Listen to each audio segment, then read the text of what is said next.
We are getting ready, so if you could find your seat, please.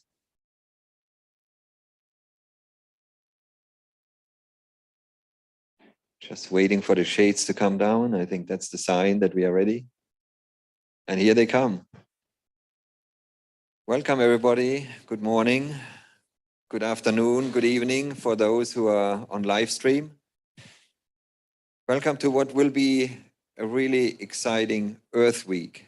Usually we are celebrating Earth Day, but this year will actually extend it into an entire week of very exciting events that are strung together, highlighted, of course, by the opening, or actually not the opening, it is the naming of this building, which now is ISTB 7.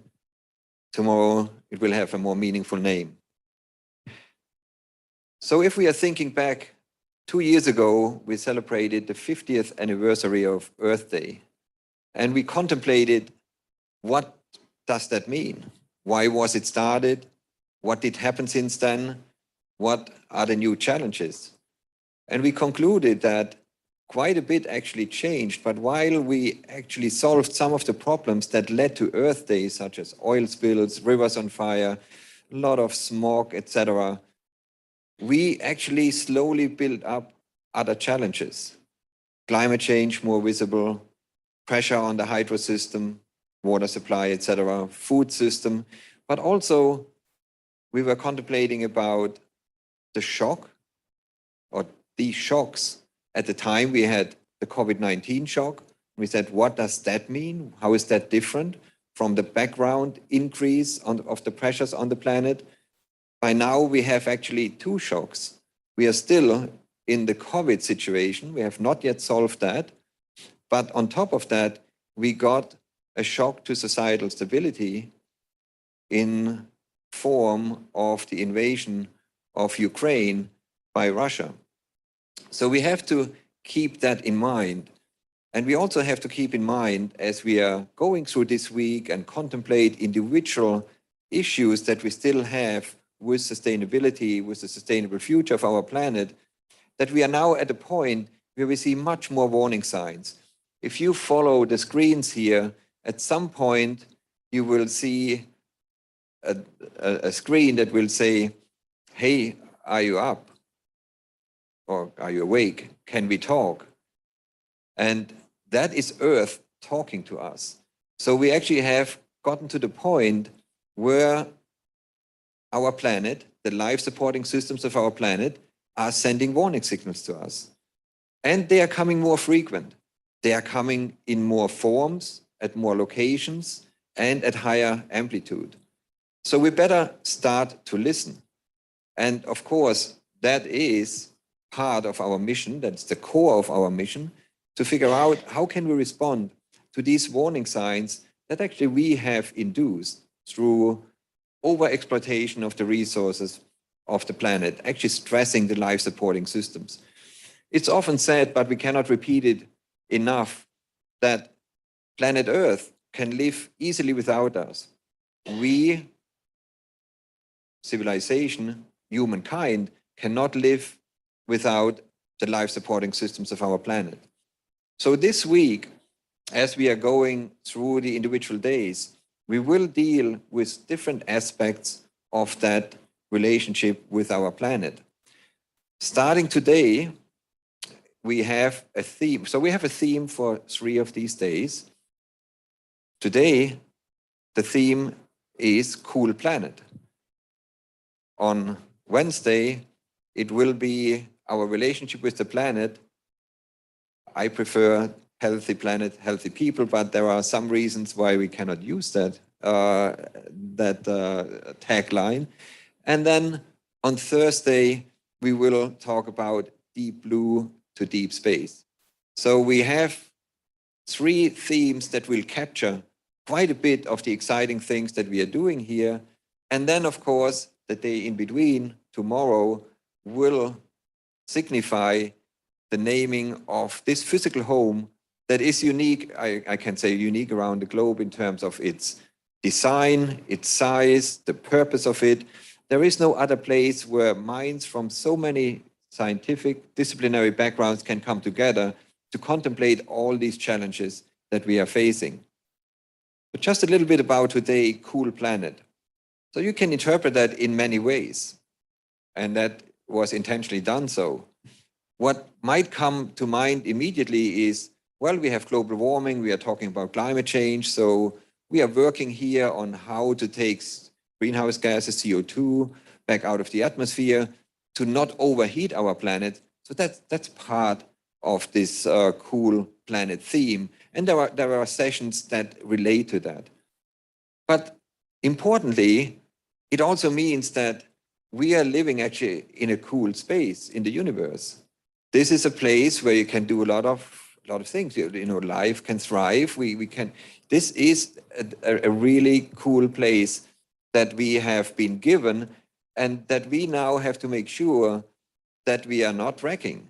And we are on the way of challenging the boundaries. I often say we are doing a gigantic experiment, figuring out what the plasticity of our planet is. Now that can go utterly wrong if you are pushing too far and you overestimate how much buffer there is. And we are deep in the buffer zone, not really knowing exactly where the end of that buffer zone is.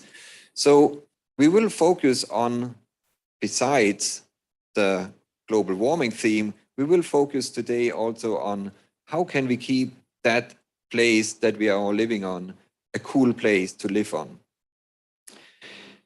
Now, as I already mentioned at the beginning, thinking about what happened since the inauguration of Earth Day, a lot of focus was on environmental systems. And rightfully so. We saw rivers on fire, we see more wildfires, we see sea level rise, we see all kinds of issues with the life supporting systems. But that's not the only thing we should worry about. We saw through COVID-19 and now the Ukraine war that stability of the societal systems are at least as important as watching what we do to our environment and how the environment reacts.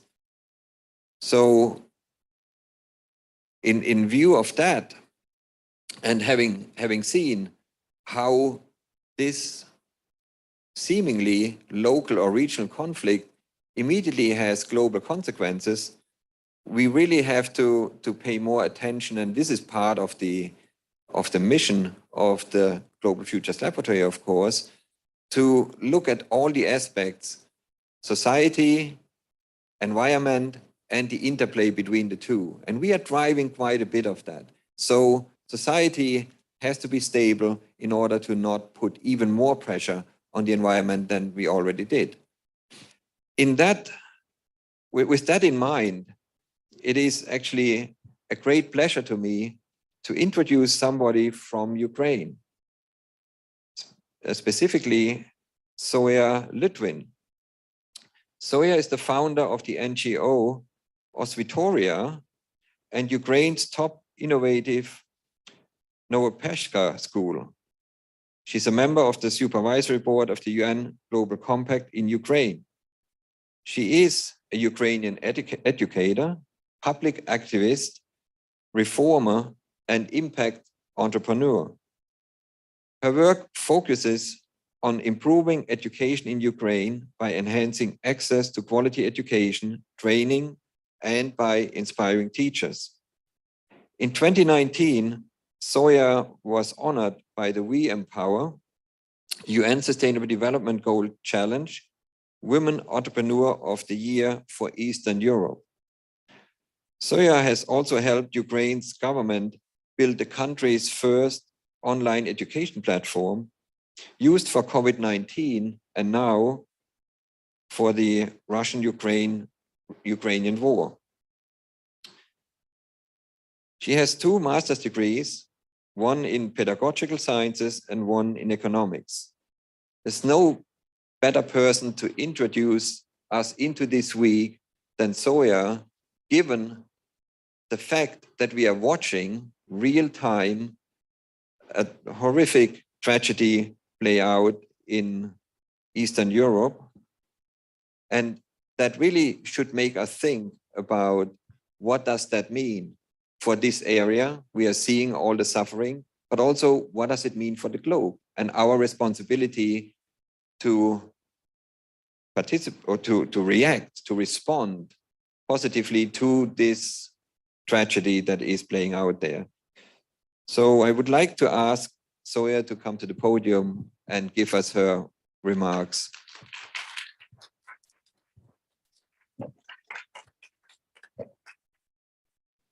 Hello, dear friends. It's an honor for me to be here and share with you my story and tell you a little bit about Ukraine, about war and its implications. And my story is next. On the 24th of February, my little daughter spoke for the first time. And her first word was babach, which in Ukrainian means the sound of a great explosion. That night we woke to the concussive sound of bombs as our windows came crashing in. It was the bombardment of Kiev and the beginning of war. I am someone who didn't believe it would happen. I was born just a few days before the Chernobyl disaster and a few years before the collapse of the Soviet Union. I grew up in an independent Ukraine, struggling to overcome the legacy of the Soviet system. My mother and my grandmother worked very hard so that I could have a good education because they knew my generation would build the country. And we have.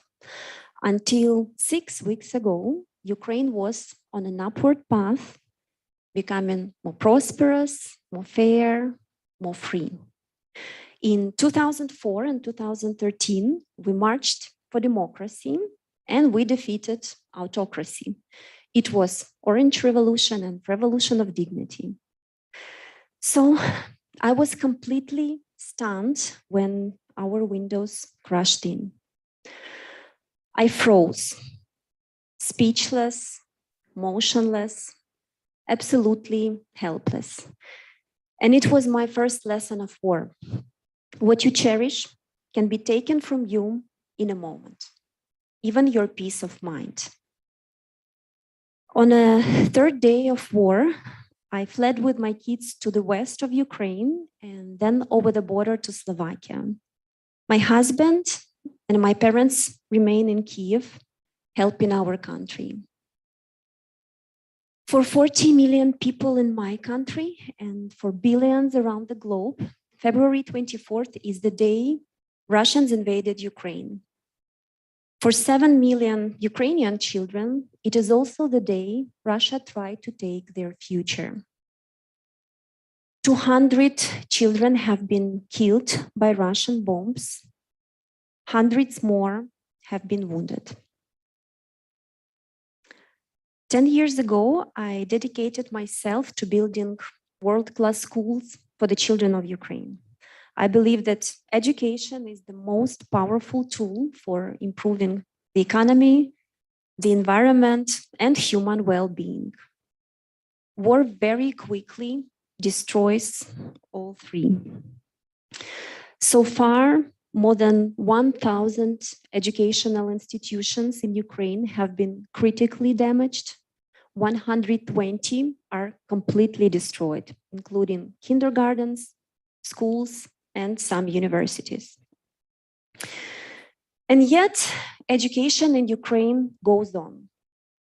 During the COVID pandemic, the Ukrainian government engaged my team to create the online platform called Ukrainian School Online.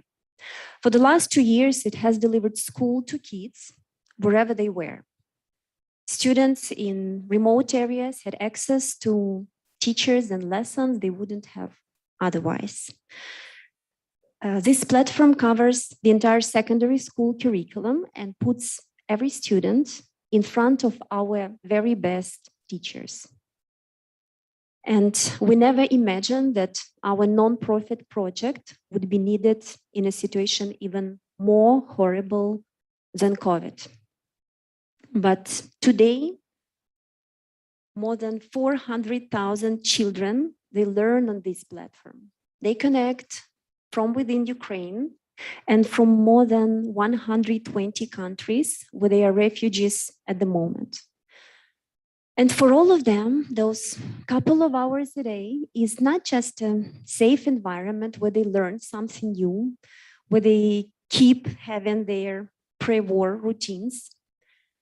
It is also the space where, despite everything, Ukraine continues to invest in them.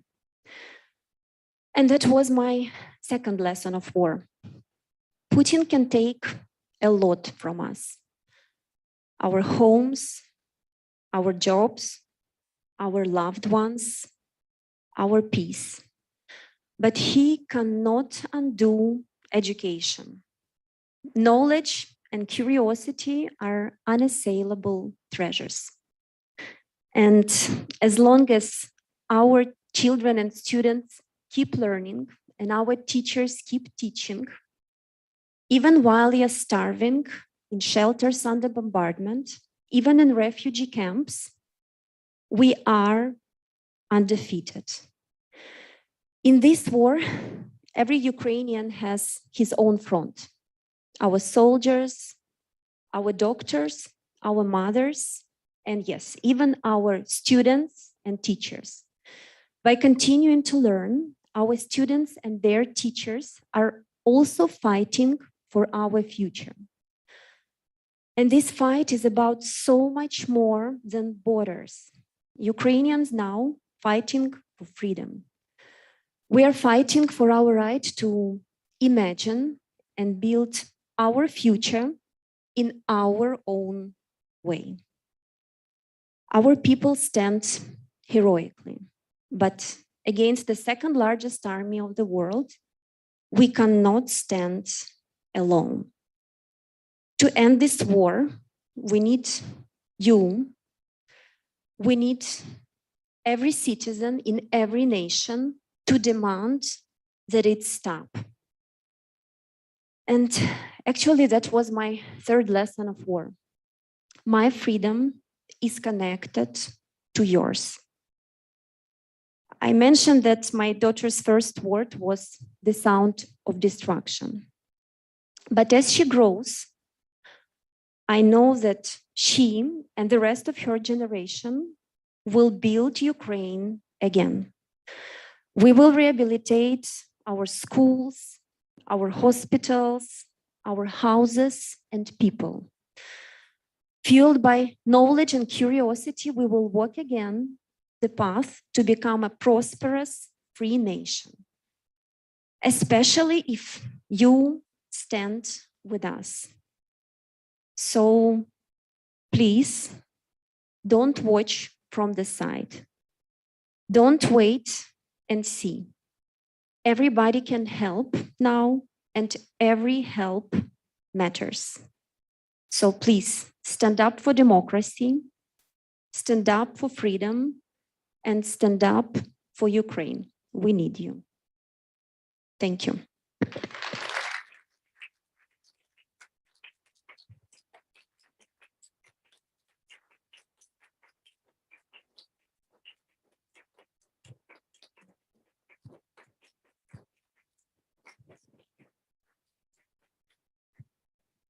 Thank you so much, Zoya. What better voice could we have compared to what we see on TV, what we hear, what we read? Having an authentic voice of somebody who experienced the atrocities that are presently being leveled against Ukraine. It's just hard to take all in, but it's also the right call for us to pay attention and to make sure that we are not turning a cool planet into a cold planet, because that is really what is happening right now. So thank you again, Zoya. This was really an amazing description of what people experience, but it also showed how resilient Ukraine is. In spite of everything that happened to you, to your country, to your friends, there still seems to be hope that this can be somehow defeated and that you are really doing everything you can to contribute to that. So thank you for that. We are now moving to today's so-called Firestarter. We will have these events every day this week except tomorrow. And they will be led by Andrew Maynard, who is Associate Dean for Student Success in the College of Global Futures in the Global Futures Laboratory. And as you will see in a moment, these are lighthearted conversations around serious topics. And so I will hand over to Andrew to lead you through the first one, which deals with our energy system. Andrew. Great, thanks very much, Peter. If the panel could come up. And actually, could we raise the blinds here? Actually, can we take the fire down and raise the blinds? Oh, okay. Apparently we can't raise the blinds because it blocks out the stage, which is a real shame because I actually wanted to connect this to the broader world rather than feel as if we were in a cave here. If we can remove the fire as well, I think it probably isn't that appropriate after that last talk. I also want to say, this is supposed to be a fire starter that starts a conversation, but I feel as if we've already had the fire starter here, the call to action, and the recognition that as we look to the future, it isn't just about the planet. It isn't just about planetary systems. It's about people and lives and communities and political systems and power. And if we're going to build a better future, we have to incorporate all of those together and work out how we actually work together to build the future we aspire to. That said, we are here to start a different sort of fire. And this is a fire about stimulating your imagination and your thinking around energy and the future. So as Peter said, my name is Andrew Maynard. I'm a professor in the School for the Future of Innovation in Society, and I research and write about our relationship with the future. And in my role here today as moderator, I have a fantastic panel here who I want to prod and poke and stimulate to say, hopefully some controversial things, but more importantly, some really intriguing and provocative things about energy and the future. So as we're sitting here, and we've already had one great example of this, it sometimes feels as if we're in a fragile world which is breaking, not only just around the edges, but across the world. We've heard about the issue around the Russia-Ukraine war. We look at what's happening with climate. We look at a number of planetary systems where it feels as if we're overstepping boundaries. And in all of these cases, it seems that we can track things back to energy.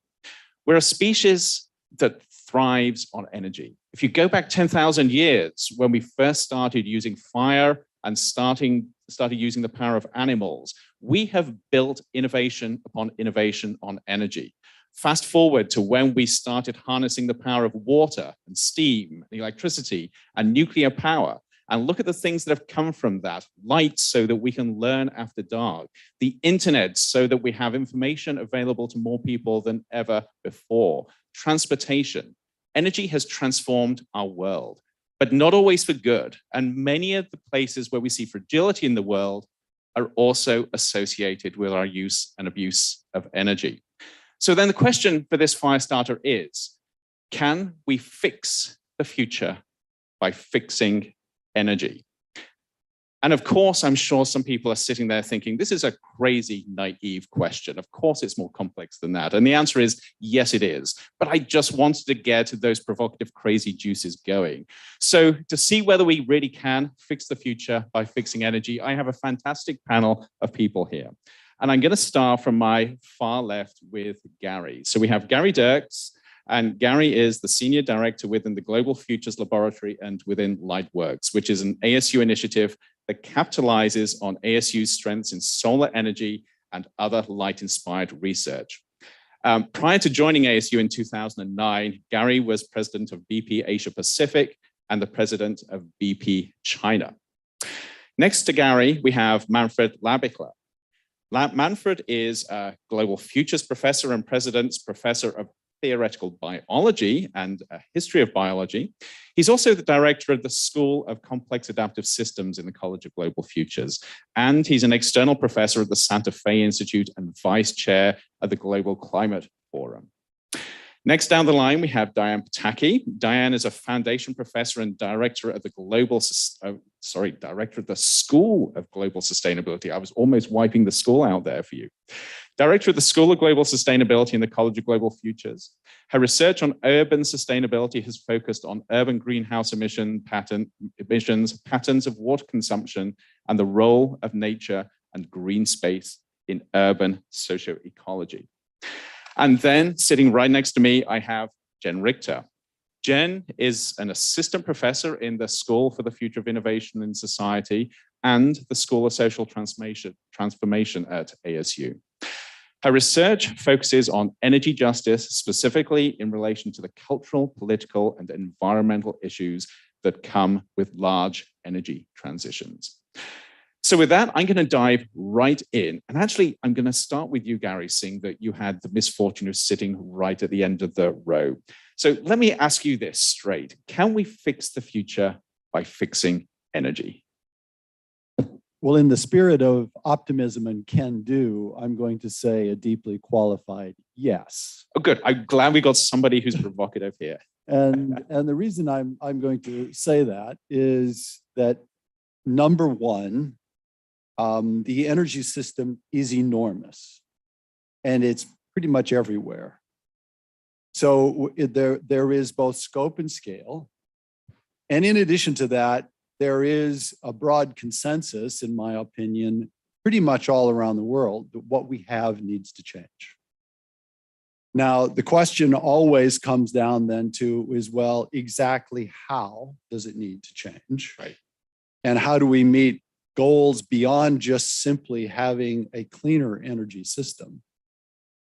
And embedded in that then is a whole array of value systems. Now, the challenge is, as you've already suggested, there's a lot more to the issues that we face going forward than just the energy system, although it's really important. But related to that is the reality that the energy system isn't very profitable. And I know a lot of people are going to raise their eyebrows, but it isn't. In comparison to IT or healthcare or pharmaceuticals, or the list goes on, it's not very profitable. So we have to be thoughtful about how much we put on the back of the energy system in trying to deal with a broader array of problems than just getting it carbon free. So I want to come back to that idea of profitability, but before I do, I actually want to explore this idea of what we mean by fix. So you alluded to the fact that this is maybe a little complex, and I want to come to you, Jen. When people talk about fixing either the future or energy, what do they mean? I have no idea. It's a very weird term to me. I would never use it. Hence why I was so provoked when you asked me to be part of this panel. Right. Because in order to fix something, you have to identify what's broken. Right. It implies that something is broken. And who defines how our energy system is broken is often tied to who will profit the most from the solution. And so I tend to never use the words, the problem is this, because it leads to the solution must be this. And it often gets to like geoengineering, or how do we store carbon underground?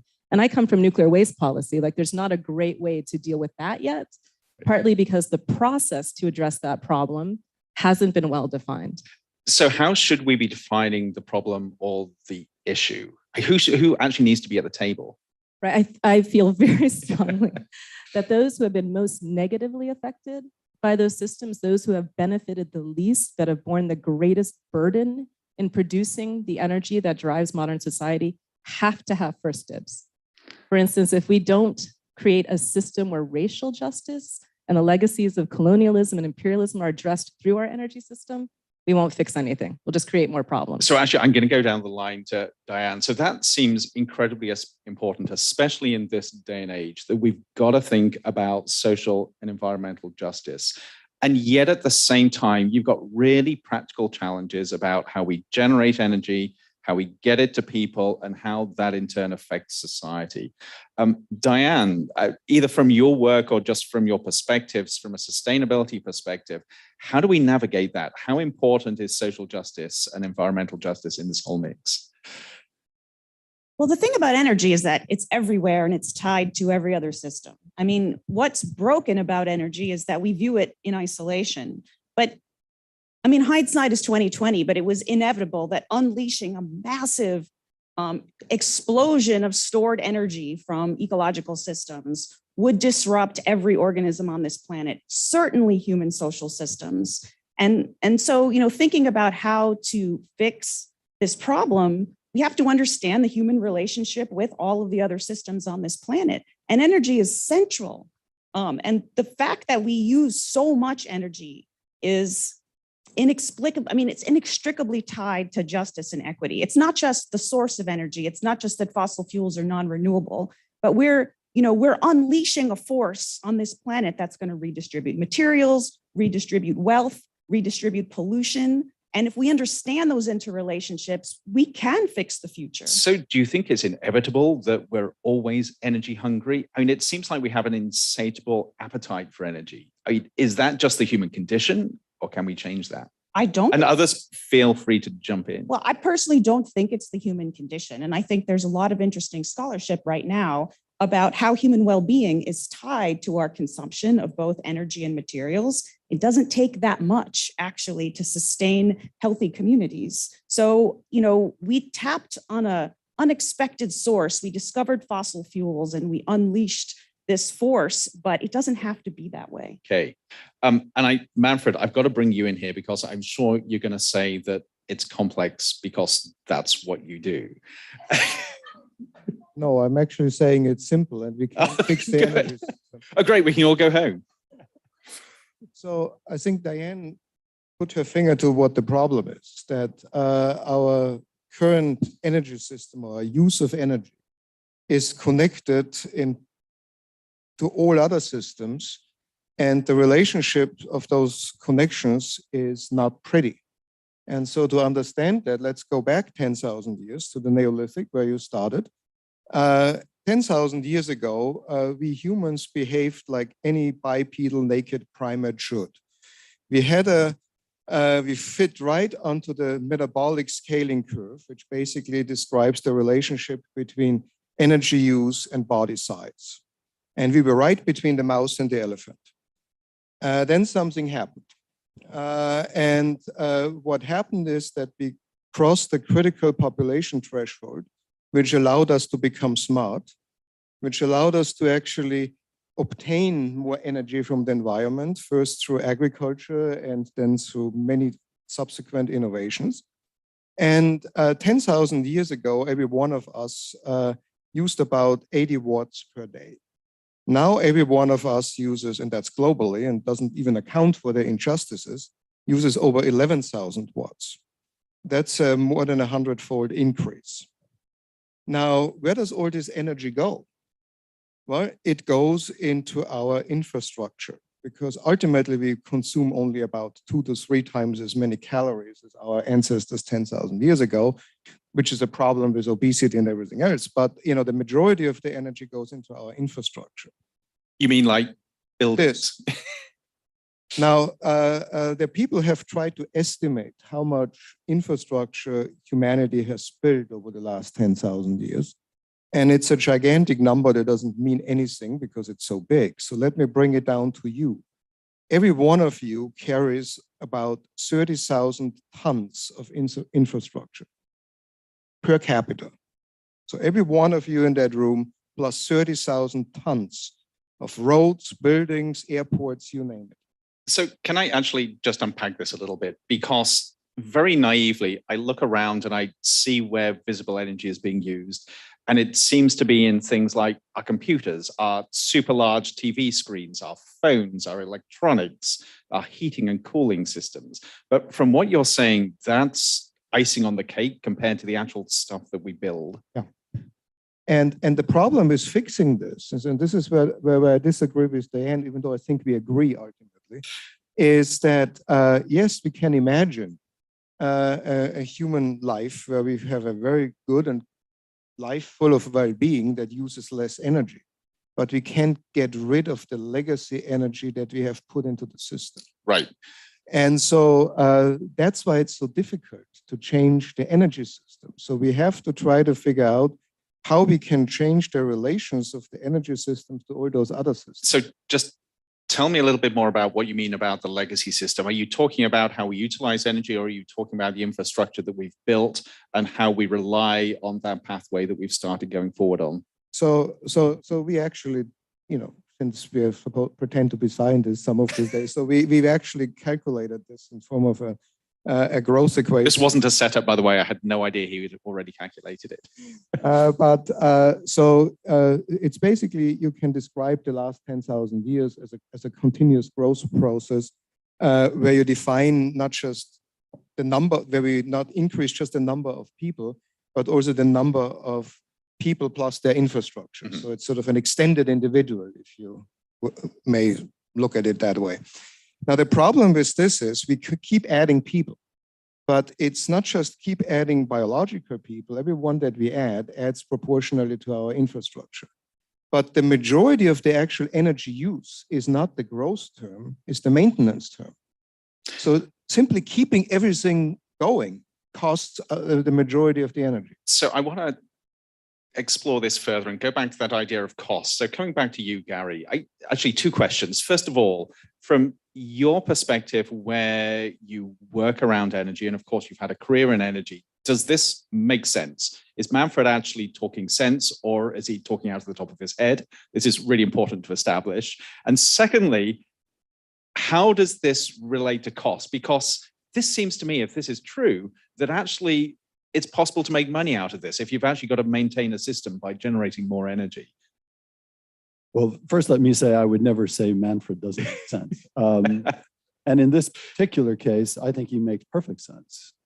I think we have to go back to the basics and the ideas of Prigogine and non-equilibrium thermodynamics.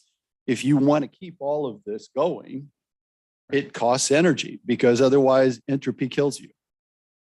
And human beings have, in this entire time period Manfred is referring to, been absolutely frenetically building something. It's not at all obvious to me what it is we are building, but we are doing it with a great frenzy, and we are doing it through the consumption of more and more energy. Now, to the point about cost and making money, I'm not going to suggest at all, having spent 34 years in the oil industry, that the industry doesn't make any money. Of course it makes money. Otherwise, you wouldn't get capital to invest. But the returns are low. And you will struggle to make the system work if you make the returns much lower. Now, what I would like to add to some of what the others have said, all of which are great points. The other thing we have to be very cognizant of, and it was implied in what Peter said in his opening remarks, we don't have an unlimited amount of time here. We kind of got to get this whole project under control and more or less done by 2050. Sooner would be better. And when you consider the scale of the infrastructure that Manfred was referring to, we got a lot of stuff to shut down and replace with something else. Now, I think that's a huge opportunity to make that something else address some of the problems that Diane and Jen have referred to. So I was going to say, this sounds like actually we're not talking about fixing the future through fixing energy, but we're fixing the future through fixing urban planning. Diane, is that fair? And I know it's not fair, but how does planning come into this? How does the way we actually construct the infrastructure that we live in come into how we actually lead towards a more equitable future? Because I do think urban planning is hugely important. And I thought you might. It's a lot more important than people give it credit. I mean, we hear a lot that people feel powerless in the face of this enormous infrastructure problem, this enormous energy problem. And it seems like very powerful institutions are the ones making decisions, but a lot of decision-making is made at the local level. A lot of decision-making is made at City Hall, where if you show up as a citizen and, fight for an ordinance that will support electric vehicle charging, things happen. So there's a lot of decision-making at the very local level. And the other point I want to make too is that, we don't have to maintain this infrastructure, this building, by pouring energy into it and then dumping waste materials somewhere else. So I want to introduce into this conversation circularity and regenerative systems, which exist all over the earth and have existed for millions of years. Those are the kinds of systems that we need to really explore and implement. So, our systems can be more efficient, both for energy and materials, and we're just now scratching the surface of that. So isn't there a problem there, though, that the more efficient we make systems, the bigger the systems are that people build? I mean, we've seen this in other areas, that if you reduce the cost of doing things, people do more. If you make systems more efficient so they use less energy, people actually do more, so the net use of energy is about the same. So surely that means we also need to change human behavior and human expectations as we do this. It's not just about changing the system.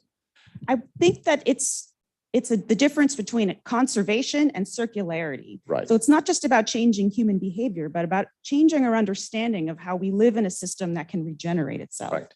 And I want to come back to you, Jen, because this obviously involves people.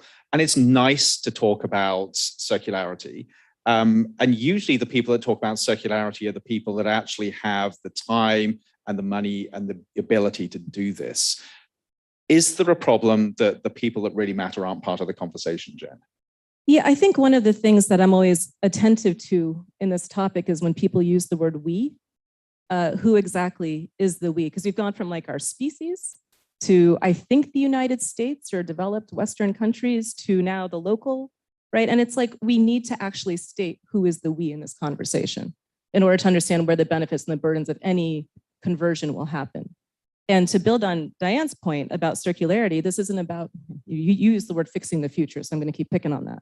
But it's about fixing the past, right? It's we built our energy system on the values that made a lot of sense 70 years ago that just do not make sense any longer. So that circularity really has to build on awareness. Like I find when I'm teaching energy justice to 20-year-olds, they don't know the first thing about our energy systems. Right? They know a lot about justice. They don't know a lot about energy systems. Right. So I've got to combine that with this idea of what does justice look like in an energy system. And I can start with those we becomes the classroom. Right. And but then when build does up from we there. become the city? When does we become the region, the state, the nation, et cetera? Manfred, before you come in, I do want to open this up to questions from the audience. So start thinking about that. I'll go to Manfred. Then if you've got a question, raise your hand and a microphone will miraculously appear in front of you. Manfred. We have to be realistic about who we are in that sense and what every species on this planet is. And our core drive, so to speak, is to grow. And so we humans had 10,000 of years of exponential growth in our population, as would any other species on that planet if the ecosystem would let them. But what we have is that the growth potential of normal species in the ecosystem is limited by their ecological interactions. And we have basically cut us off from this kind of feedback loop and have experienced 10,000 years of exponential growth and the use of energy and everything else. So going to Diane's point about circularity, and what we are now having to engineer is basically the equivalent of an ecosystem with all the necessary feedbacks that reins us in. Because if we don't rein ourselves in, then we are getting into the period what Peter was talking about in the introduction, the planetary boundaries. But can't we do that? The point is that we grew these brains, we developed intelligence and self-awareness, and we've completely departed from standards ecosystems. Don't we have the ability, the smarts, the potential to actually create a system which is unlike anything that exists in nature, but is still sustainable? Or are we completely kidding ourselves if we think that? Well, we obviously believe that this is possible. Otherwise, we wouldn't have built this building and all sit here. I must say, I saw Gary shaking his head next to you. But on the other hand, we also have to look into our past and admit that every solution that we came up with in the past has created 3 or 4 unintended consequences that made matters worse. So we need to do this with a much more systemic foresight. And now I'm getting to tell you that it's all very complex. I knew it was coming. We have a question from the audience. And if you can just say who you are as well, please. Hi, I'm Helco Faber. Actually, I co-teach a course here called Climate Conscious Leadership with George Basile, Professor George Basile. I love the discussion. Thank you all. Question I have is, to what extent is this crisis problem an invitation for our society to totally rethink, and I hear you talk about this already, capitalism, the foundational values of our society. I mean, I grew up in a world where more was always better, but that's a belief.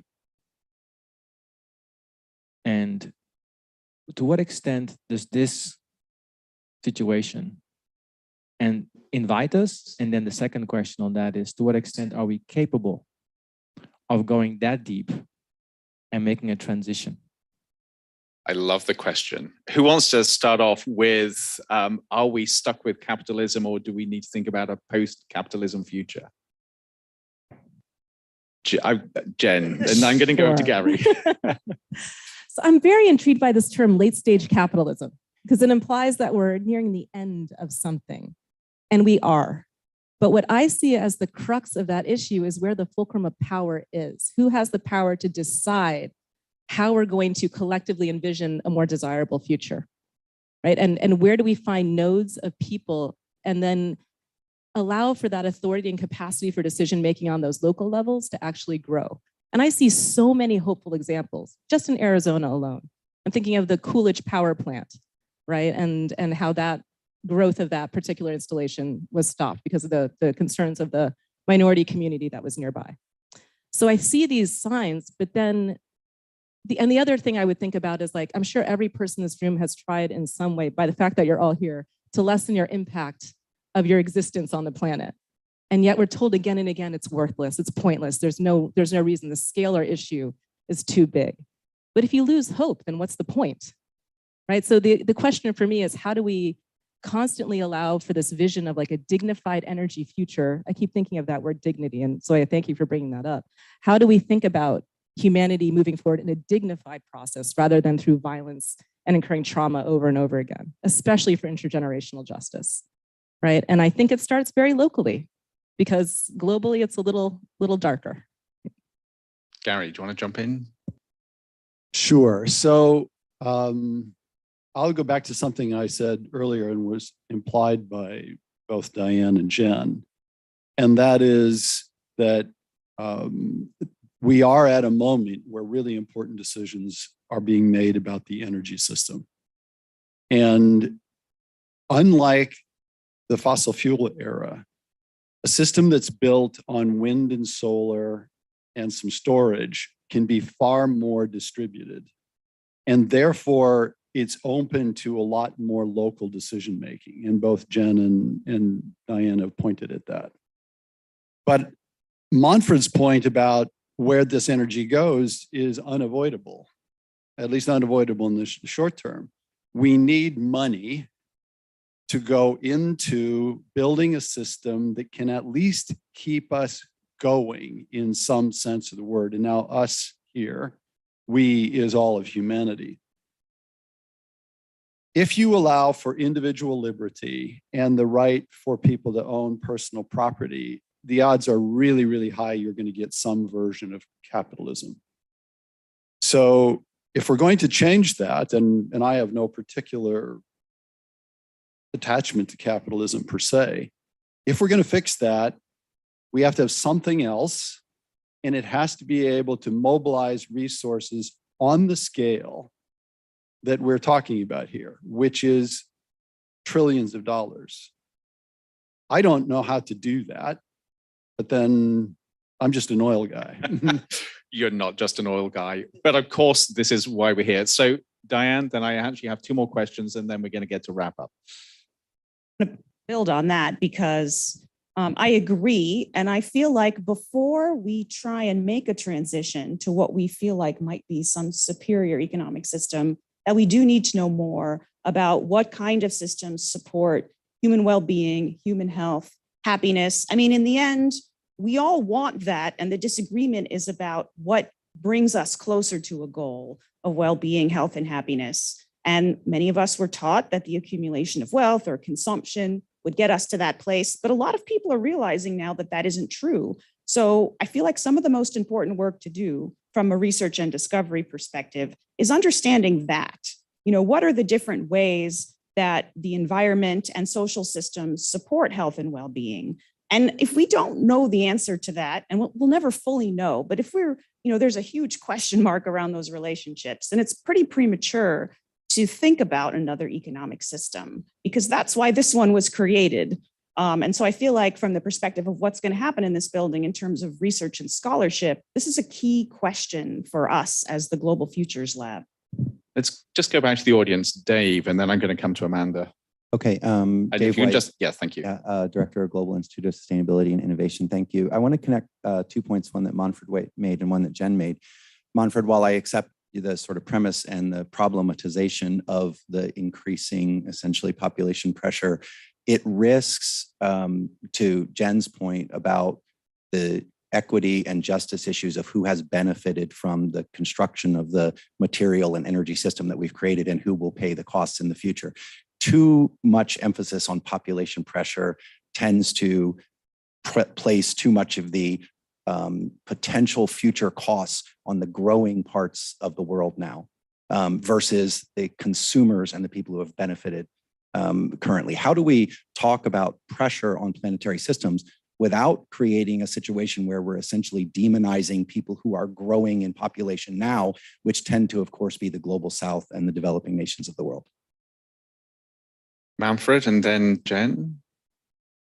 Well, so the way we look at this is simply through the numbers. And of course, there is exactly that injustice built into the system that a small percentage of the population have benefited the most and created most of the problem.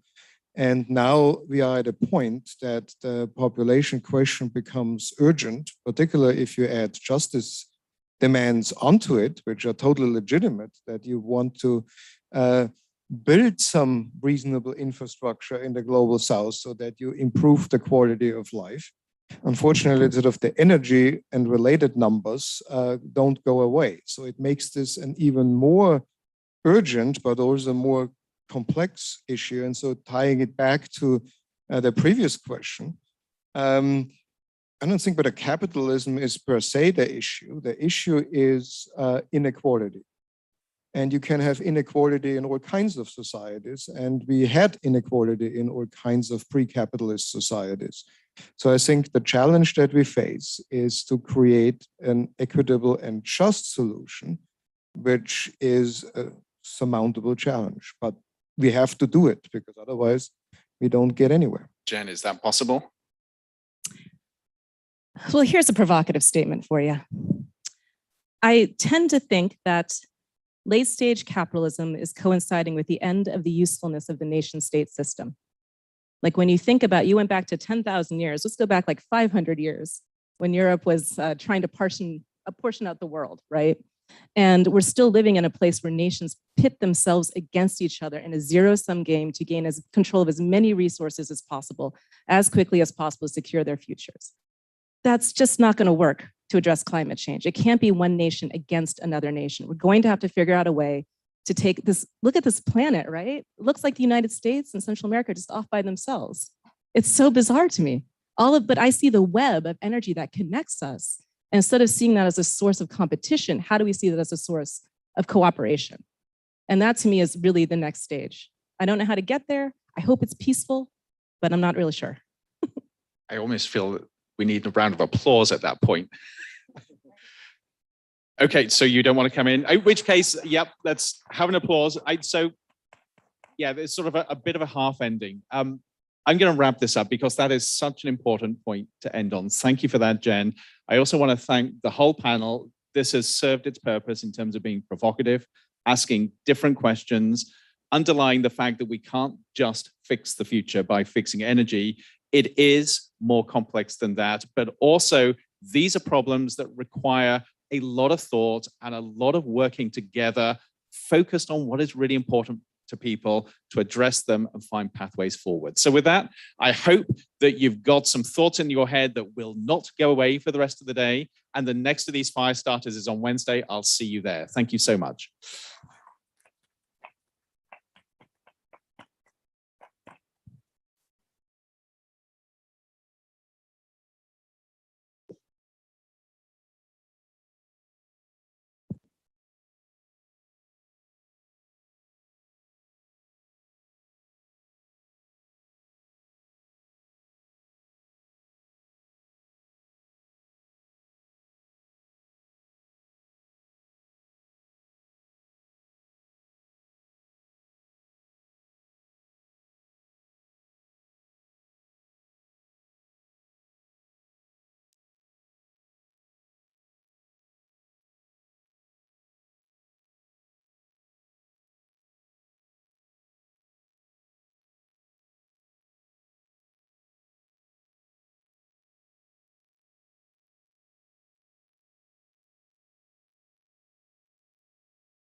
Ladies and gentlemen, we'll be getting started with the next session in a few moments. If you could please move towards your seat. Thank you.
Okay, thanks everybody for being here. I just wanted to make a few housekeeping announcements. If you want to make your way to your seats, that'd be great. So I wanted to let everybody know about restrooms and water. I know it's a new building. We don't know our way around. And so outside, this area is called the atrium. If you make your way across the SRP canal, there's a restroom on the other set of buildings. And in there is the filtered water stations that we have across campus. Additionally, for lunch today, we don't have any plans for lunch hosted here. I think the easiest place is across Rural and University on the northeast side. There's a bunch of great restaurant options right there. On Wednesday, Thursday, and Friday, we will have food trucks available here. So if you come back later in the week, we're going to have a fun time with our Earth Week Village and food truck offerings. I think that's all I have for housekeeping. Are you ready to go? Great. Thank you so much, Michelle. And thanks to everybody behind the scenes for the organizing and putting this whole week together. It's been an amazing set of preparations that have led us to this week of celebration and interchange.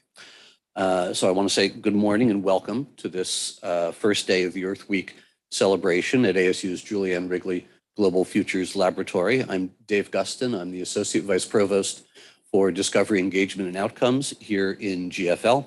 And I'm also a professor in its School for the Future of Innovation Society.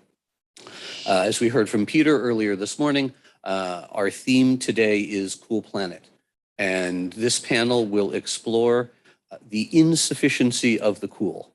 The idea behind it is basically a bit of a two-step, exploring cool aesthetically as a motivation for doing technoscience, and then exploring whether the cool as an instrumental goal, that is, for example, cooling the planet through solar geoengineering or other techniques, is a sufficient motivation for intervening.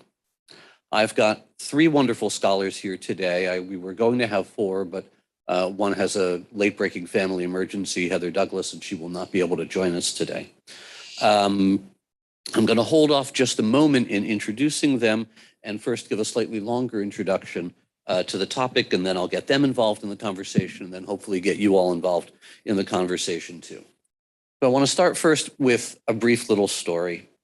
A number of years ago, my son Sam was stomping through a springtime puddle when he was 3.5 years old. With less than 8 inches of rain in our average Arizona year, I indulged him in his splashing. In an impish mood myself, I admonished him, "Watch out for the puddle gators."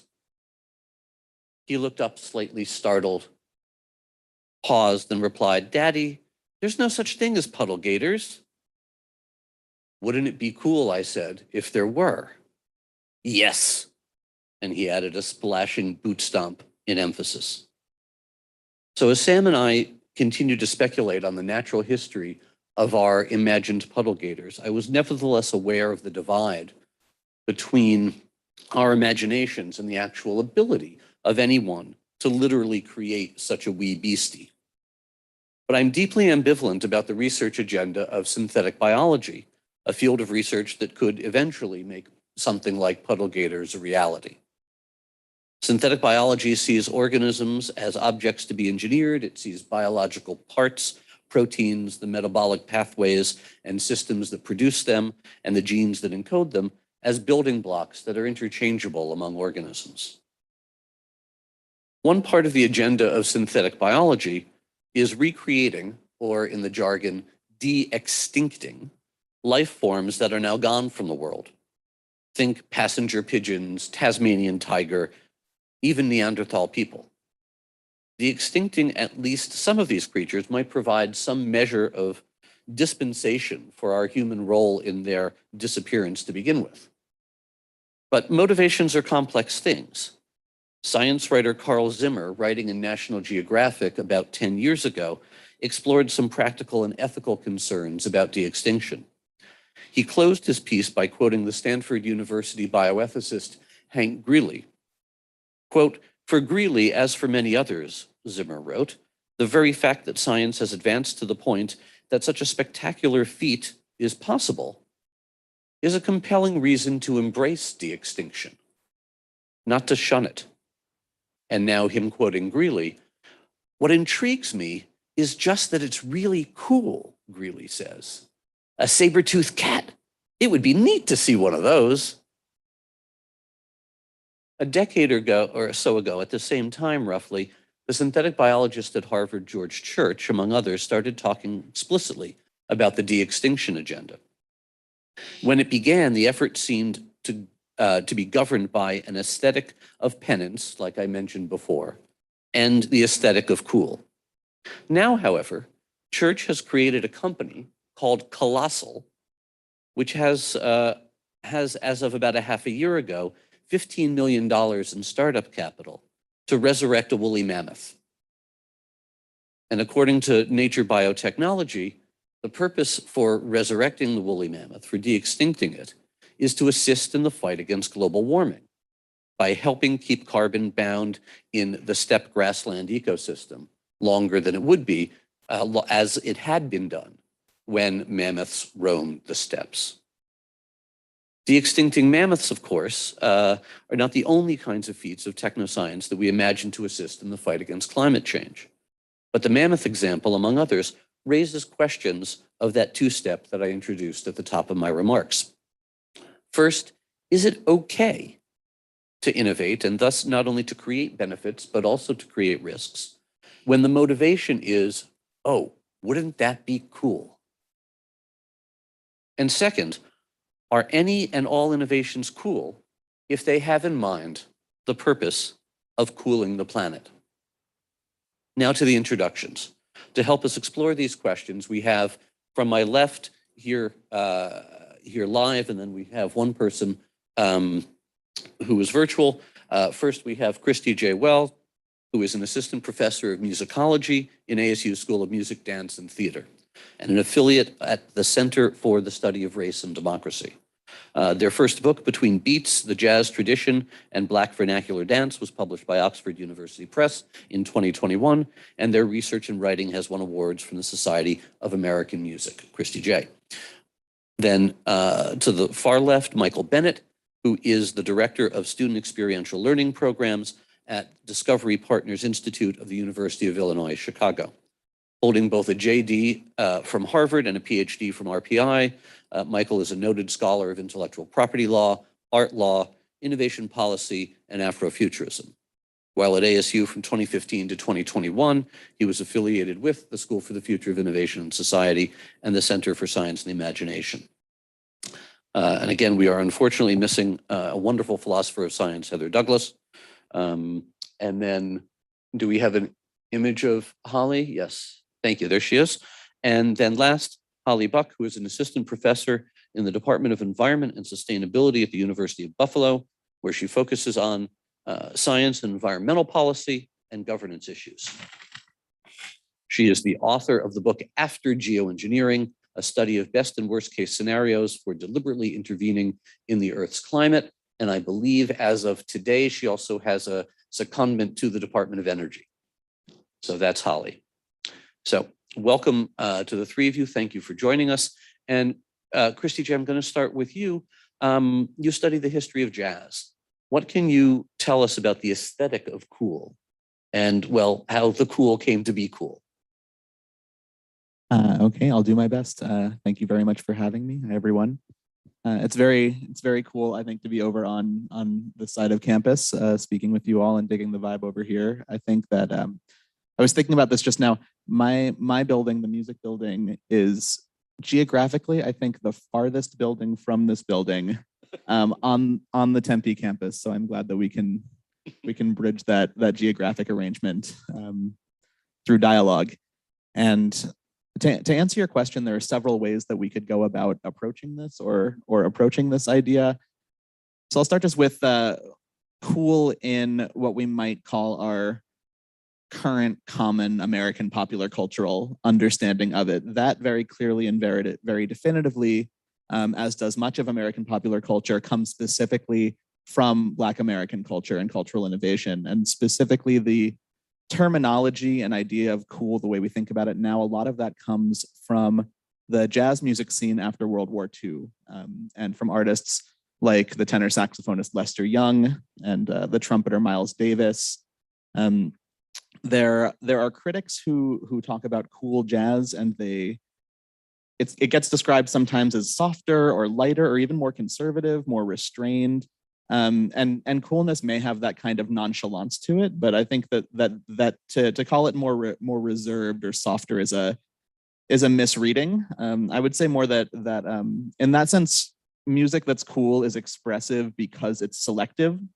When Miles Davis plays notes, every note he plays, there's a reason for. It means something, both that it is being played and the way that it is being played. But it wasn't just limited to musicians, this idea of cool, and also the whole idea of cool was kind of juxtaposed with the hot, with fast tempos, hot rhythms, and this was language that came out of the swing era in the 1930s. But oftentimes cool jazz was kind of positioned as being against bebop. but audiences, and specifically young Black audiences, didn't see it that way. So in the book I just wrote, one of the chapters goes about busting this myth that bebop was when jazz stopped being dance music, which just isn't true. There's tons of evidence of people who found really, really cool strategic ways to dance to jazz music, to treat it as popular music. And a lot of these folks were Black teenagers and people in their early 20s, a lot of them in Harlem and in Brooklyn. So I was digging through my work and wanted to read a quote that was taken by the dancer and filmmaker Mira Den from a public school teacher in Brooklyn, a gentleman named Mr. Bishop, describing the young people he worked with, who were this generation of bebop fans who were often referred to as the cools. And he says of his students, the post-war kids are brighter, more mature, aware of problems economic, social, political, conditioned to present time unrest and insecurity. They don't think in terms of the future. They don't want to be dominated. They are spontaneous and dynamic. I actually feel they are a better human material, conscious of their environment, good and bad. So those are just a few thoughts to think about where this, and one other thing I'll say about them is that the way that they danced to bebop, which I think is an interesting thing to think about in the conversations I've heard happening, is they danced to bebop by cutting the time, by literally re-engineering the music temporally and cutting the beat in half to what they called dancing off time. So they took a rhythm that was hot and through the ways that they engaged their bodies with it, found creative ways to make it cool. And the one other thing that I'll say is when you asked about the aesthetic of the cool, I learned about this concept from the brilliant dance scholar Jackie Malone and her book, Steppin' on the Blues, where she writes about how being cool, quote, has to do with control, transcendental balance, and directing one's energy with a clear purpose of mind.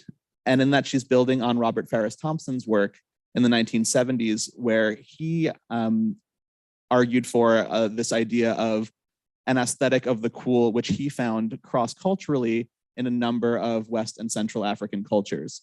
And for him, the cool is, quote, a deeply and complexly motivated, consciously artistic interweaving of elements serious and pleasurable, of responsibility and of play. And there's also a responsibility and a tie to ancestral tradition that is an important part of being cool. So I'll just read a little more from Thompson and then pass the mic. But he writes that manifest within this philosophy of the cool is the belief that the purer, the cooler a person becomes, the more ancestral he becomes. In other words, mastery of self enables a person to transcend time and elude preoccupation. He can concentrate, or she can concentrate, upon truly important matters of social balance and aesthetic substance, creative matters full of motion and brilliance. Quite logically, such gifted men and women are, in some West and Central African cultures, compared in their coolness to the strong, moving, pure waters of the river. Thank you. That was amazingly rich in concepts that I think we want to pursue. The every note is meaningful. Don't think in terms of the future. Somewhat possibly sort of interesting disjunction, but clear purpose of mind and responsibility in play struck me most soundly. Michael, you've worked at the Art Science Interface as an artist, as a board member of the art science journal Leonardo, and in many other roles. What do you make of this sort of idea of crossover as cool from an aesthetic in music and the arts to culture, to science? I want to be candid and perfectly honest right up front. I think I may be too old now to really say much of any value about cool. So as usual, as I often do these days, I turn to children, right, to really young kids, 7, 8-year-olds, some of the Montessori kids that my daughter hangs out with, and I ask them for some help here. Just ask them what the word even means to them. What do they understand when they hear this word? And several of them said, cool simply means okay now. It simply means something that's good, but not awesome. Cool means yes. Cool can be a kind of question as well. Cool. Is that okay? Yes, it's okay, effectively, right? This kind of compression.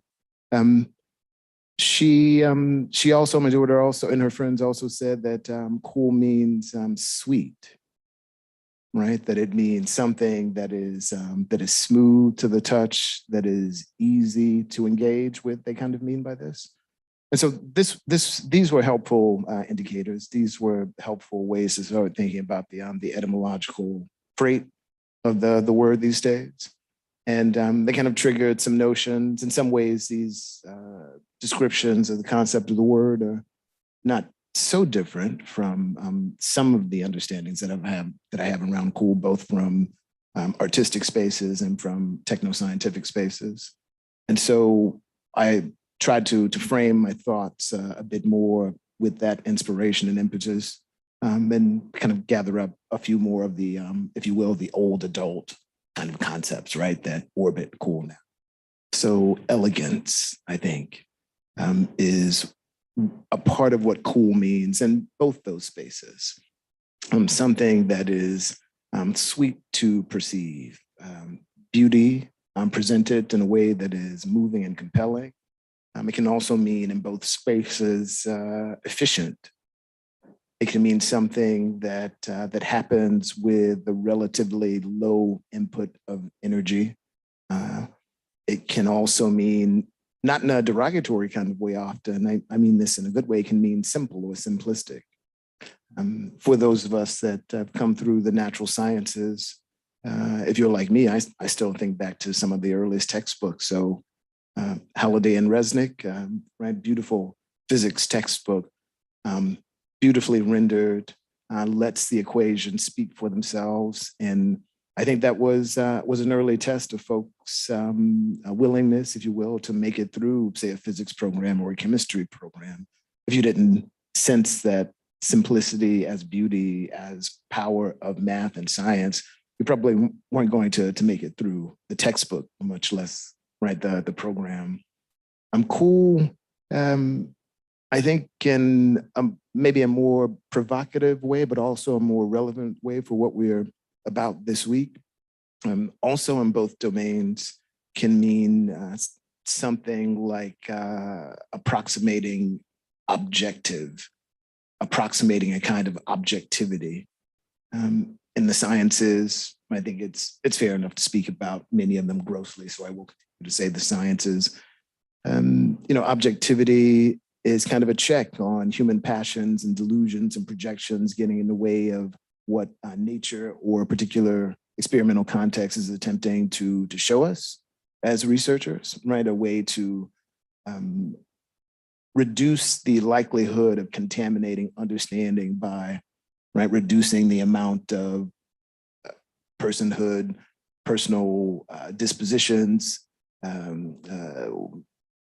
what else might fog that knowledge, prejudices, right? Reducing all of those things, capacities to sully or to tarnish the knowledge that we're seeking to extract.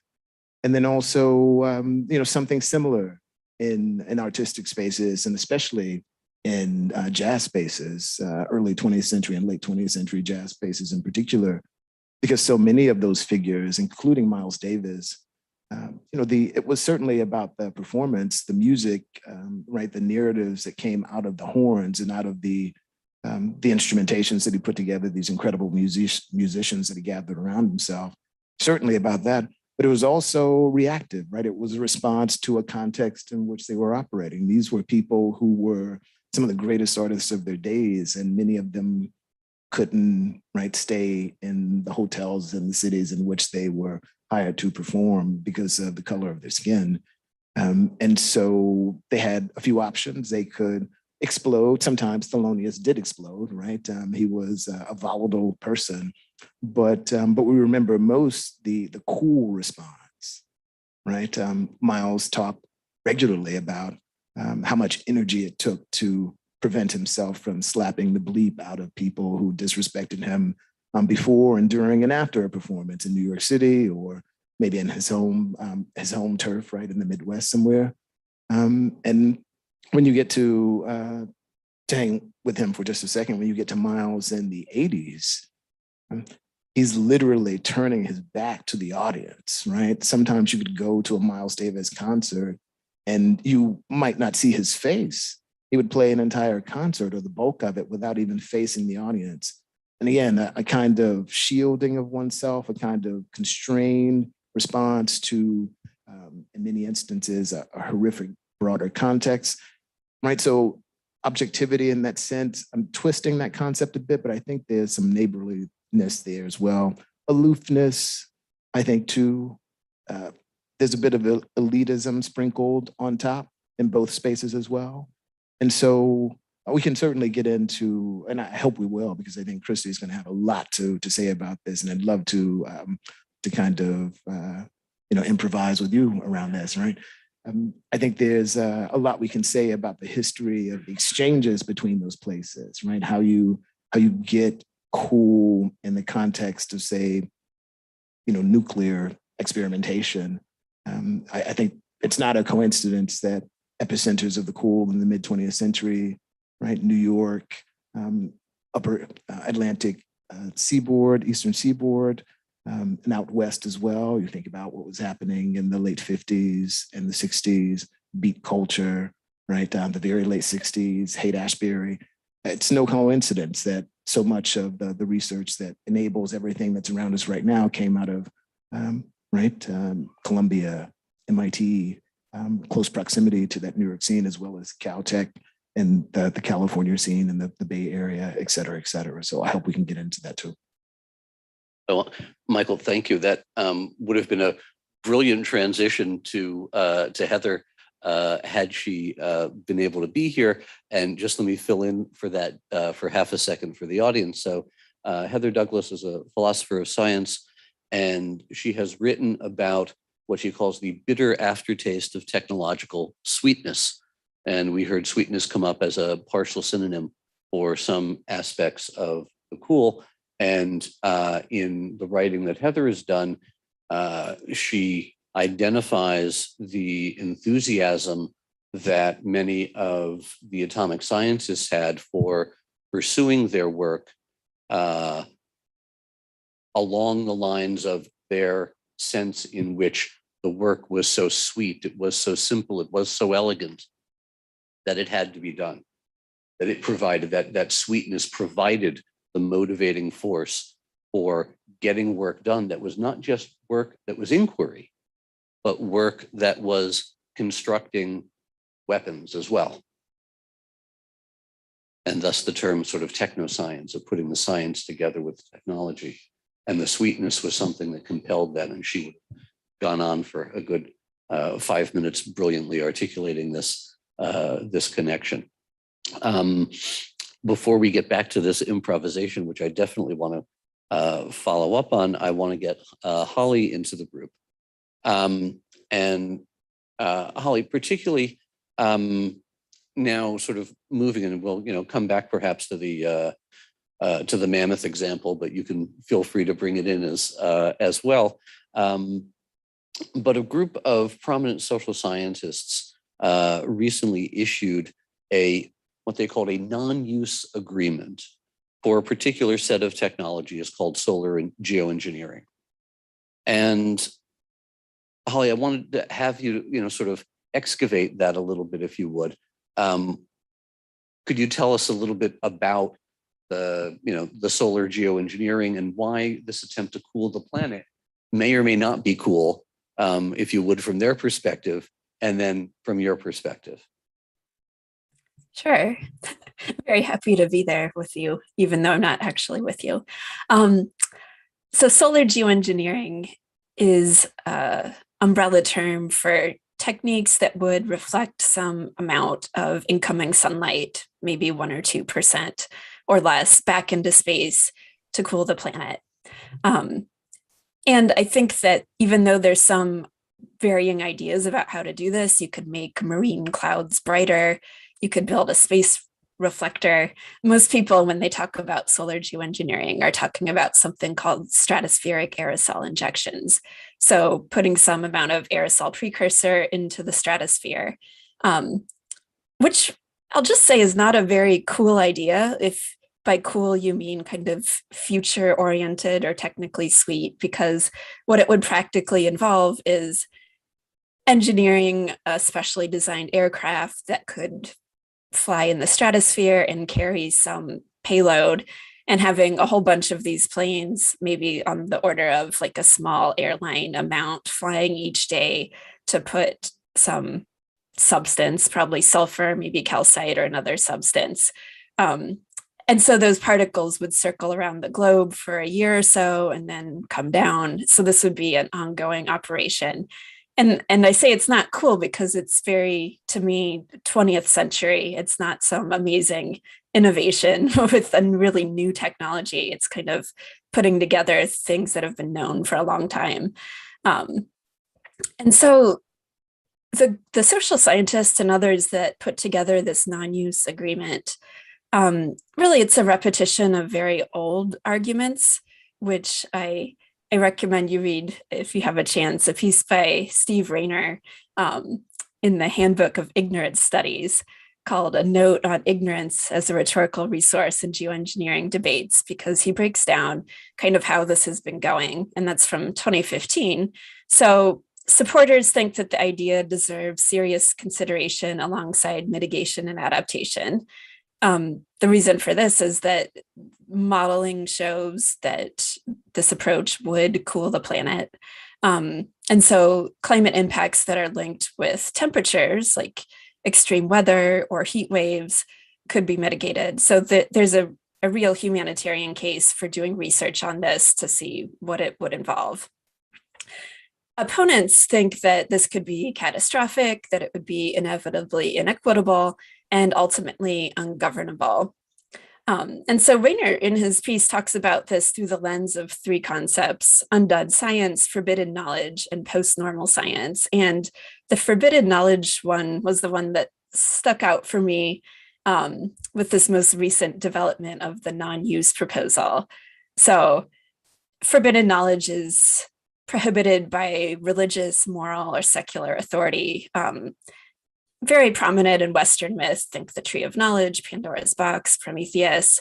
And Joanna Kepner has this question: if some knowledge is forbidden, who is doing the forbidding? And so this non-use proposal brings up that question. It's a little bit more than a non-use proposal. So there's a few different components to it.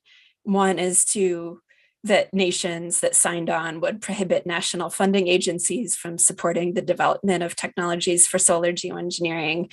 It would ban outdoor experiments, and it would involve a commitment to object to future institutionalization of planetary solar geoengineering, including in assessments by the Intergovernmental Panel on Climate Change. So it would really have a chilling effect on research on this.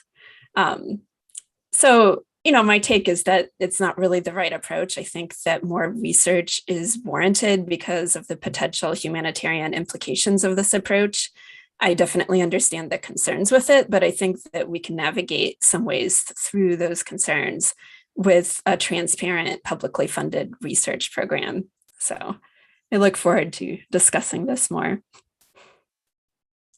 Thanks, Holly. Could you say something just a little bit more about the governance challenges of geoengineering? Because one of the things that I was struck with in both Christy J. and Michael's remarks was the nature of cool as there's being some element of self-governance related to it, that there are dispositions and presentations and behaviors that are associated with it. And I want to sort of begin to draw that out a little bit, this potential connection between cool and self-governance and cool technologies and their governability. That's a great connection, because when I think of cool, I think of like the directive, like cool it, like you're getting too worked up, right?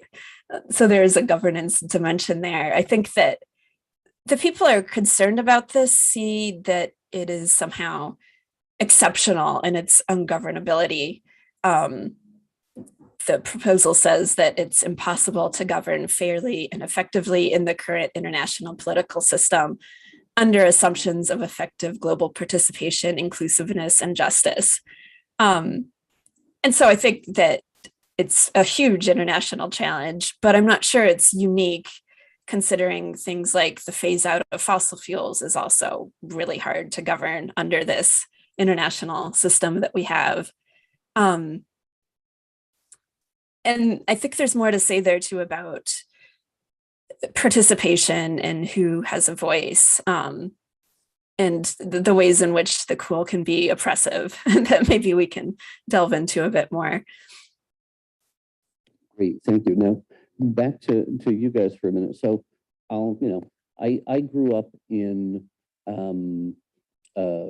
upper middle class white Jewish household in the Northeast, and my experience with music started more with Simon and Garfunkel than with Miles Davis. Maybe cool, maybe not cool. We don't have to debate that in particular. But I came across, say, James Dean as an object of, or a personification of the cool before I came across jazz. And so something that hasn't been mentioned is, in some sense, as the little bit of the background reading that I've done, there's been some appropriation, in essence, by the white community of the cool and some aspects of its meaning. And there's part of, well, heck, there's a cigarette brand named Cool. There's something about transgressivity also that has to do with the cool. And again, to connect that to the technoscience domain, if you think about, the sort of rich bad boy scientists right now, or rich bad boy innovators right now, Elon Musk, definitely a self-conscious pose to be transgressive in important ways. Cool, not cool. Where does transgressiveness show up in your cool lexicon? And where does that create interesting intersections or potential problems with innovation, which in many frameworks is a transgressive activity? About Michael and Christy J. Okay, Christy J first. Yeah, so when we, I think, come from pretty similar upbringings. I actually grew up, it's interesting you were talking about Columbia, because I grew up Upper West Side of Manhattan, less than a mile from there. So my vision of that institution always had less to do with whatever innovations were happening there, but more to do with their innovations in their relationship to the surrounding neighborhood in ways that were not always positive.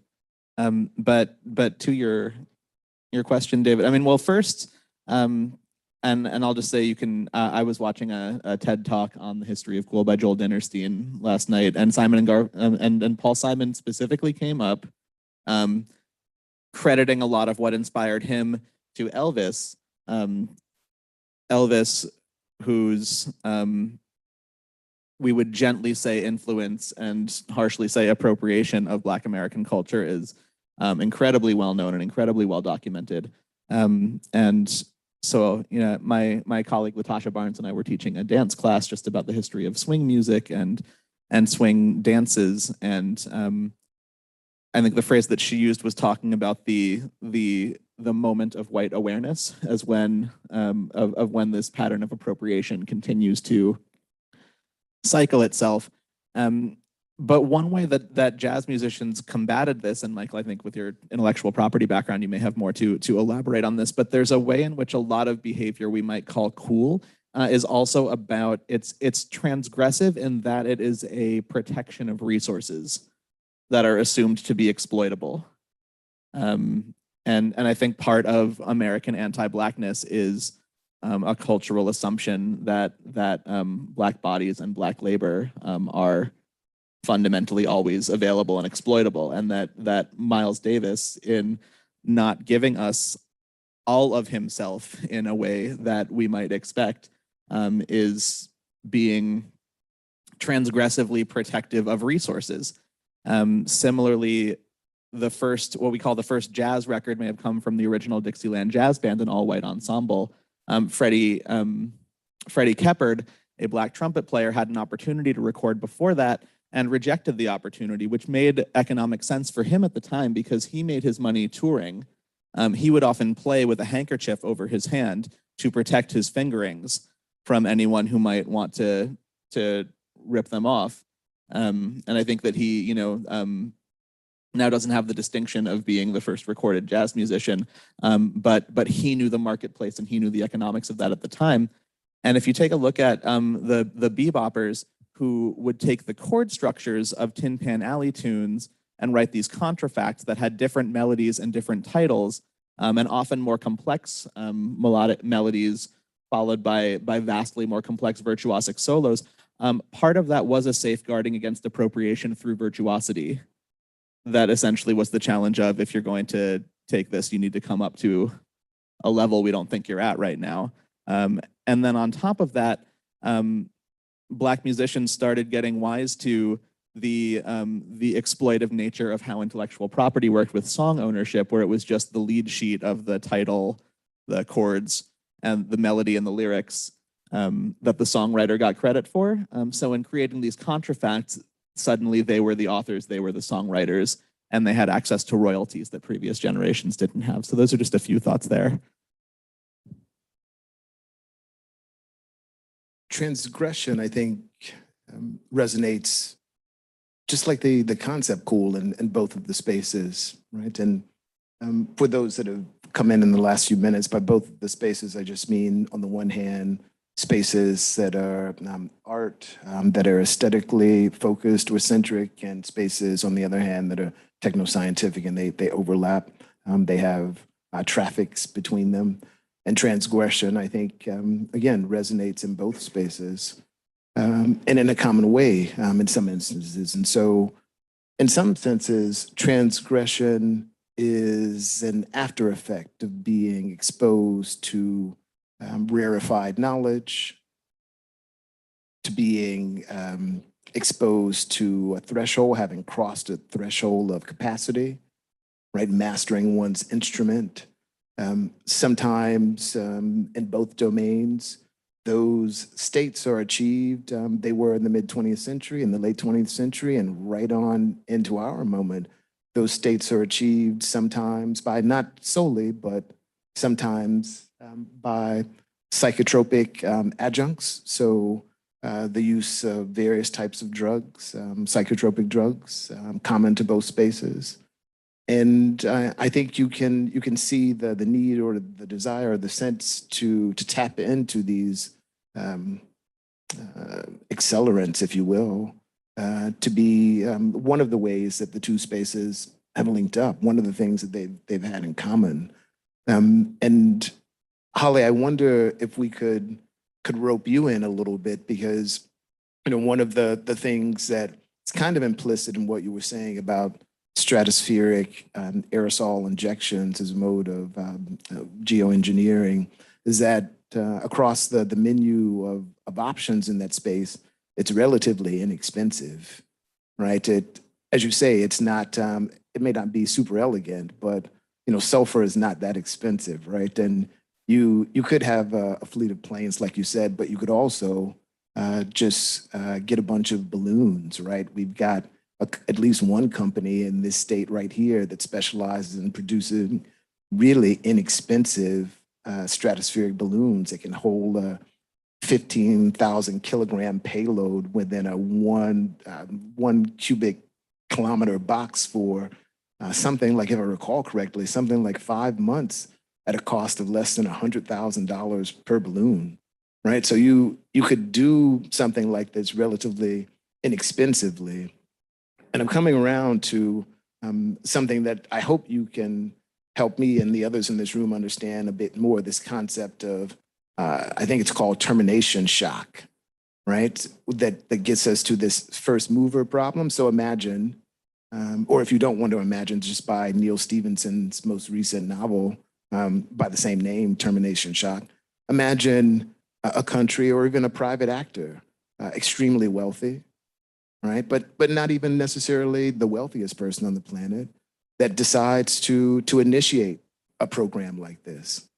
100 balloons, however many tons of sulfur, and asks no one's permission. Perhaps comes to the Arizona-Mexico border and launches these balloons and puts sulfur in the atmosphere. And within a few months, we're measuring material changes in the state of our environment, right? Measuring material drops in temperature. And Holly, help me here if I'm misstating this, but I think termination shock gets at what you do at that point, right? If someone decides to do this, or multiple someones, a personal someone or state actor someone decides to do this, and we, without asking permission, without any kind of consensus effort around the world, and we start to see, some of us at least, and I wish Jen Richter were here to help me with these pronouns, right? Some of us start to see positive changes. Who is going to want to dial this back? One, give up those positive changes, and then two, deal with the reverberation of turning off that injection machine, right? Because if I understand correctly, the models say that could be a pretty chaotic kind of moment as well. If the process is set loose and then turned off, literally turning off the switch on it, that the environmental blowback could be non-trivial. And so I think of that as a kind of technological transgression, but also a regulatory transgression, right? Someone, not Musk necessarily, but let's just say Musk, winds up doing something like that. Who's prepared to stop him? And who would be prepared to stop the process if it actually generated positive effects for those of us that are invested in these types of debates? Yeah, there's a lot to say about transgressivity here. I mean, in the production of forbidden knowledge, or in this character of the rogue geoengineer that comes up a lot in the discourse, this kind of outlaw figure. There's ways in which this culture has sort of a love-hate relationship with the rogue figure. And I think we see that, in its treatment of people like Elon Musk. And I guess that one thing I want to highlight is that kind of initial attempts in geoengineering may be more of a performance than an actual geoengineering. So the thing with termination and termination shock, that's describing an effect where if the program was suddenly ceased, the warming that was being suppressed would come very rapidly, and that would be catastrophic for ecosystems and human systems.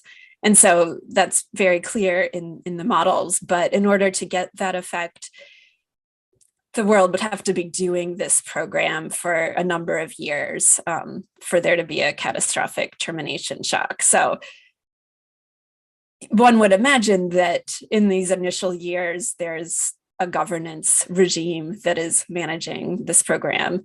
And if one actor, perhaps a transgressive actor, perhaps a nation like the United States that has maybe the temperament and resources to, to kind of go it alone, right?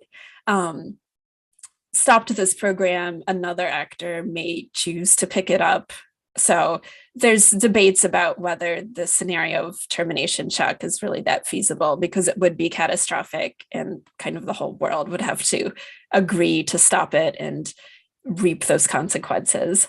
So the final thought I'll share, kind of related to this, is that there's a way, I think, in which being disengaged or nonchalant or aloof is no longer cool. And I think maybe this happened just in the past few years, because now I think, especially among young people, it's cool to be very engaged. It's cool to protest. It's cool to be excited, hot maybe, about these things. And so I would appraise the dynamics of all this is probably different than even just 5 or 10 years ago.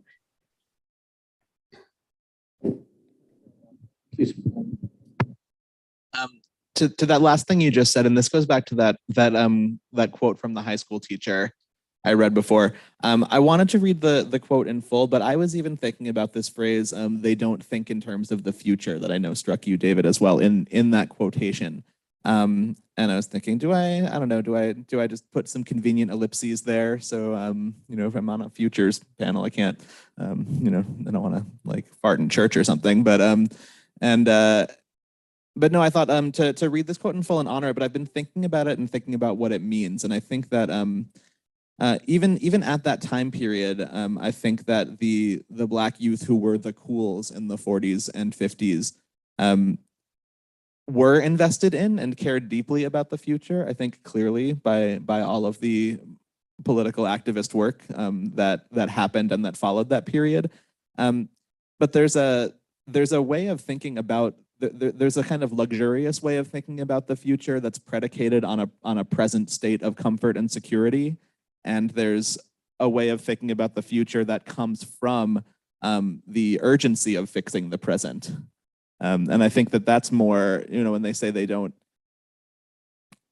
aren't concerned with the future, that seems to me more to be about that their sense of stewardship of the future is fundamentally rooted in the urgency in change in the immediate, a dissatisfaction with something incremental that can't meet the depth of the problem, that not waiting until it's too late thing. So that was kind of my point of entry for that, is because I would agree with you. I would say that even just in the curricular reform that's being asked of us and demanded of us in the arts right now, which is long overdue. I've been noticing a generation of students who are not willing to tolerate things that I didn't like, but was kind of willing to put up with. And so what I've been trying to practice is a gratitude for young mentors who are teaching me a different way of thinking about what we shouldn't have ever put up with because of the fallout that will disproportionately impact them.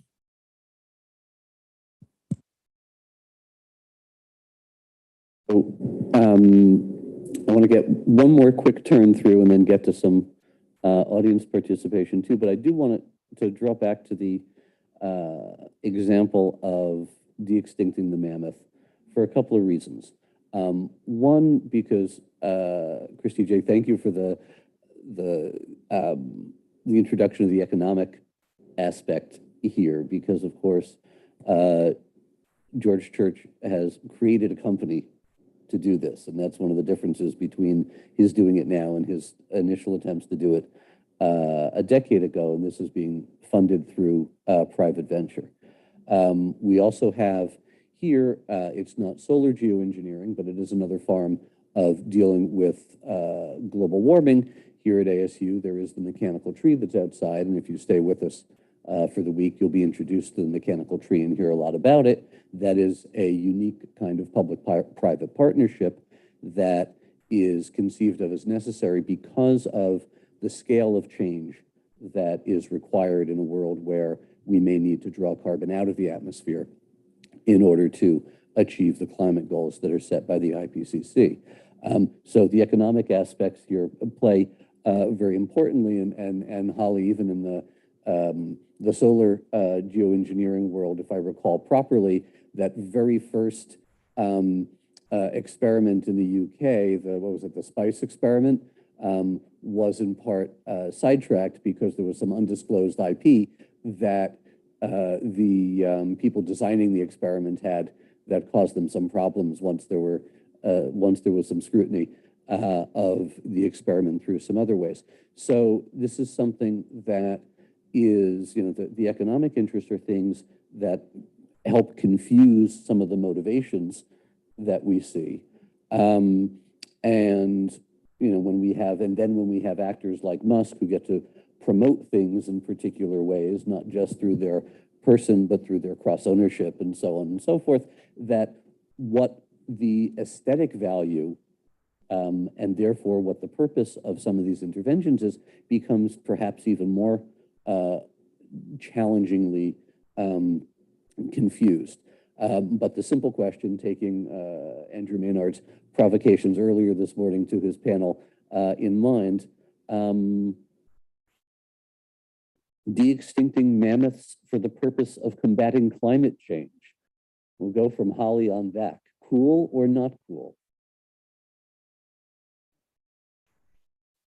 I think it's cool. You probably want a more substantive answer than that. But I mean, I'm interested in this in terms of, and I actually learned about it while doing a project in the Finnish Arctic from a researcher that was looking at albedo changes from reindeer, actually.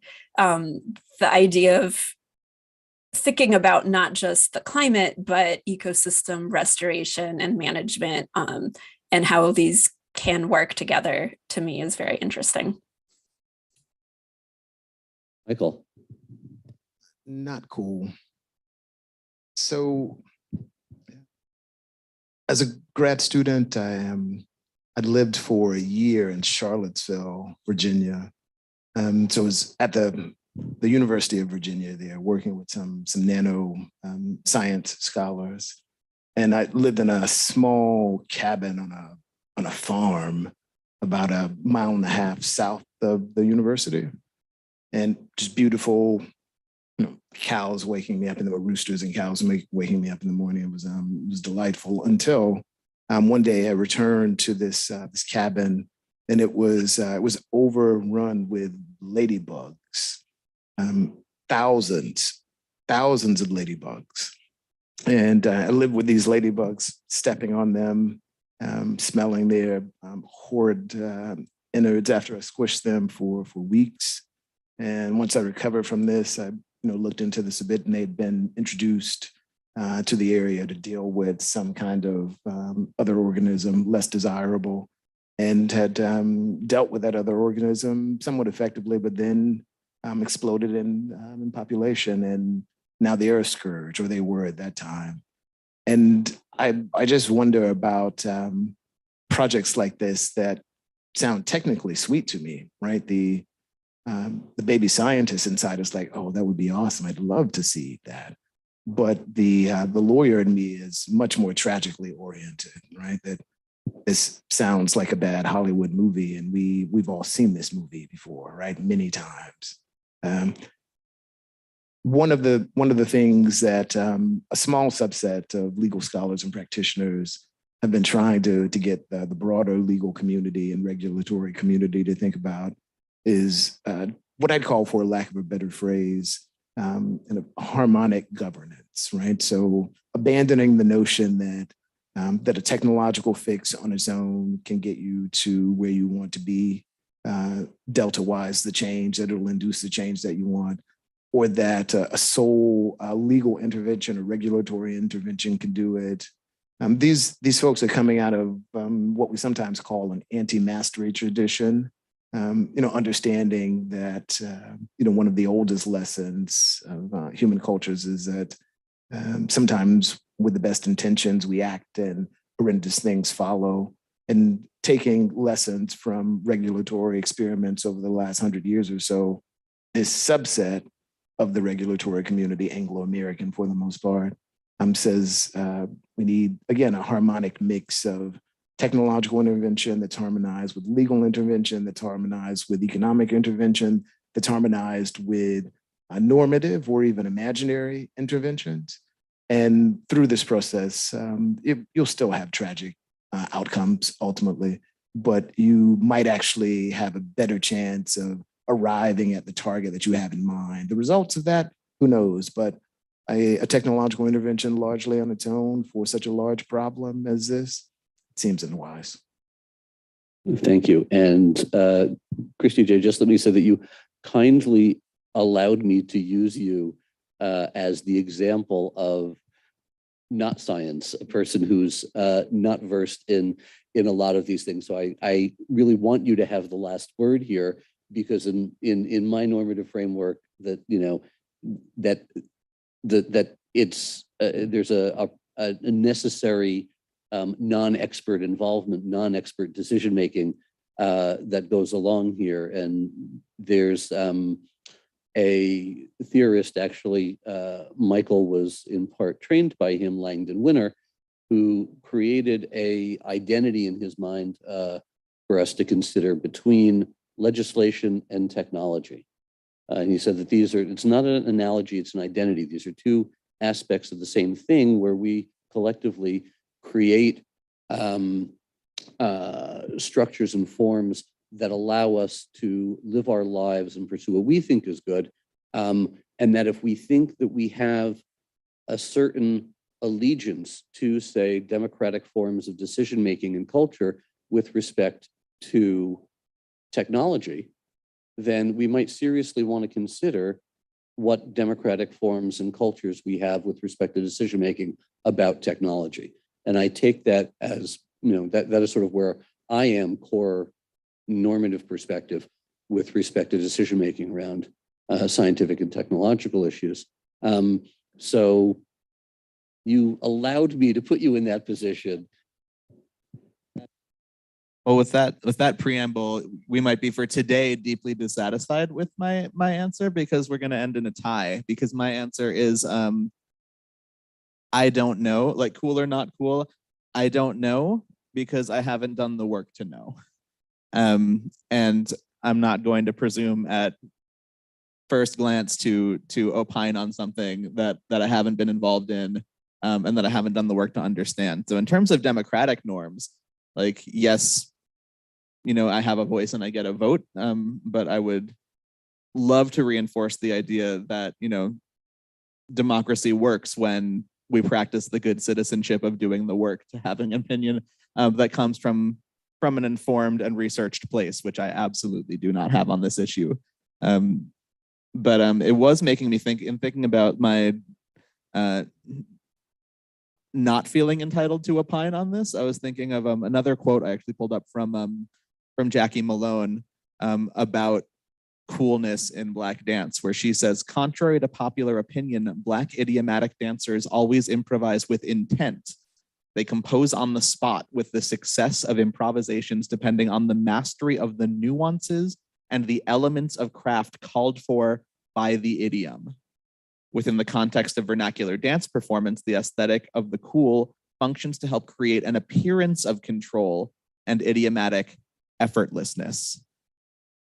And so what this has to do with is that part of what makes things that are cool is one, that they're done often with this at this virtuosic difficulty level in terms of ability, but that there's so much ability that the person who is doing the thing is also signaling to you that they could be doing more, but that they're not, but that they're choosing not to, for whatever reason. And so, and often that reason is out of respect for the idiom in which they're working, because doing more, playing more notes, dancing faster, moving ahead of the beat versus staying in the pocket or what have you, wouldn't make sense in this moment, in this tradition, in this idiom.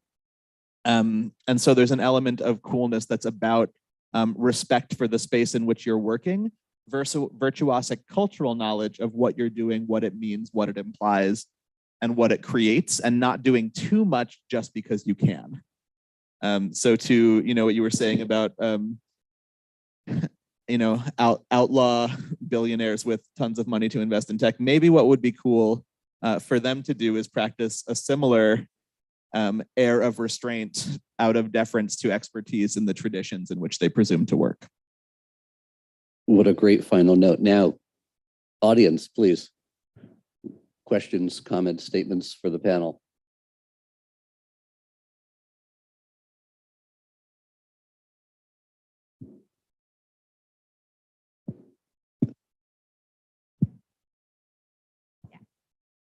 First of all, many thanks for the insightful talk. And I have a very specific question on one thing that you mentioned, Christy J-Well, which is about the things that you put up with when you were a grad student and that nowadays students do not put up with anymore.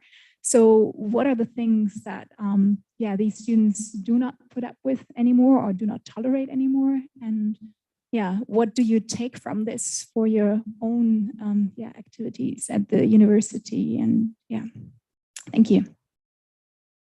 part of me wants to say, ask me again in 3 weeks when they've let me know if I have tenure or not.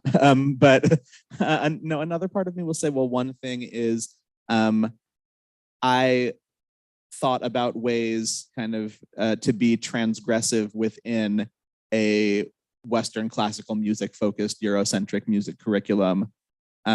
Students now are asking for us to do away with that Eurocentrism in its entirety.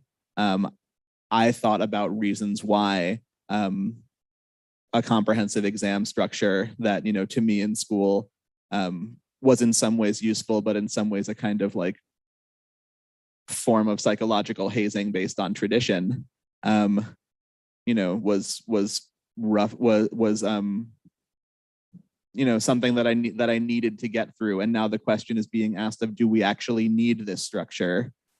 And why? So the broad question that, you know, a lot of us are asking, that I'm certainly asking, in is, what am I invested in because it's something I had to put up with, and therefore I'll inflict it on other people because otherwise I have to deal with the fact that something that shouldn't have happened to me did. And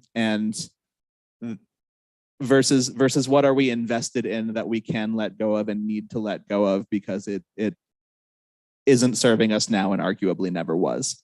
So those are a couple of the things that you caught me being really elusive about before. So thanks for nailing me down on that. By any chance, are you a grad student?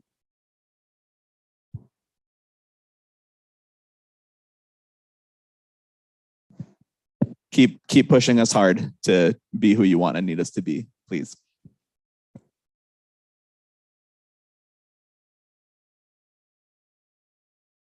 Okay, so I'll take another turn through you guys while the audience thinks about some more. So there's a deep history of conversation about the role of aesthetic values in science and where they sit. And this is someplace that we might have touched on more directly had Heather been able to be here. But they also show up importantly, as I think we've tapped into a little bit, when science enters the public sphere and when science becomes intervention and when we do things with scientific knowledge in the world.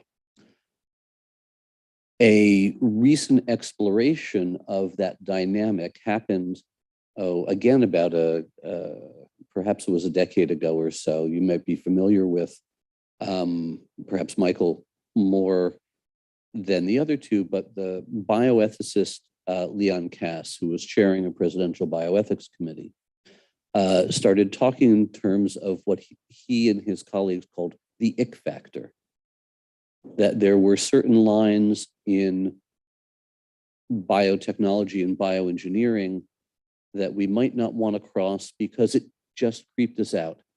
It gave us the chills. Is thinking about doing something scientifically or technoscientifically because it's cool simply the flip side of that? And how do you just then approach generally the concept of aesthetics if, you know, if aesthetics are highly, if it's hard, well, I'll phrase it this way, if it's hard to develop deep intersubjective understandings of aesthetics, where does that leave us when we judge science and technology by them?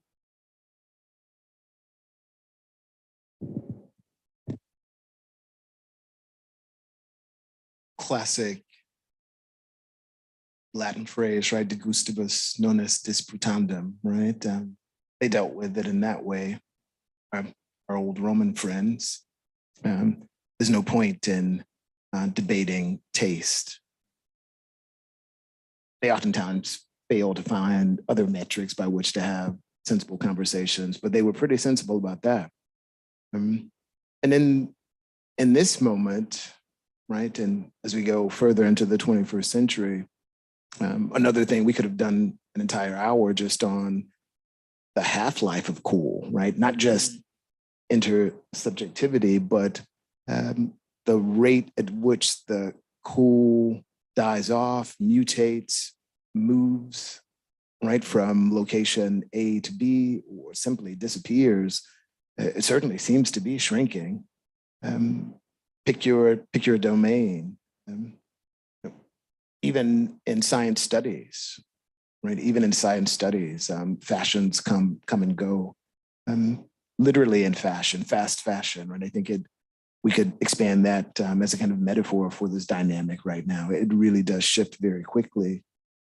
And so if aesthetics is presented as a basis or grounds upon which to set up a process of decision making, you're setting yourself up, it seems to me, on not simply an unstable ground, but one that is incredibly dynamic and even on the best of days, probably unpredictably dynamic as well. That's certainly, I think, one thing that I would put a few chips on, that it's extremely difficult, not only for the various tribes that want to be engaged in the conversation, but just the rate of change of the notion of aesthetically pleasing or aesthetically positive. Christy J, anything to add there? Yeah, only that I think on the one hand, I agree, Michael, with what you're saying. I think the other side of the challenge of aesthetics as a basis for decision making is that the flip side of what we might call, a sort of fast fashion oriented, that the other extreme would be, I think, what we've long pitched in music conservatories and are thankfully now pushing away from, which is the idea that there's this kind of set of aesthetic objects that form the core of a canon that objectively, to all people in all places, reveal fundamental human truths, and that our push, kind of against this ephemerality is to have this kind of stable, ostensibly transcendental set of war horses, which of course is an ideology that ends up just reinscribing existing cultural hegemonies and gatekeeping and keeping people out. So that's not a workable model either. And the one is predicated on the idea of transcendence, right? That the value, the truth of these things lives in some way that's completely detached from our responsiveness to them. And I think what you're talking about is sort of immanence in the extreme, right? A kind of perpetual, immediately responsiveness to the moment. So I don't know, maybe in the balance of those things, there's some value to be had, but I'm certainly not an aesthetician. And last word here to Holly, and maybe go back in part to the general framing as well. If we might be at a moment, as you alluded to before, where that distance, that somewhat indifference, that turning the back is no longer viable, that the activity, the hotness, the passion becomes something affirmative, something cool to do. Are we doing what we need to do to preserve the values that humanity holds in, as Peter said, what it is that the earth gives us as individuals, as communities, as a civilization? What disposition? Is that a cool disposition? Is that, or do we need to make it cool to make the progress that we need there? I was thinking about how the ick factor seems like it would be something visceral, but I wonder if it's really inherent in the tech or if it depends on the implementation. So when I think about the mammoth, I'm not thinking about a techno fix or a technological intervention necessarily, because the way the mammoth would actually work would require the habitat. This has been the thing with rewilding. The habitat is the kind of the main thing, and whatever institution is created to move these mammoths around through the habitat, it's a huge social ecological project. So same thing with solar geoengineering, right? It's not just the tech, it's the whole socio-technical ecological system. The tech is one small part. And so those might have different implementations, would have different aesthetics to them, depending on who's doing them, you know, there's the performance and the framing, I think, is really important with the aesthetics. So just to wrap around to your actual question, I think that we're at a time where we need both dispositions. We need the passion and we need to bring emotions into the governance of something like solar geoengineering. We can't be in this system where, you know, here's our logical governance and everything else gets left out, because it just won't work for other reasons as well. But I think that, you know, how do we manage having both dispositions at once and get rid of that binary is a really key question for us going forward. Thank you. Thank you. Anything left from the audience? Okay, so let's thank our speakers and thank you.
Test 1, 2. Test 1, 2.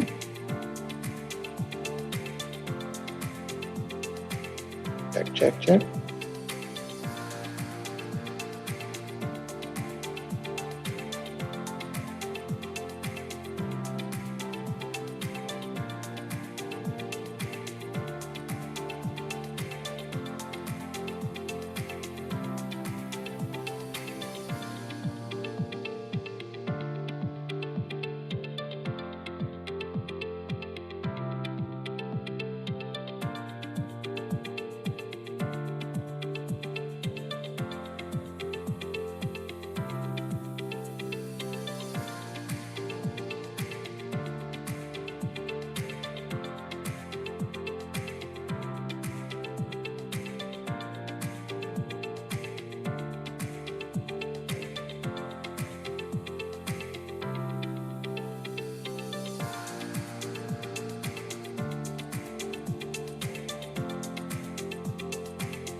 Testing microphone 8. Testing microphone 8. Check, check, check.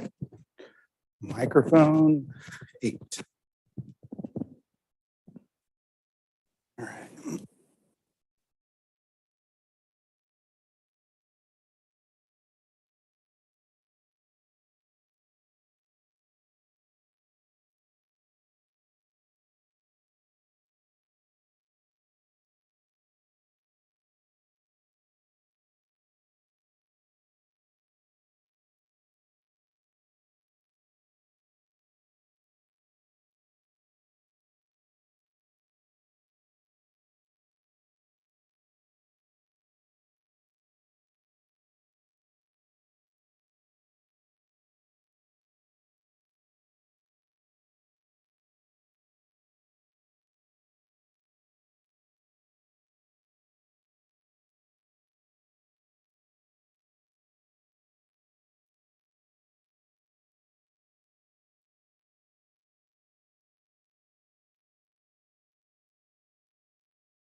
Welcome, everybody. We are going to get started in a couple of minutes, so please take your seats.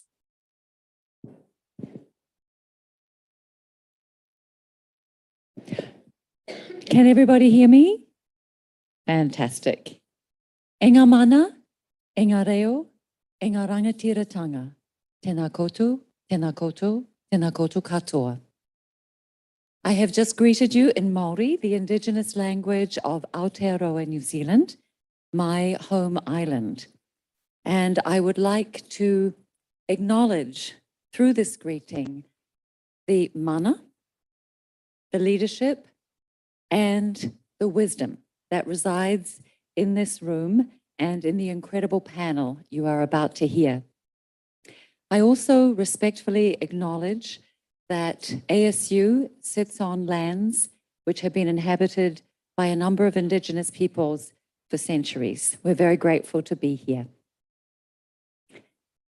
This panel on just and regenerative global futures is one that is really at the core of the mission of the Global Futures Laboratory. And we're thrilled to have an incredible group of women, what I like to call solutionaries, with us. Women who are not only thinking, but who are doing, and who are bringing very practical solutions to help save our planet. Now, my name is Amanda Ellis, and I lead global partnerships here for the Ann Wrigley Global Futures Laboratory. I'm delighted to serve as moderator for this incredible panel today. And the thread is that the Sustainable Development Goals are an integrated framework being supported by every single speaker you will hear from today. The UN Sustainable Development Goals were unanimously approved back in 2015 by all 193 UN member states. So, for the first time ever in global history and her story, we have a globally agreed development agenda. And that gives me hope, despite all the terrible things that are currently going on in the world. Another thing that gives me hope is a very special woman who I am honored to introduce to you today, Ann Wrigley, who actually has been developing ways to live sustainably much earlier than we UN ambassadors negotiating the Sustainable Development Goals back in 2015. Julie has spent her lifetime investing in initiatives and partnerships that lead to innovative sustainability solutions through transdisciplinary collaboration.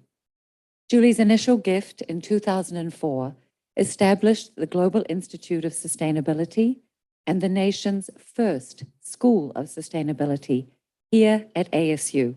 And I am very proud that ASU now ranks top in the nation for SDG Global Impact 2 years in a row, and wish us luck for this year.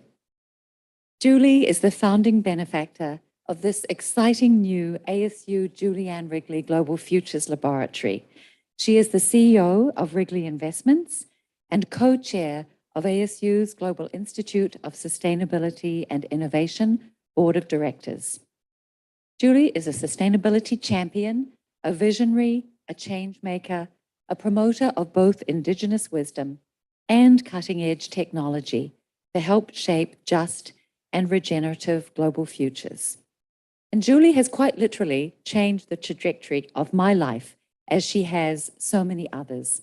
She is not only a role model in action, she also actively uplifts others. And among her very many public roles, we are so thrilled that Julie is the co-chair and high-level judge for the WE Empower United Nations Sustainable Development Goal Challenge. I am now thrilled to welcome our guest of honor, Ann Wrigley, to headline our panel and tell us more about global futures and the links to WE Empower.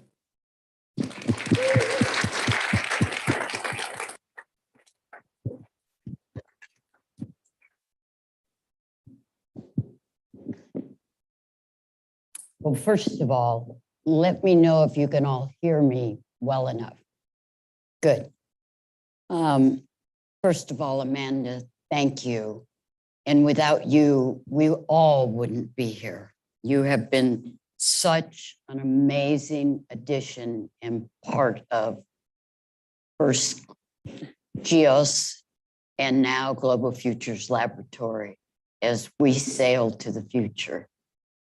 And welcome to the future, whether it be today, tomorrow, or in the future, or in the lifetime of your family for generations to come.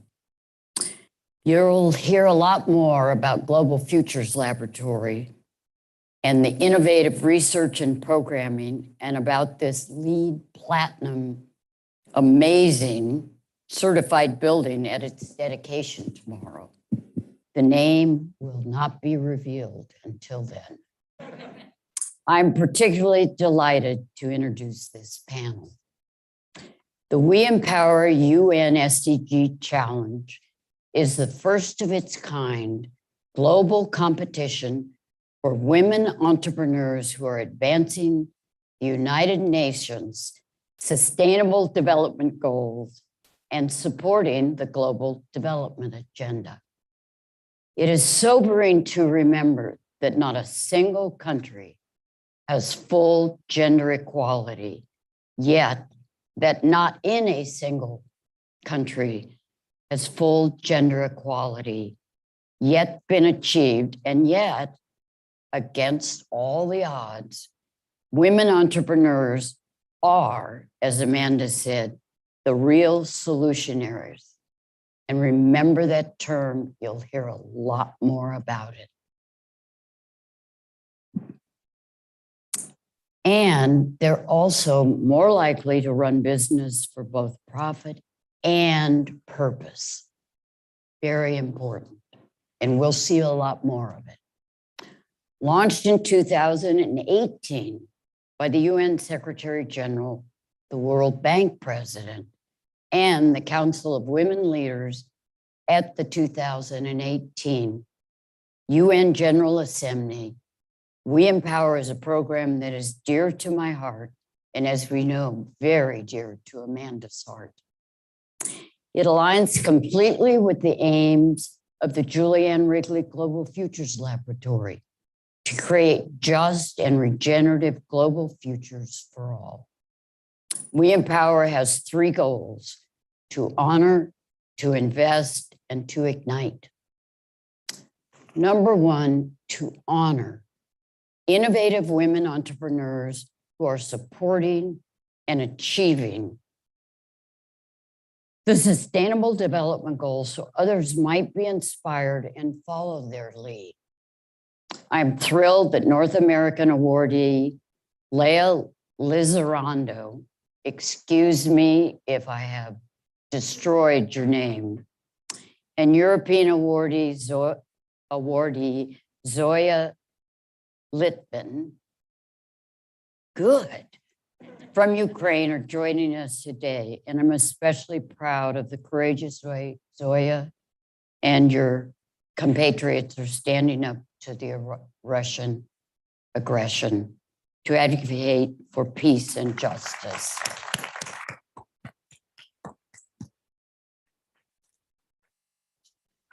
To ignite or to invest in their own ongoing success through seed capital from partner Diane von Furstenberg and training like that delivered by lead partners such as Salesforce, represented here by Global Executive Julie Hansen.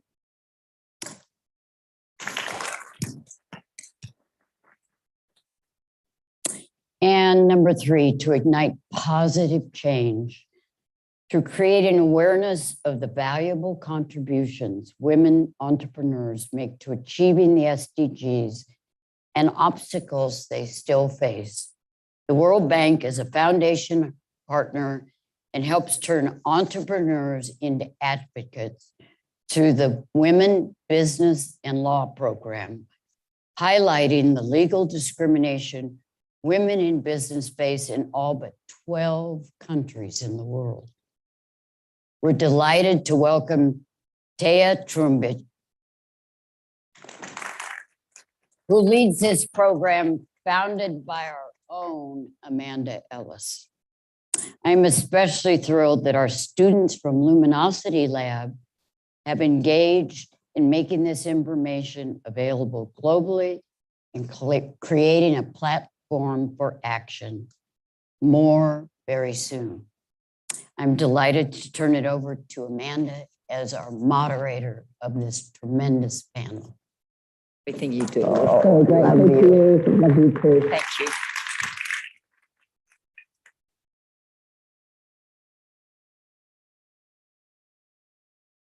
I'm going to move back and sit in the easy chair. Thank you, Julie, for those wonderful remarks and for all you do.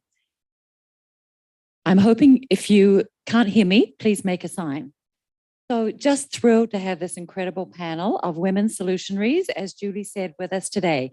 And I'm going to start with our two 2019 WE Empower awardees. So first, Zoya Litvin, who spoke this morning. And Zoya has just flown in from headlining TED Global in Vancouver. She's been incredibly brave, had 20 minutes to pack up and leave the country with her children. And I'm going to ask her to talk a little about the situation in Ukraine later, but I wanted you all to hear about Zoya's role as a very innovative educator in Ukraine. So Zoya, you are the founder of Novoperche School, and I'm butchering that. And tell us a little bit about why and how you're supporting the Sustainable Development Goals. Hello. Yes, it works. Thank you, Amanda. And I'm really passionate about sustainable development goals. And with my impact investment and with my business, I'm trying to achieve the fourth one, which is called quality education. And it's actually only one sustainable development goal. But if you look deeper on it, you will realize that it's the best tool to achieve all other goals, because quality education, it helps us to bring up the new generation of inspired leaders who create better environment, better economy, better society, and create human well-being. That's why I'm so passionate about it. And in Ukraine, I have a team of 160 amazing educators. We have a school, it's K-12 school. We start with kids when they are 4 until we graduate them. And we are recognized by Microsoft ranking about 100 most innovative schools in the world. It's a little bit funny. It's funny because we have all Apple equipment. Kids love it. But it's not only about being a place of happiness for our 560 students in my school. It's also about creating great community of parents. And it's about sharing our know-how with all the system of education. So, for example, using our experience and know-how that we achieved in our school, we help government to start and continue national reform of school system, which is called New Ukrainian School, and which is very successful by now.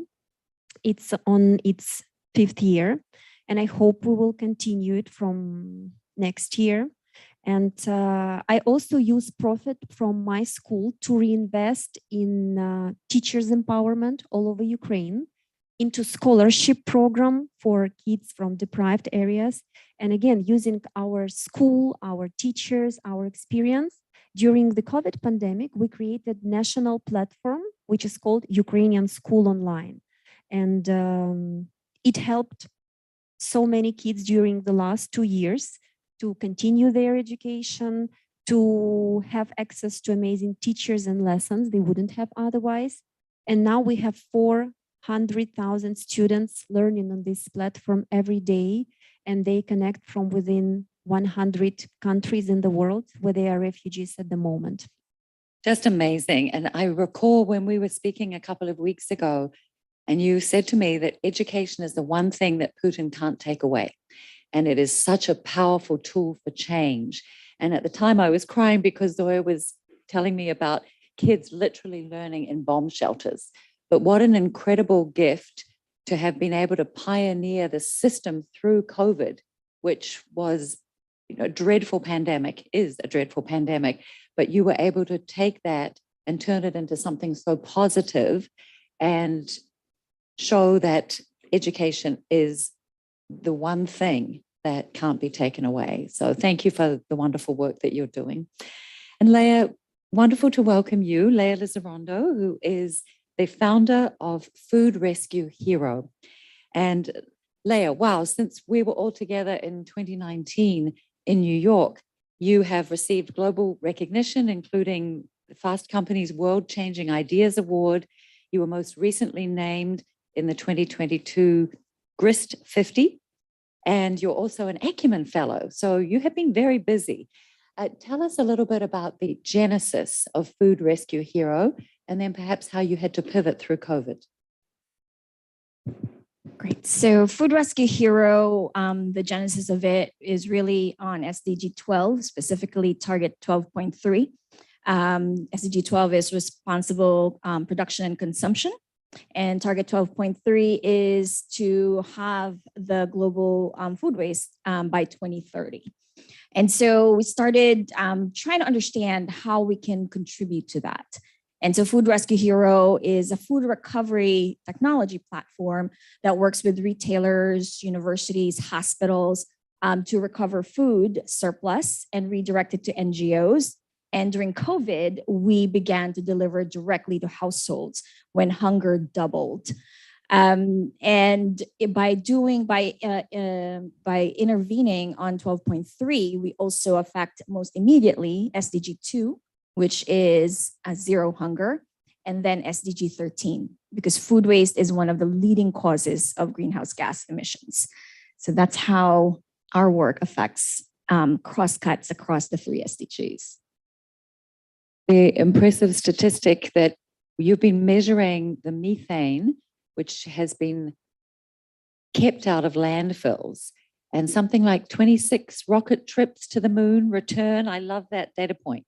Right. So our goal is to be in 100 cities by 2030. And if when we reach that goal, we would have mitigated the equivalent carbon emissions of over 3,000 rocket launches to the moon.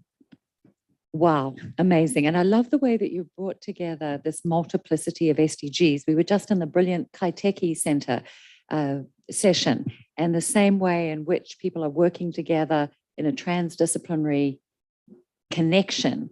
This is the way that you as brilliant entrepreneurs are connecting across the Sustainable Development Goals too. I was amazed when I read your story early on. Leah had come from the Philippines, and the first thing that she saw in New York City, where she expected the streets to be metaphorically paved with gold, was a gentleman who was fossicking for food in a garbage can. And that image, I remember you saying, stayed with you. And I was amazed to read that 1 in 7 Americans pre-pandemic was food poor. So not only is this obviating hunger, but it's also preventing methane going to landfill. And what a wonderful use of technology. And looking at both the businesses here, real incredible women solutionaries using technology for good as a platform to help really advance the Sustainable Development Goals. So thank you both for your work. We're going to come back and we will be opening for questions from the audience. So please hold those questions. Next, I'm thrilled to introduce Julie Hansen, who is Global Executive for Salesforce. And I actually wanted to shout out to, I think, those who run, I think Ryan Johnson is here, who runs the sustainability course. You have a couple of graduates in the audience. So Julie and Dan Luchtenhaus, good friend from Hawaii, who's also one of our lead sponsors for the UN SDG Challenge. Both came to your course, Ryan, and graduated early on in sustainability strategy for the executive program. And out of that connection were more connections. So thank you very much. These are just the kind of connections we want. And Julie, with your role as Global Executive for Salesforce, tell us a little bit about the commitment of the organization and Mark Benioff, the CEO, to SDG 5 on gender equality, and also about the value of sustainability that Salesforce sees in participating in this competition.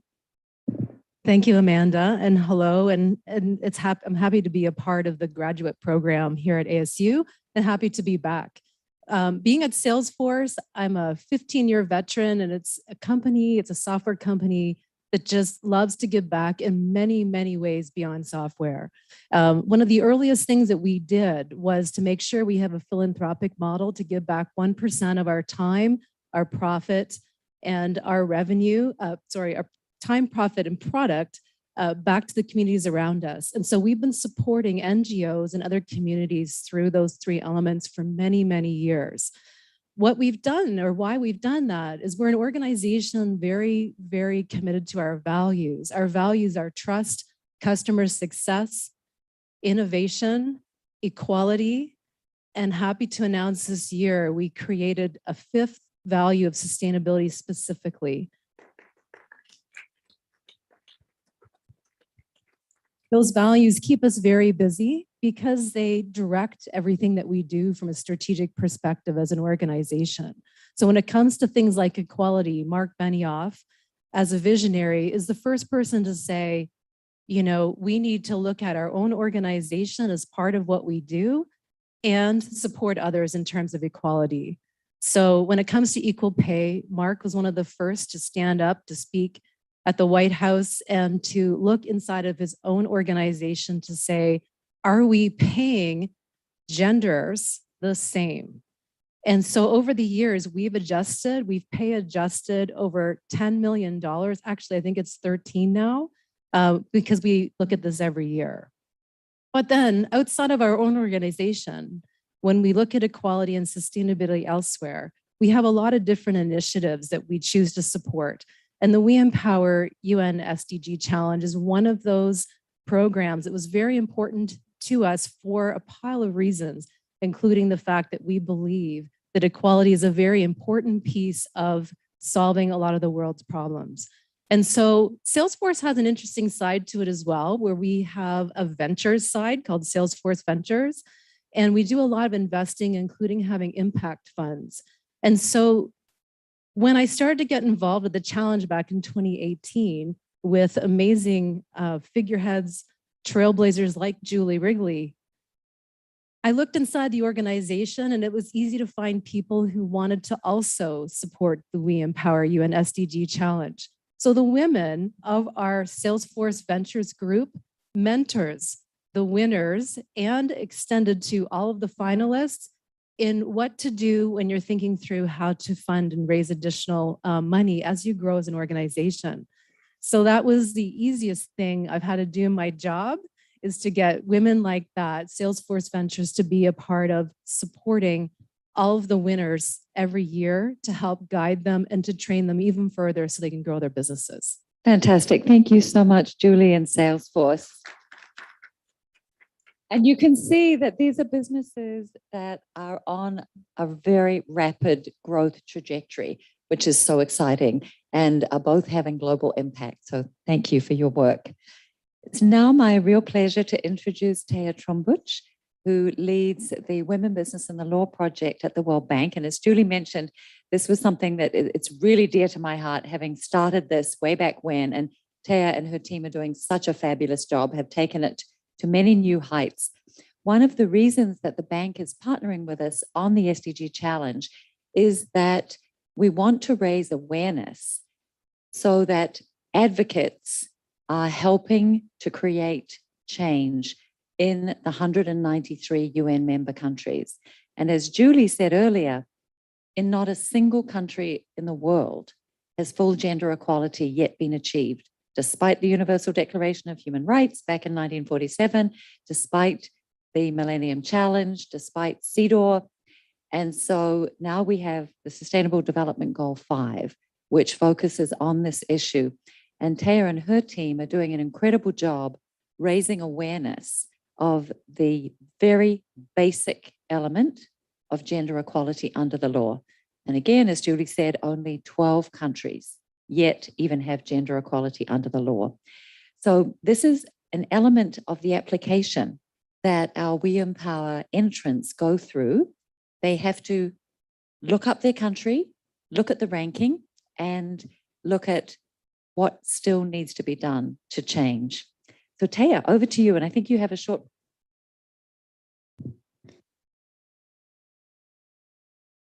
All right, well, thank you. Good afternoon. Hello, everyone. It's a pleasure to be here, and it's an honor to be alongside such wonderful, amazing women. My name is Taya Trumbic, and I'm the Program Manager of Women Business and the Law at the World Bank. Thank you, Amanda, for so many years ago having the idea that the law matters for growth, for economic growth, for women and their communities.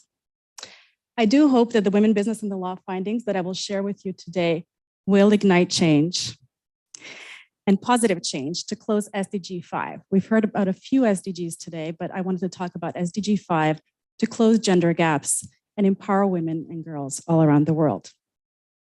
Do you know how many women in the world do not have access to equal economic rights? Any guesses?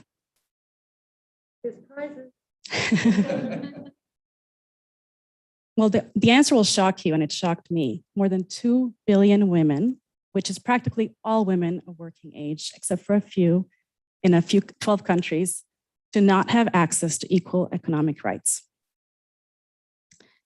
The economic potential of the world is untapped, and we are now facing crisis upon crisis upon crisis. I just want to acknowledge all the things that are going wrong right now. We're recovering from a pandemic, we're facing climate crisis, and we have a war in Ukraine. And women all around the world are held back because of discriminatory laws that put them at a disadvantage. And this crisis upon crisis is now threatening to undo the small progress that we have made over the last 20 years. And crisis is never gender neutral. We need to raise awareness and remove discriminatory laws, but also enact laws that help women level the playing field so that entrepreneurs like Zoya and Leah have an equal chance at achieving the wonderful goals that they have. All right.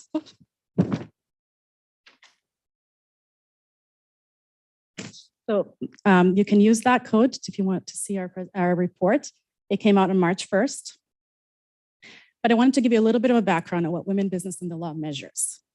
We follow the working life cycle of a woman from starting her company, from just starting and entering the workforce, freedom of how laws affect women's freedom of movement, to how laws affect women in the workplace. We look at equal pay legislation, but also restrictions on women and working at night or in certain industries. We also look at women's equality in the home. What happens when they get married and if they have equal rights to leave that marriage if they wish to.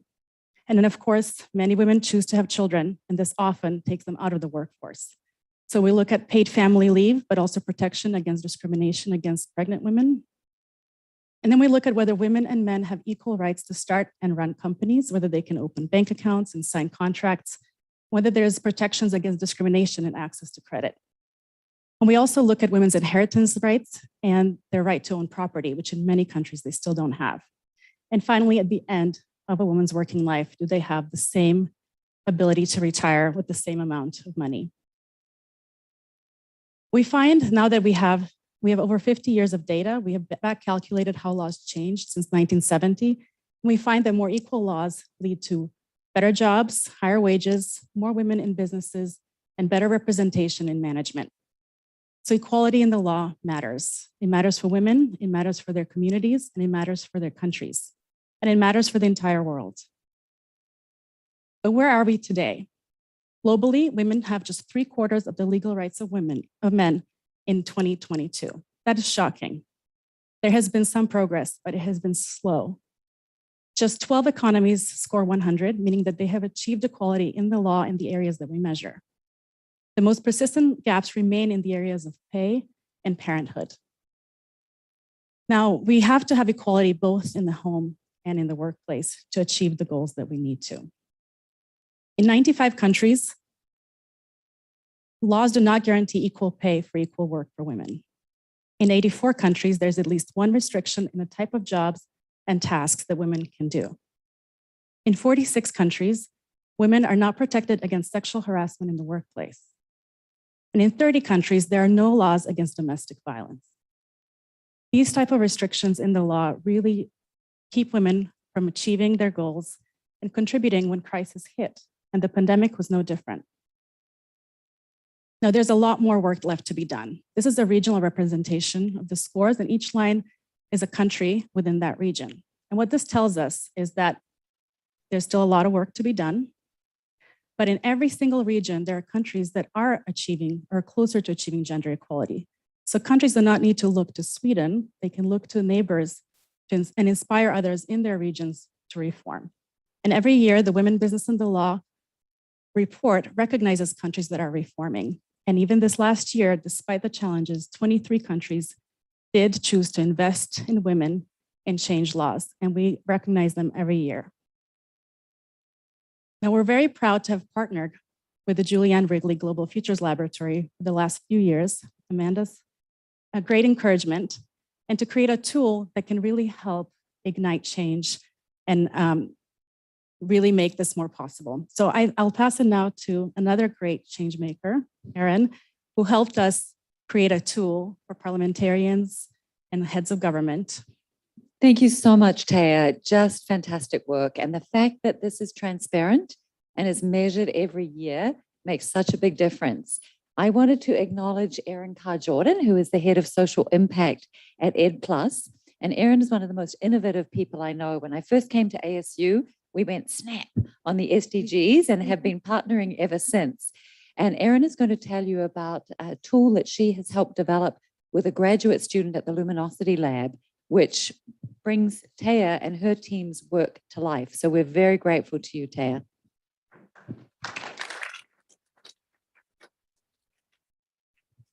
Do you have slides?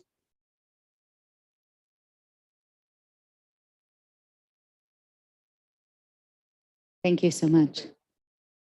Let's see. Okay, hi everyone.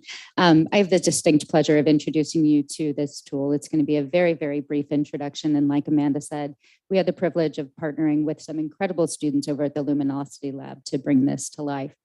Essentially, what we wanted to do is work with Taya and the Women, Business, and the Law team to ingest the data and all of the indicators specifically to help countries better understand what's happening in their respective regions and to create a mechanism by which you can access that in real time.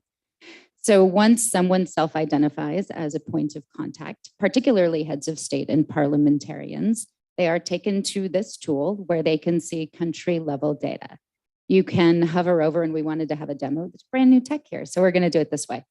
So you can hover over any particular country that you're interested in, and it will give you that composite score. That composite score is the scores that are the result of each of those 8 indicators, specifically pension and pay and entrepreneurship and assets and all of those things. The tool is a multifaceted tool. It's intended to be 1 part notification system, 1 part comparison, 1 part ArcGIS, and 1 part educational system. A lot of parts, but we wanted it to be incredibly useful. So if you are a head of state or a parliamentarian or an educator wanting to focus your area of work, you can hover over the country that you're interested in, and it will give you that composite score.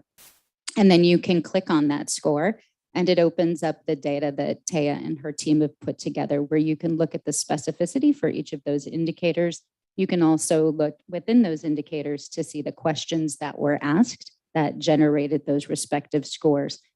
One of the important pieces is to provide areas of strength and areas of opportunity. We wanted to be able to reinforce, using Taya's mechanisms, things that are really going well, but also to point people to places where they have room for improvement. And by creating the mechanism that allows people to hover not over their respective region, but to look at what's happening around them, we wanted to intrinsically motivate people to improve. So this is the mechanism that you can log into the actual system. Right now, the tool is actually in use in more than 70 countries around the world. Once you log in, you self-identify the country or countries that you're interested in. And at a cadence in advance of a universal periodic review before the Human Rights Council, you will receive a notification that says, hey, you're coming up for review soon. That's 9 months, 6 months, and 3 months in advance.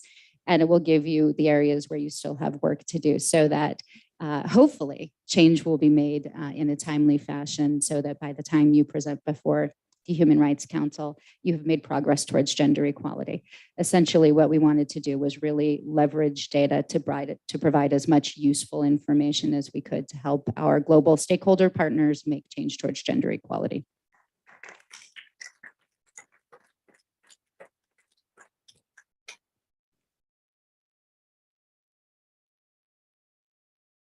So much, Erin.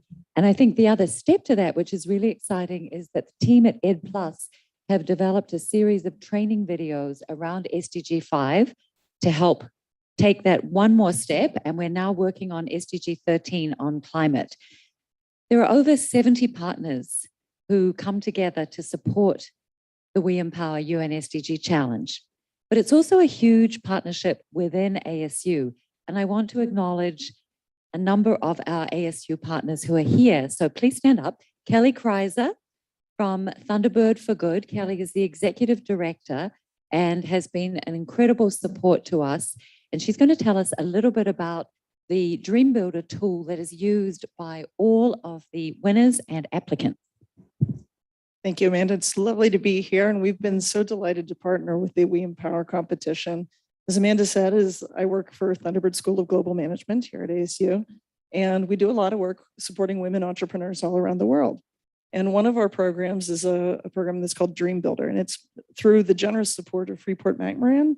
And it's a free online training tool in English and Spanish, and it helps women start and grow small businesses. And we've been able to make that available for free to not only everyone that wins, but everyone that applies to We Empower. So it's just one way that we can help support everyone that has kind of thrown their hat in the ring in this great competition. So thank you so much. So much. And I'm hoping you can pass the mic back to Laura. So before we go to Megan, Laura, who is, I think I'm a huge fan. Laura is an associate professor of engineering and the inventor of Solar Spell, the solar-powered educational learning library, which is gifted to many of the awardees and is in use now in many countries around the world. So Laura, please tell us more about this wonderful program. Oh, thank you so much, Amanda. I did bring some show and tell, and very happy to have an opportunity to show off this library. I'll pass that. And we have also started calling Solar Spell a information literacy initiative as well. So not changing the solar powered educational learning library, but we are now in 10 countries and really took the opportunity to find the silver linings during COVID and strengthen the content that's on our localized libraries and increase the number of partnerships. So I'm going to put in a little plug for the Wednesday talk that is on partnerships, and you'll be hearing more about Solar Spell at that time. Thank you. Wednesday, 12:30, please be here. Great. Thank you, Laura. And I think, Laura, there's going to be a very special presentation to Zoya, who is thrilled to know that she will be gifted a Solar Spell for use. So thank you. And we want to get a photo op with everybody at the end. It's not only our incredible faculty across so many different parts of the university who are actively involved in We Empower. For example, Dave White helped us pick the winner on water a couple of years ago, Christelle Quizera in Rwanda. So we utilize everybody's talents, but we also utilize our students. And Di Bowman, who is the Associate Dean in the Sandra Day O'Connor Law School, who is currently in Australia, coordinates the students. And we're delighted to have with us today the student judge coordinator, Megan Shovlin, who is going to say a few words about her role at Thunderbird for Good. And she is also in charge of the Student Women's Business Association. Megan. Hi, everyone. Thank you for the introduction, Amanda. It is great to be here and represent Thunderbird School of Global Management, the ASU student body, and the student organization of Thunderbird Women in Business. As a current graduate student at Thunderbird, I really respect and identify with SDG 17 and the importance of partnerships. And I have witnessed and I have been a part of countless partnerships at my time at Thunderbird. And we have created really meaningful outcomes that will last long after I graduate. One of those being the student collaboration with the WE Empower initiative, which I am honored to be a part of as a student judge and coordinator. Thank you. Wonderful. Thank you so much, Megan. And we're now actually going to hear from one of our former student judges and interns, Maddie Handler. And we hope the tech is going to work. But Maddie actually spent, yay, hello. Wonderful to see you, Maddie. Maddie is beaming in from Washington, D.C., where she is now working for the Global Business School Network. And Maddie worked with one of our awardees from Jordan and spent time over a summer working in a refugee camp in Jordan using the solar spell. So it all ties together. Maddie, tell us about your time in Jordan with Hadil Anabtawi, and wonderful to see you. Hi, it's wonderful to see all of you. I apologize for the lighting. It's, it's a work in progress, the telework component. But it is so wonderful to be here. As Amanda mentioned, I am one of the inaugural students to do an internship with WE Empower, and with, I believe, one of the only interns with Hadil Anabtawi, who is an amazing social entrepreneur herself. I worked specifically with the Alchemist Lab and the Go Girls program. The Alchemist Lab is a social enterprise based on creative learning in STEM education. And the Go Girls, of course, is the focus on refugee youth, young women, and girls. To have that same access. I was also honored to double this opportunity by working with Solar Spell and acting as a representative within 2 refugee camps in Jordan. This has taken me all over the world, including to Shenzhen. I was a representative at the UN Unleash Innovation Lab there, competing there, and that was a lot of fun. I actually worked on a team with a Ukrainian and a Vietnamese woman, which was super exciting. We worked on UN SDG 4 with a little bit of emphasis on SDG 5 as well, so gender equity and access to education. Access to education has actually taken me to where I am now. Which is coordinating programs in over 50 countries at the Global Business School Network. Currently, I'm working on an entrepreneurship competition across Africa, and it's called the Africa Business Concept Challenge, and working with entrepreneurs from everywhere from Ethiopia to Morocco to South Africa on SDG solutions. So it's been a very exciting journey, thanks to WE Empower. And then the last thing I'll say is, as a judge for the program, I was also able to not only judge some of these incredible ideas and incredible women, but I was able to actually meet some of them at various conferences around the world. So it is a wonderful, tight-knit community of very empowering solutionaries, I believe is what you called us earlier, Amanda. So thank you. Thank you, Maddie, and you're a wonderful ambassador. I also wanted to say, anyone who has students who are interested in being judges, this year we're in the middle of it now, but next year, always looking for students in the law school, sustainability, and Thunderbird. And of course, one student judge gets picked to go and spend a week with the WE Empower winners in New York at the UN General Assembly. So it's a very exciting opportunity, a real life-changing opportunity for our students as well. So you can see that this is a very integrated program. We're changing the laws, we're changing the world, we're promoting these incredible women entrepreneurs and solutionaries, and we're building the leaders of the future. I'm now going to throw it open for questions. We are right on time. If anybody would like to ask a question, make a comment, you have this amazing panel who's here. And if you don't, of course, you all know me, I'll be racing in with my own questions. Anything you're burning to know? So there's a couple of things that I really want to know. So Zoya and Leah, there are still many fewer women entrepreneurs than men. What guidance would you have for women who are thinking about their careers, who are interested in sustainability? Both of you have been very innovative in the way in which you have pursued your passions. And what advice would you have for our students who might not have thought of entrepreneurship as a path forward in terms of their preparation and how the SDGs might be a guiding framework for their ability to help change the world?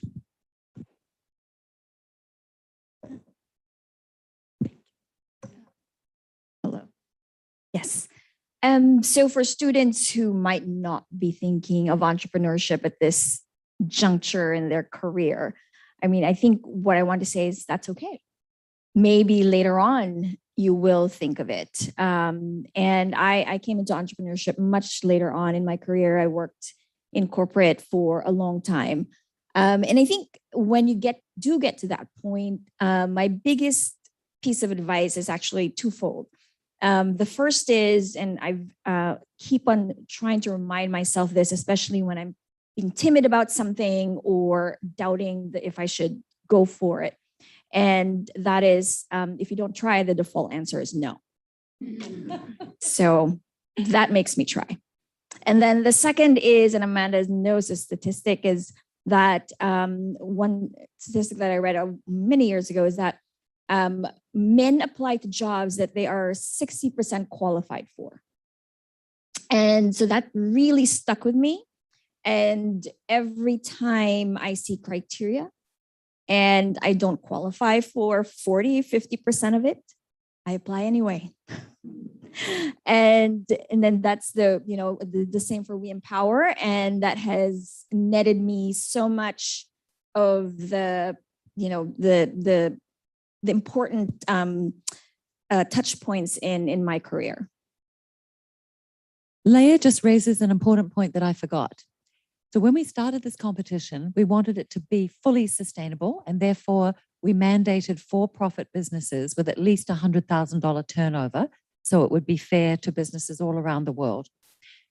Leah got in touch and she said, well, I'm not a for-profit business. I'm a for-purpose business, but I have way more than $100,000 turnover. Can I enter? And with Vital Voices, our other co-lead partner, we really scratched our heads and we're like, yes, we're in the wrong paradigm. We're thinking that business has to be a certain model. And in fact, just as we heard today at Kaiteki, we need to change the model. And we heard today at our wonderful opening session, we actually need to change the model. We need to innovate out of the box. And that's the thinking that you have brought to us, Julie. So we said, wow, yes, Leah, yeah, we need to be thinking about for-profit and for-purpose. So thank you very much for making sure that you didn't just default to no, but you pushed the boundaries and you changed the entire competition with that. So thank you. So I'm quite agree with Leah. I think it's okay if you don't dream to become an entrepreneur, being young woman, student, etc.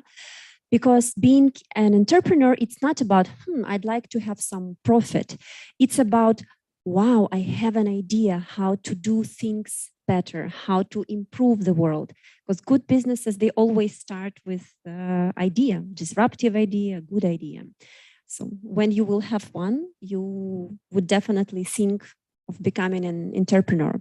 And I think in this process, it's really important to have role models next to you, stories of success. And I understand that I had no limits in my head because I had my amazing mother and grandmother, and they definitely had entrepreneurial minds, but they couldn't use them in the USSR. Not because they were women, by the way, but because being an entrepreneur in USSR, it was completely impossible. It was against the system and it was dangerous and impossible at all. And one of my outcomes after WE Empower was to dream bigger. It's again what you said, and achieve higher goals. And for example, straight after I came back from the New York, I decided to apply for a huge bank loan and open my next school. And it's on a 4th level now, and it all works perfectly. So I hope I can continue constructing that school in September.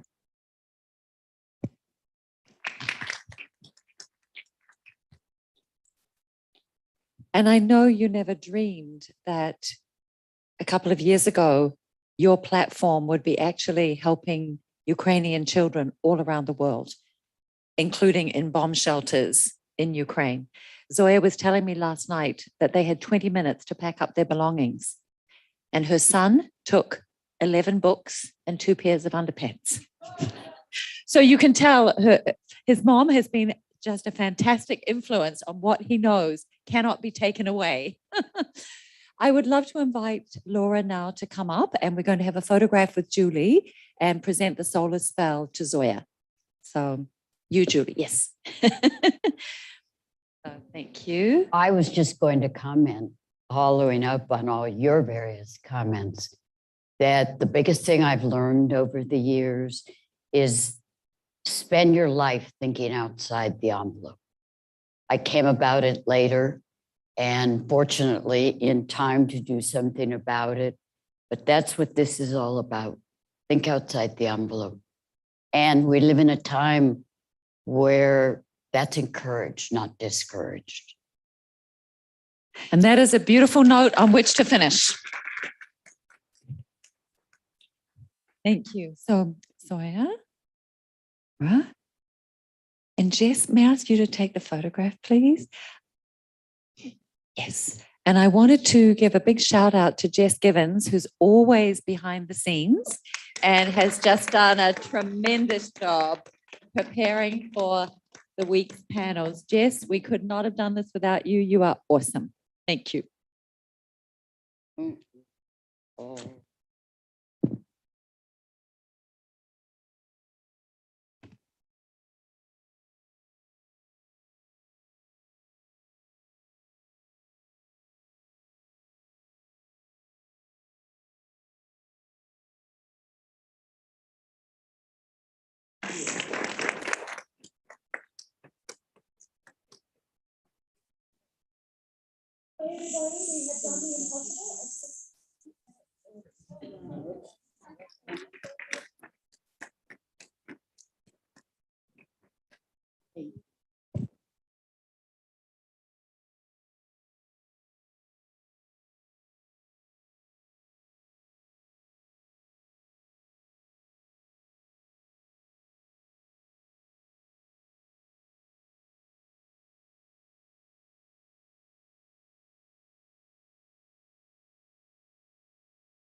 Yeah, doing well.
Could I invite everyone to take their seats? We're going to get started here.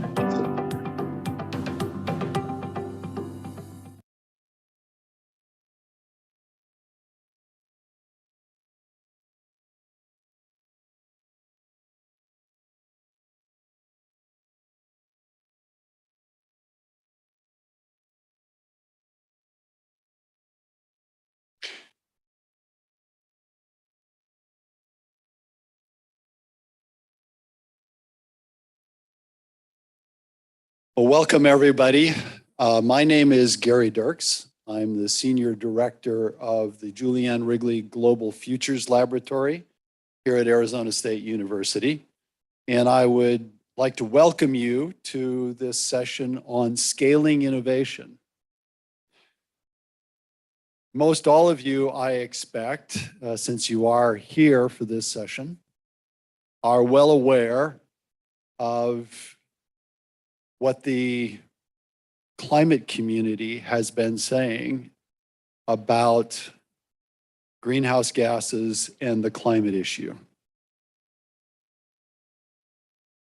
Reports have been getting progressively more aggressive, frankly, increasingly strident as to the danger that we as a species are facing in the climate crisis due to greenhouse gases in the atmosphere. We are quite simply not keeping up with the trajectories that have been laid out for decades now to mitigate the rate at which carbon dioxide is emitted to the atmosphere, and not just carbon dioxide. To the point now where for the first time, the IPCC is really saying there is going to need to be carbon capture technology.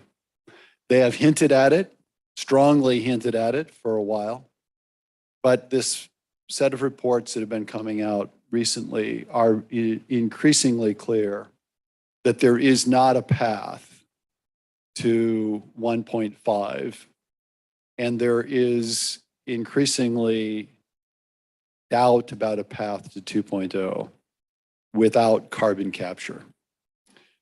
It is unfortunate, frankly, that we find ourselves in this situation. It would be better, by far, if we were able to reach the targets for CO2 in the atmosphere that are necessary to keep us well below 2.0. But that does not seem now to be the situation that we're in. Our panel today is going to discuss carbon capture. Seated to my immediate left is Rayad Fazani. And I'm going to let each of the panelists introduce themselves in more detail. But let me just say that Rayad is the managing director of Carbon Collect, and he is the chief executive officer and chairman of Carbon Collect, Inc., the American company that is underneath the parent company, which is an Irish company. I am pleased to say that I have known Rayad for many, many years. He and I worked at BP together in the Asia Pacific region, going back more years now than I care to remember. And it was a real coup for us to be able to get Rayad to join the company. Next to Rayad is Dr. Klaus Lochner. Dr. Lochner is, without a doubt, the father, the grandfather, the originator, the great-grandfather of carbon capture, direct air capture. Virtually every version of direct air capture that involves capturing and releasing CO2 from sorbents is some generation of his ideas. I recall reading a Scientific American article some many years ago about artificial trees.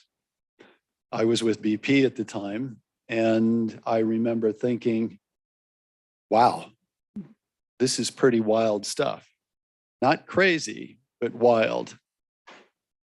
It never occurred to me that in the not terribly distant future, I would be sitting in a conference room discussing how important it is to recruit Dr. Lochner to ASU. An endeavor that was successful, and I'm delighted because not only has he made a great addition to this university, but he's been a great friend. And then last but not least, Matt Green. Matt is the relative newcomer to this space in this group. Matt is now the director of the Center for Negative Carbon Emissions. Klaus has stepped down. But he brings an extremely important dimension to the work that we do, because as you're going to hear from the panelists, sorbents play a really important role in the capture of CO2. And that means very sophisticated chemistry, that means very sophisticated material science. And Matt brings that along with his wisdom in leading a center. So that's our panel for today. I am going to leave the floor to these gentlemen in their good hands and join you in the audience. Brad, over to you. Thank you, Gary.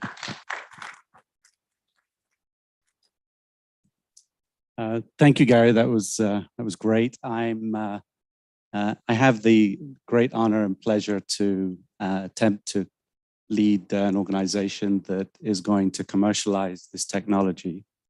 My background is over 34 years in the energy sector, a lot of that with BP. And then subsequent to that, I have also been very active with small companies or smaller companies as advisor, in some cases board member, in some cases investor.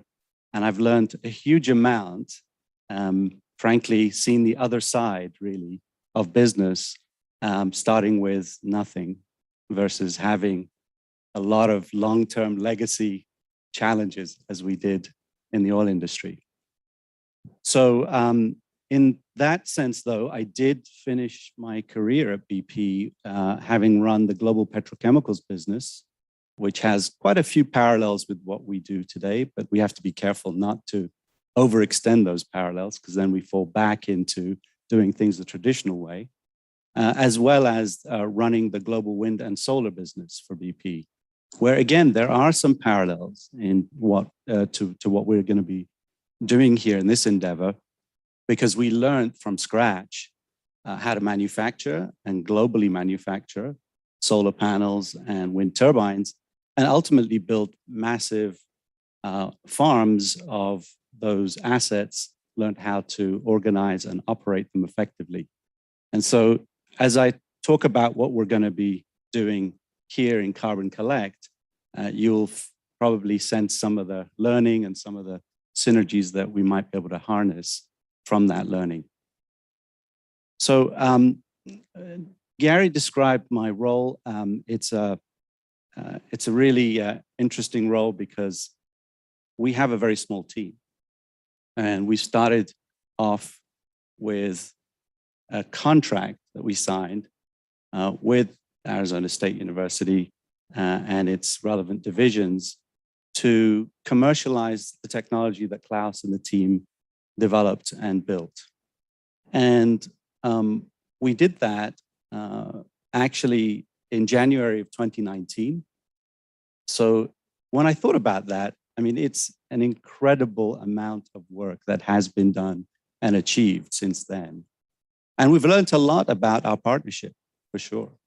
And there's still much more to do and learn. The purpose was very, very clear. We want to make a significant impact to the challenges that are presented to our planet from climate change. And for us to do that, starting from a very small idea is frankly a daunting challenge. But the team that we've assembled has incredible energy for this challenge. And I think we've already demonstrated that we can do a lot in a short period of time. For some of us, we'd have liked to have done it quicker and better, but actually we have to learn too. So the purpose is clear. The question is, what is the solution? That's the question that everybody asks us, and that's what we have developed and are working on, continue to work on. The solution was a concept that Klaus created, which is very powerful, which is passive direct air capture.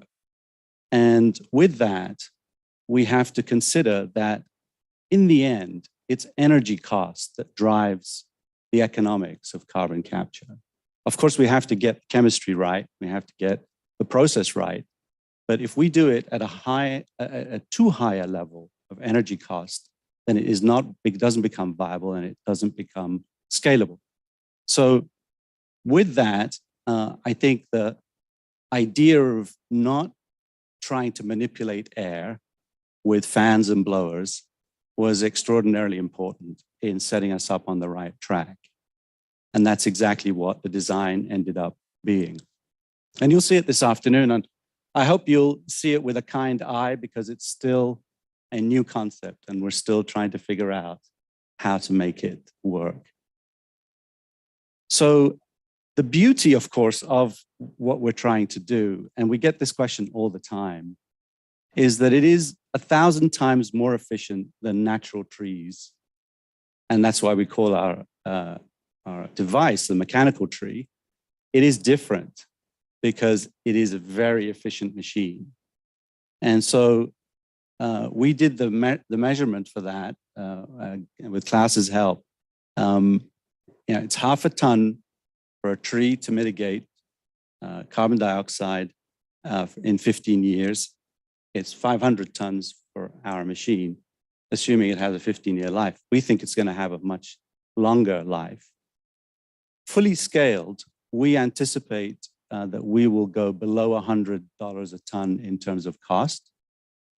That's compared with between $600 and $1,000 a ton today, if you wanted to buy a canister for your lab, or if you wanted to buy a substantial amount of CO2 to feed your beverage plant. So there's an opportunity there. If we can meet our cost, we can be profitable, and that means we will be successful as a commercial enterprise.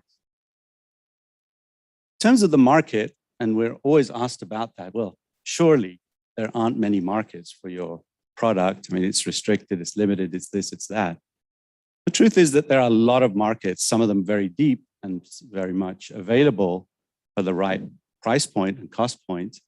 The agricultural market, greenhouses and other applications, the food and beverage market, industrial applications. We've had incredible interest from automotive manufacturers and other industrial companies who want a tree tomorrow, please. And if you can do 1,000 trees, that would be even better. And it's a really daunting idea to anticipate that and try to work on that. We're not quite there yet. We have to build, we've built our first tree, we have to build our first set of trees and then take it from there. And then there are very promising new ideas like synthetic fuel, although some of us have been around a while, know that synthetic fuels is not a new idea. It's been around for a long time and it's managed to trick and challenge everybody. But there are some promising companies that are really pushing the envelope on this, and we're very excited to have the opportunity to work with. And then finally, which is really the ultimate challenge at the scale of our planet, is essentially the permanent burial or sequestration. And that model is somewhat intriguing because it's a concept that oil and gas companies have been working on for a long time, which is essentially pumping gases into the ground and dealing with sealing those wells and producing from those wells. And they know that very well, as do a lot of service companies that serve that sector. So we just have to make sure we can produce carbon dioxide reliably and feed that market and work with customers to have the long-term commitments from them to actually acquire the certificates or the benefits that come from completing those types of transactions. Finally, I just wanted to give you a little bit of an update on our mechanical tree because you're about to see it. And I'm sure you'll have lots of questions about it. And please feel free to ask those when you go on the tour or before. So the tree is actually fabricated and constructed. It will be starting up as an operating tree. And as we start it up, we will also be experimenting further with a number of aspects of its performance and learning about how to make it better and better. In parallel with that, we're actually looking at how to make it cheaper. So we're looking at different ways to build it, talking to large fabricators about what economies of scale we'll be able to get from actually ordering many, many units of it over time. And of course, in all of that, there's a lot of experimentation to do, considering new materials of construction and other ways to reduce cost. We were very fortunate as a small company and with the great help of our friends and partners to win a Department of Energy award to help us with the design of 3,000-ton-a-day units around in 3 different locations, actually, in the United States. And with that, that gives us a great boost in terms of capability to be able to then move to what those farms then look like with the new tree designs that we're going to be developing. Finally, we go from one tree to what we call a cluster of trees, which is a grouping of trees where we'll consider, for example, whether we need to have individual units for energy for each of them or combine and make more efficiencies that way. There's a lot of work to do in that exercise, and that's going on as part of the Department of Energy Award project as well. And then finally, I'd like to reach the moment when we design our 4 million ton a day, 120,000 tree farm, because at that scale is the scale at which we are going to start to make a difference to the bigger challenge that we're facing. Thank you.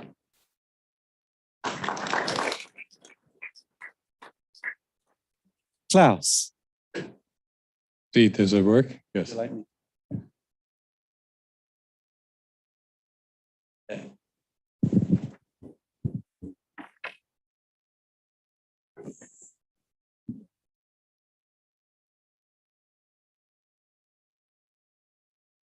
Right.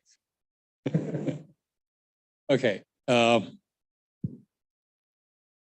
I do think we need to draw down the carbon dioxide. So to give you, get back to the big underlying challenge. And when I came here about 8 years ago, that was my goal. And I founded the Center for Negative Carbon Emissions precisely on that idea that we have overshot.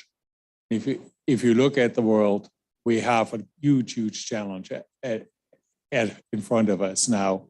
We have to come down again. We have to stop emitting. And even worse, once we stopped emitting, we will have to sort of pull things back and come back on the other side and lower the carbon dioxide in the atmosphere. I'm sort of prone to simple-minded models. And I said, well, we go up roughly 3% a year in economic growth. We get about 1% better in energy efficiency. That means CO2 emissions are growing because that's where all the energy comes from today at roughly 2% a year. And sure enough, if you look at it, that is what's happening. Every year, the CO2 in the atmosphere goes up by about 2.5 ppm. When I got engaged into this carbon management story in the early 90s, it was 1.3 ppm. It has gone up. That number has gone up 2% every year and is now at 2.5. And we are still accelerating. So we are not yet done with this process. And if we wanted to stop at 450 parts per million, which is actually more than the 1.5 degree threshold for most models, at least the 1.5 degree threshold. In 2020, I could sit down and work out where do we need to be? Well, we need to reduce the carbon intensity, the amount of carbon emitted per dollar of GDP worldwide every year by 9.6%. That's a daunting task that puts us sort of on the equivalent of wartime economies in World War II in the US. That's the challenge you have there. But if you keep talking about it, and we now have talked about it another 2 years, although we had a little imposed drop from COVID, which we just got right back over, and we are back to the emissions on the trajectory we were at before. If you keep talking about it to 2025, you actually need to come down 14% a year because you kept accelerating, and B, the wall you are about to hit got that much closer. And so you have to break that much harder. So the bottom line is, I think we have gone over this. We have reached a tipping point in that we cannot solve the problem anymore simply by slowing down, displacing fossil fuels. We will also have to clean up after ourselves and create those negative emissions. Unless you think my simple model is just crazy, the red line you see in this graph is my simple-minded model, and all the other lines are the IPCC scenarios, which could actually get you to the 1.5 degree level. And notice they all need negative emissions. They have decades in the end where they come down by 10 gigatons a year. And in my view, this is actually still a small number. It's likely to be much bigger than that because I would observe that right now we are emitting 40 gigatons a year. And yes, we probably have other ways of solving the problem than just pulling it back out of the atmosphere. But I was part of a paper a few years ago where we argued that the last 20% are really hard, that 3% annual growth, 2% annual growth in energy consumption by 2100 will give us another factor 5, which means that the last 20% are again 40 gigatons. And by the way, if you have to come down 100 ppm, which is not all that unlikely, we are now at 420. Jim Hansen suggested we should have been at 350. That's already 70 ppm, but we are going up very fast and we will breach the 450. There's no question about it. So we very well have to come down 100 ppm. We want to do that in 40 years. Again, you need to pull back 40 gigatons a year because that 40 years means you have 2.5 ppm a year for 40 years, but that's in the opposite direction we are going right now. So you have to pull back about as hard as we are emitting right now. So from my perspective, that carbon dioxide is a waste management problem. Right? We have been, since the early 19th century, we have been dumping the CO2 from fossil combustion into the atmosphere, and we need to stop that, right? And we, beyond that, have to have 1 to 2 trillion tons. 1.5 trillion, by the way, is roughly that 100 ppm, which we will need to clean up. That's what we have already emitted, what we are emitting right now. And before we successfully stepped on the brakes, we will have put out. I think that waste paradigm is a huge, huge shift in the way we are thinking about it. And it, by the way, also gives you huge, huge numbers for the companies which can do that. If you think about it for a moment, take the municipal garbage as an example, right? I am not allowed to put it in the ravine behind my house. I'm not allowed to leave it on my neighbor's front yard, and they wouldn't take it for a nice answer. It was like, you know, I'm mitigating. It's 10% less than last year. They'd say, get rid of that stuff right now, right? We have to do the disposal. We have to learn how to do this as fast as we possibly can. As a matter of fact, I said in a different talk this morning, in many ways, we are living on, we have overblown our budget. We need to think about this like a carbon credit card. Right now, we walk in the store and we get a freebie. We are allowed to dump the CO2 and nobody cares. But we should get to the point where we say, well, we can't quite get it ready. He's not quite ready yet. Right? We can't quite get it back right now, but we should charge it to a credit card. And eventually, we will have to get it back every ton we're putting out right now. Right? And that is a business opportunity. By the way, it's much larger than the immediate ones of the greenhouses and all of that, because it is that much larger, right? These synthetic fuels are on this very large scale. But municipal waste management is a very good example of a lucrative service business. So in the short term, you have real commercial CO2 for beer breweries, for fizzy drinks, for fire extinguishers, you name it. In the US, that's 7, 8 million tons a year. We can tap into this and learn our way to low costs. But then beyond that is the 1,000 times larger market for actually cleaning up after ourselves. And part of that could also be done by making synthetic fuels. So CO2 waste management provides a far, far bigger business opportunity because frankly, we make far more CO2 waste than we make anything else. If you look at the various material cycles we are looking at, we are using more water than anything else. But the second runner-up is CO2 we are putting out in the atmosphere. It is far bigger than concrete, far bigger than sand and gravel, as a matter of fact. So this is how large it is. So we are at a brand new point. There's a desperate need for innovation, and we have to figure out how to make it work. So I would argue the real problem is reduce, reuse, recycle is a great idea. We should do that, right? We should figure out how to make less CO2. We reuse the CO2 wherever we can. We recycle it. But then if you didn't figure out how to do this, you don't have the excuse to just let it go. You at that point have to say, we have to put it away and dispose of it safely and permanently. And there are plenty of good examples where we can start. As you heard, food and beverage and agricultural industries can take a lot of CO2. The really big market for using the CO2 is ultimately the fuels. The fuels which made 40 gigatons a year, they can do that too. And here my big hope is that the renewable energies have actually gotten so cheap that the argument, well, we can't quite do it, is actually changing while we speak. The cost of those is getting so low that we can do that. But ultimately, we have to put the CO2 away, whether it's enhanced oil recovery or just for the sake of putting it away. We need to get rid of that stuff. And as I said, it's a 40 gigaton challenge, and I can give you 3 ways of calculating. It's what we do right now, what we will do in 70 years from now or 80 years from now, because that's in just the last 20%.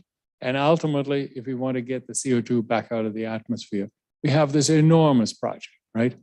But in the end, replacing fossil fuels with synthetic hydrocarbons, which we make from renewable energy, will not eliminate the need for carbon dioxide capture from air, because guess where that CO2 had to come from? It had to come from the air. And in the meantime, we also will need to sequester comparable amounts to them. And that is the challenge in front of us. So our concept is the mechanical trees, right? And here you see an example of the one we have right now, the one you will see outside. They are 1,000 times more effective at removing CO2 waste from the air than a planted tree.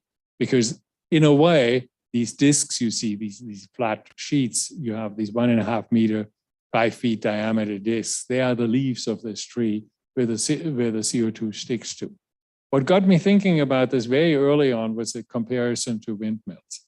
If I were to say the price of electricity, the kinetic energy, the value of the kinetic energy in air, in a cubic kilometer of air, let's say, is 5 cents a kilowatt hour, I would have $300 worth of kinetic energy in a cubic kilometer of air. And that's what your average windmill goes after. It only gets 1/3 of it, but it's working very hard to get it. And in an afternoon, it will see a cubic kilometer of air quite easily. If instead I said, I'm going to grab onto that CO2 that is in there, and I give you $30, which is a very low price. Now I'm going the other way, per ton of CO2 as a tipping fee to get rid of it. Then there are $21,000 worth of CO2 in that same cubic kilometer of air. So as a consequence of that, it struck me very early on, if we just stand in the wind and collect that CO2, we ought to make it work. Because that if we can do it with wind energy, which is 70 times more dilute by this calculation than the CO2, we ought to be able to go after that CO2. So passive direct air capture became then a very direct and practical way of doing things. Rather than pumping air through systems, you do that. It also helps you in more subtle ways, because if you paid for the air coming through your filters, you better make sure you get everything. If on the other hand, the air coming through there was free, if you weren't perfect, and 10% are left behind, or even 30% left behind, it doesn't matter all much, right? Because you didn't need to be perfect. And perfection costs money. So if you want to get the cost down, make it easy and don't load up your cost up front by pushing all that air around, and make it happen that way. To give you a feeling how efficient these things are and how small they are by comparison, I like making synthetic fuels from them. But now I need solar panels which collect all the energy so that I can convert that CO2 into it. And it turns out that solar farm will be far larger than the tree farm, which collects the CO2 you need, which you are about to convert. So from that perspective, these are compact because they are 1,000 times faster than trees. They are a lot more compact and therefore make things work that way. So how does it work? Well, it's passive. I just pointed that out. The tree relies on the wind to deliver the CO2. We are not doing anything particular there. We are sorbent flexible. Sorbents are a simple story in that we can pick different ones for different places. It occurred to me very early on when I came here, I wanted a moisture swing sorbent because here the air is dry and we can absorb CO2 on these particular sorbents when it's dry, and we can let it go when we make it wet. Works very nicely here. Doesn't work so well in Dublin, right? So as a consequence, we can work on sorbents which are not all that different from other people's sorbents, but a little cheaper and a little better. And we got the temperature down, so we do very well over there. So we have sorbent flexibility. The other part we are working on, and this device will tell us an awful lot about it, is we want to be energy efficient, right? We minimize heat consumption and heat losses. That's our goal, and that's how we make that work, right? And then ultimately, we need to be cost efficient. And that first one around is a science instrument. We are testing it. We are doing all sorts of things. Of course, it's expensive. But as time goes on, we will mass produce them, right? And they will be produced and field assembled in a factory and shipped in container-sized units. So you don't need to close the highways to get the stuff where you want it, and then field assembled to minimize cost. I think the manufacturing greatly reduces cost over time, and there are plenty of examples where this has been working. Look at your iPhone, look at your car, look at your television screen. We have plenty of examples where the more we made them, the cheaper they got. And the rough rule of thumb, by the way, is every time you double, you lower the cost by about 20%, which is equivalent to saying, if you grow 1,000-fold from the kilotons where the world is today per year to the megatons where you have industrial commercial applications, you should come down a factor 10 if this technology behaves like many other technologies have demonstrated they behave. That's a lot. By that time, you are in the ballpark where you need to be. So we are arguing you can make that transition of learning and getting cost effective on very small amounts of CO2 compared to what you ultimately will have to do. But now we are into designing for different climates, reducing costs through mass production, and have these small units ganged into farms. So first we have clusters, and then the clusters cluster into something larger. And then we have tree farms, and we put them then on skids and small clusters and huge farms, where we can have tens of thousands of units in one place. So in the end, we can get very, very big, even in a particular location, because you can build a whole forest in one place and not one single tree. The farms then ultimately operate at the point where you wanted the CO2, either because this is the place to dispose it of, or where you wanted to convert it into something useful. You avoid the transportation cost, and that is a non-trivial amount at the end of the day too. If you have a stationary power plant and you have to send this stuff a few hundred miles to where you can get rid of it, that is a cost we can avoid. On the other hand, we do have the cost of dealing with a more dilute stream, but we have worked that out, and we are not that much more expensive because the energy demand of doing this is a little bit more than it is for a power plant. It's about a factor 1.5 or so, but it is not outrageously much more. Because we are 300 times more dilute, we do not cost 300 times as much.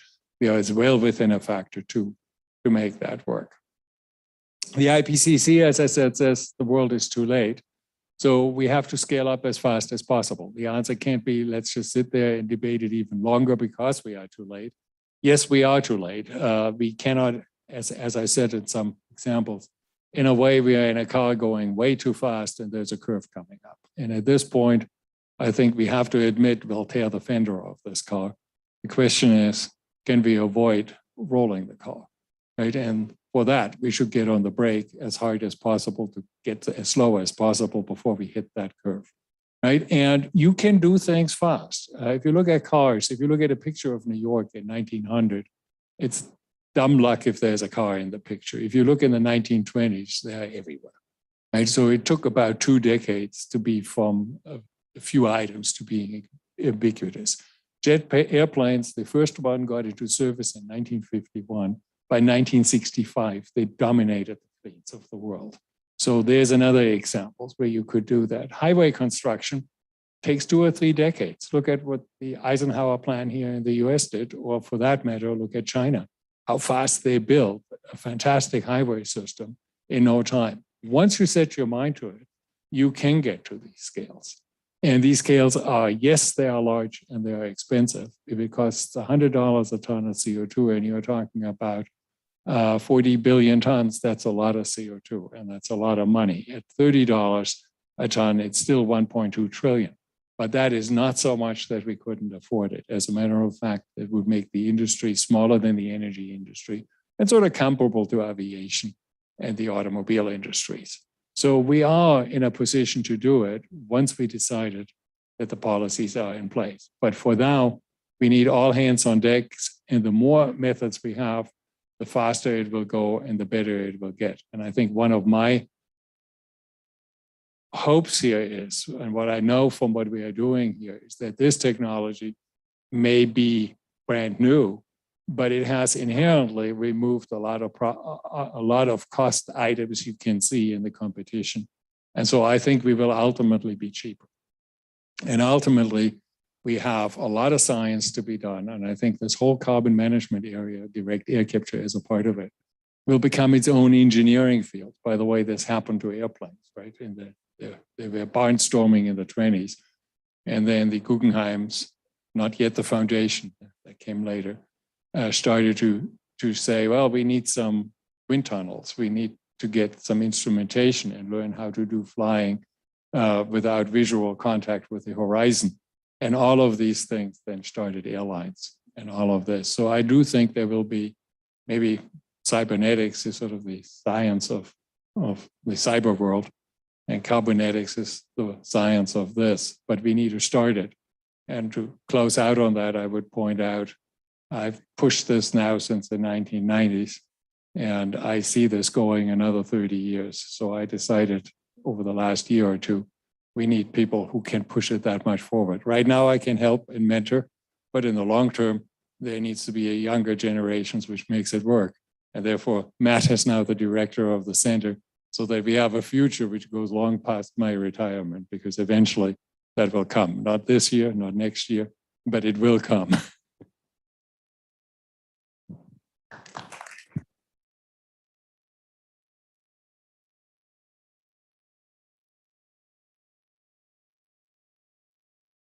All right. So I'm, as was mentioned by Rayad and Klaus, this collaboration between the Center for Negative Carbon Emissions and Carbon Collect is a true partnership with lots of activities on both sides. And so I wanted to highlight and overview some of the activities going on with within the Carbon Negative Center as well, Center for Carbon Negative Emissions. And so just really briefly, I want to highlight some of our mission statements, which is to really emerge as an internationally recognized thought leader, but also pioneer in fundamental and applied research in negative emission technologies. And we have really kind of solidified, I think, in the last few years in this respect. At least I would imagine so, with the number of meetings that we're fielding. So to have people pick our brains about negative emission technologies and opportunities in this space. And I think, as has been mentioned here, there's so many aspects of negative emission technology that are critical: the materials, process, the socioeconomic aspects, public acceptance, et cetera. And so this really requires these transdisciplinary teams to come together and tackle these problems from a number of different perspectives. And then additionally, right, inventing and innovating at length scales that span from the molecular level to the pilot scale. And I think that today you'll get to see that, where we'll highlight in a couple of slides at the molecular level, what are we doing to improve the capacity of a particular material to collect CO2 out of the air? And then a short tour later on will show you the fruits of that labor at a pilot scale, pilot plant scale. And then finally, as has been mentioned, this is a tremendous challenge, tremendous in scale, 40 billion tons. At $100 a ton creates a $40 trillion industry. And so $4 trillion industry. I can't do math on the fly quite as quick as Klaus, and so we need a workforce, right? We need people to do this work. This is going to create a humongous sector of a global economy. And so we see many opportunities to work in that space as a center. And so who are we? What do we do? We have activities spanning all of these different areas that I mentioned. Thinking about materials and designing new polymers at cheap scale that can capture CO2, that can be deployed in different climates under different conditions. Outreach activities to understand people's willingness to accept this technology. What do they want? How can we better the community by implementing negative emission technologies where they are? Looking at scale up, right? And you'll see that. But also looking at integration, these ideas of making fuels, sustainable fuels, right? How can we do that? How can we do that better than having a capture system coupled to a fuel production process? Are there opportunities to save energy, to save footprint by integrating those intimately? And a number of other activities as well. And so just a short walk across the atrium here, you can see the labs, you can peek in the windows and see perhaps some of these students hard at work in the lab, but there you'll see test systems that we've custom designed that can look at a milligram of material and see how well that captures CO2, right? And so you can look at the back of your vitamin bottle and figure out milligrams, right? But it's maybe about the weight of a pencil tip that breaks off from your pencil, right? We can look at that small a scale. And then as you'll see in the tour later, we can look at hundreds of kilograms of sorbent in action, and we can look at everything in between, figure out how those materials work. How can we improve them? How can we present them to the air in a way that makes the CO2 capture process more efficient? And so I want to quickly just highlight a couple of projects that we're working on. And this is a fairly busy slide, but I'll walk you through it. Where, again, thinking about new ways to deploy this technology, ways to implement this work, where we can integrate that with utilization technologies. And so we highlight a project here where we could imagine a belt that navigates its way through the air and collects the CO2, and then is immersed into an algae bath, and it releases that CO2. And those cyanobacteria, those little microbes, can take that CO2 and then can convert it into things like biodiesels, pharmaceutical products. And so we show here some chemistry of the systems that we're thinking about and how we process that in the bottom left corner, where we can fabricate those belts and put this material onto adhesives. And then some data here in the bottom right that shows that our material actually does that delivery. It gives the CO2 to the bacteria. And hopefully this data is good enough to get another $1 million from the DOE next week. So wish us luck. We've also reimagined the way that we think about this material and how it can capture CO2. So all of the commercial systems that you see in this sector rely on batch processes, right? Where the sorbent will collect the CO2, and then you have to regenerate that, collect that CO2, and then utilize it. So can we imagine continuous processes that minimize dead time or eliminate dead time, where our material can be capturing CO2 constantly? And so we imagine a membrane-based system here where we could capture CO2 through that moisture swing mechanism that Klaus mentioned, where we can, as that material gives away water, we can capture CO2. And so we utilized some chemistry right out of the membrane community, right? These are the types of materials used in reverse osmosis and membrane treatments of water at a global scale. And so we can fabricate these. And then this in particular was an ARPA-E funded project. And so they're needling us and pushing us to scale up and spin out. And so we have to think big. And so for an academic lab, making 3.5 meters squared of membrane is totally outside of our comfort zone, because we typically need membranes about this big in order to do our tests. And so we fabricated this membrane to meet a milestone. And to give you a point of reference, that's 1 foot wide by 38 feet long. So it kind of goes off into the background in that photo. So it's a really monumental effort from our team. And so those are just 2 snapshots. This is the range of activities, the range of projects that our center is focused on, looking at things like CO2 conversion to fuels, integrating those processes together. Are there opportunities to capture CO2 from the ocean using by tapping into desalination infrastructure? Can we learn about CO2 capture in microgravity environments by collaborating with NASA, right? Building materials, and on and on and on, right? So a range of projects.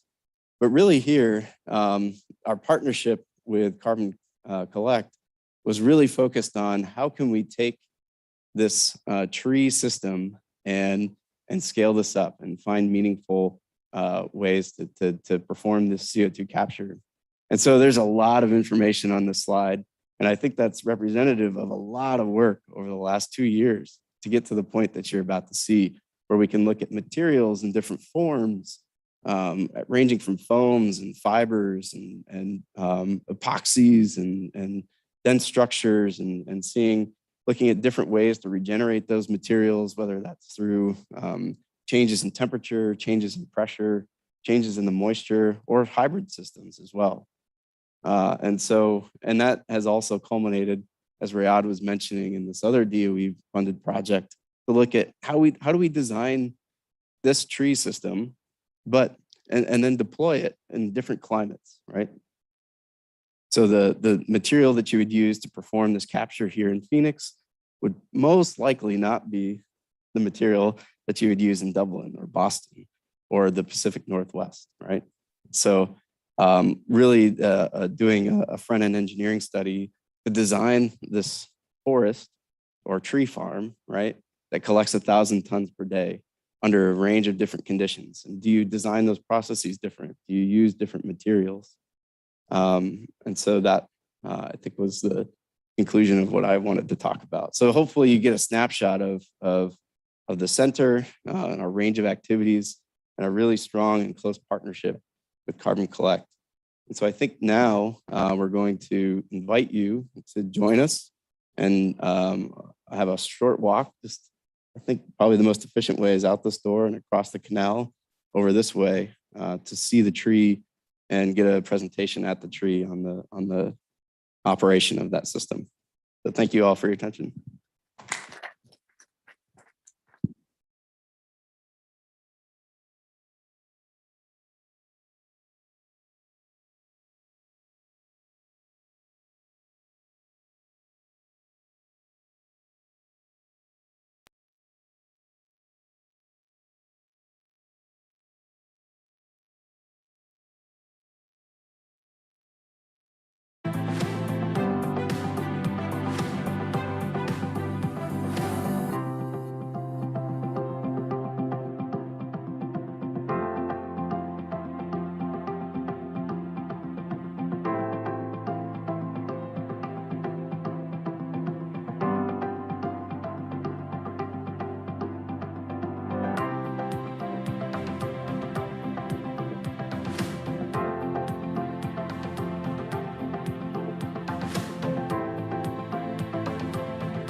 Good evening, everyone. We are going to get started in just a few minutes. We're just waiting for one person who is walking across that bridge, which I understand is the first time it's been open. How exciting. So I am Chris Mays. I am a professor here at Arizona State University in the Global Futures Laboratory, as well as the School of Sustainability and SFIS. You may know me from my past as an Arizona Corporation Commissioner, where I served with Commissioner Sandra Kennedy, who's seated to my left. So we're looking forward to this panel. I'm going to introduce everyone in a second. In fact, I might go ahead and start doing the introductions, but I want to just lay out a few parameters. We obviously are live today, but we are also broadcasting over the internet.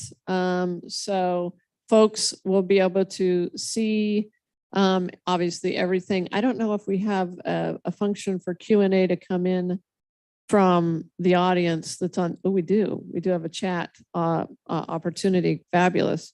For when we do a Q&A. Really, what we're hoping for this panel entitled Arizona's Energy Journey is a conversation. And we're hoping for a conversation that doesn't just occur in this room, but also continues on, because the folks on the panel and the folks in this room are not only been essential to, you know, how we got where we are today in terms of our energy landscape, and you're going to see that we have some amazing people up here, but will also be important to developing our state's energy destiny. And again, I include the people in the room as well as the folks sitting on this panel. So we are really, really, really fortunate to have some distinguished panelists with us, and I want to start introducing them here today. Just one last piece of housekeeping. We will do the panel portion of the conversation for about 45 minutes, maybe a little bit longer. And then I really want to leave a lot of time for Q&A, because I want to give you an opportunity to ask these amazing folks that I have had the honor and privilege of working with over the last 20 years, really, questions. And I think we just had Councilwoman Ansari come in. Welcome. Come on in. I think we've got you right there, Councilwoman. Awesome. All right. We were just doing introductions. So, so let me start by introducing our panel. First, we have to my left, Arizona Corporation Commissioner Sandra Kennedy, who has served on the commission. Actually, she and I served together for 2 of her first 4 years on the Corporation Commission. Those were 2 of my best years on the Corporation Commission. We got a lot done, and she's going to talk about that. And then she was reelected to the commission in 2018 and is up for reelection this year. So Commissioner Kennedy is here with us. We also have Phoenix City Councilwoman Yasemin Ansari. Thank you, Councilwoman, for being here. For those of you who don't know, she was elected to the council. Are you the youngest woman ever elected to the Phoenix City Council? I thought so. And much more importantly than that, I think I was the youngest woman ever elected to the Arizona Corporation Commission, by the way. But more importantly than that, she campaigned on sustainability issues, as you know, and she has been a driving force behind clean energy, getting clean energy implemented at the city of Phoenix. And she's going to talk a lot about her initiatives around electrification of transportation and the city of Phoenix's energy goals overall. We also have St. John's Mayor Spence Udall sitting to my right. who is really honestly become one of my favorite people in the whole world. And he is the mayor of St. John's, Apache County. ASU has been blessed really to, and my team at ASU, to be working with Spence and the city of St. John's around coal transitions. St. John's is just outside of a coal plant called Coronado generating station. And he is, I consider him to be one of Arizona's really great leaders when it comes to transitioning and making this energy transition that we are all going through. And so I keep telling Spence that Mayor Udall that I love his town so much I may end up retiring there, but we'll see about that. We also have Ellen Zuckerman from the Southwest Energy Efficiency Project. I've worked with Ellen for many, many years, and she has been a driving force from the advocacy community standpoint behind many of Arizona's current energy efficiency policies and other clean energy policies and rules. We also have Jose Esparza, who I also have known for many years. Jose started his career with, well, did you start your career with Southwest Gas? Okay, was actually interesting. This is very interesting about Jose. I'll try not to, divulge too many details, but if I'm not mistaken, you actually started with Southwest Gas as a meter reader and worked his way up all the way through the utility to the position of vice president. He is actually now a vice president of regulatory affairs for Arizona Public Service Company, just recently moved to APS. So it goes so good to have him with us. So let's go ahead and get started. I want to start with Commissioner Kennedy. Commissioner Kennedy, you and I were involved in pretty instrumental back in the late 2000s, when we served together in passing some of Arizona's, really most of Arizona's current clean energy rules, including the renewable energy standard and the solar net metering rules that we have now that have propelled Arizona to be in the top 5 states for solar energy, created probably north of 10,000 jobs. But most importantly, I think, and most profoundly, I think, was the energy efficiency standard that we co-wrote together and passed. Can you just speak to, why those rules were so important, what they mean to the state of Arizona, and maybe also a little bit about what it was like to craft them and why it's the Arizona Corporation Commission that does this?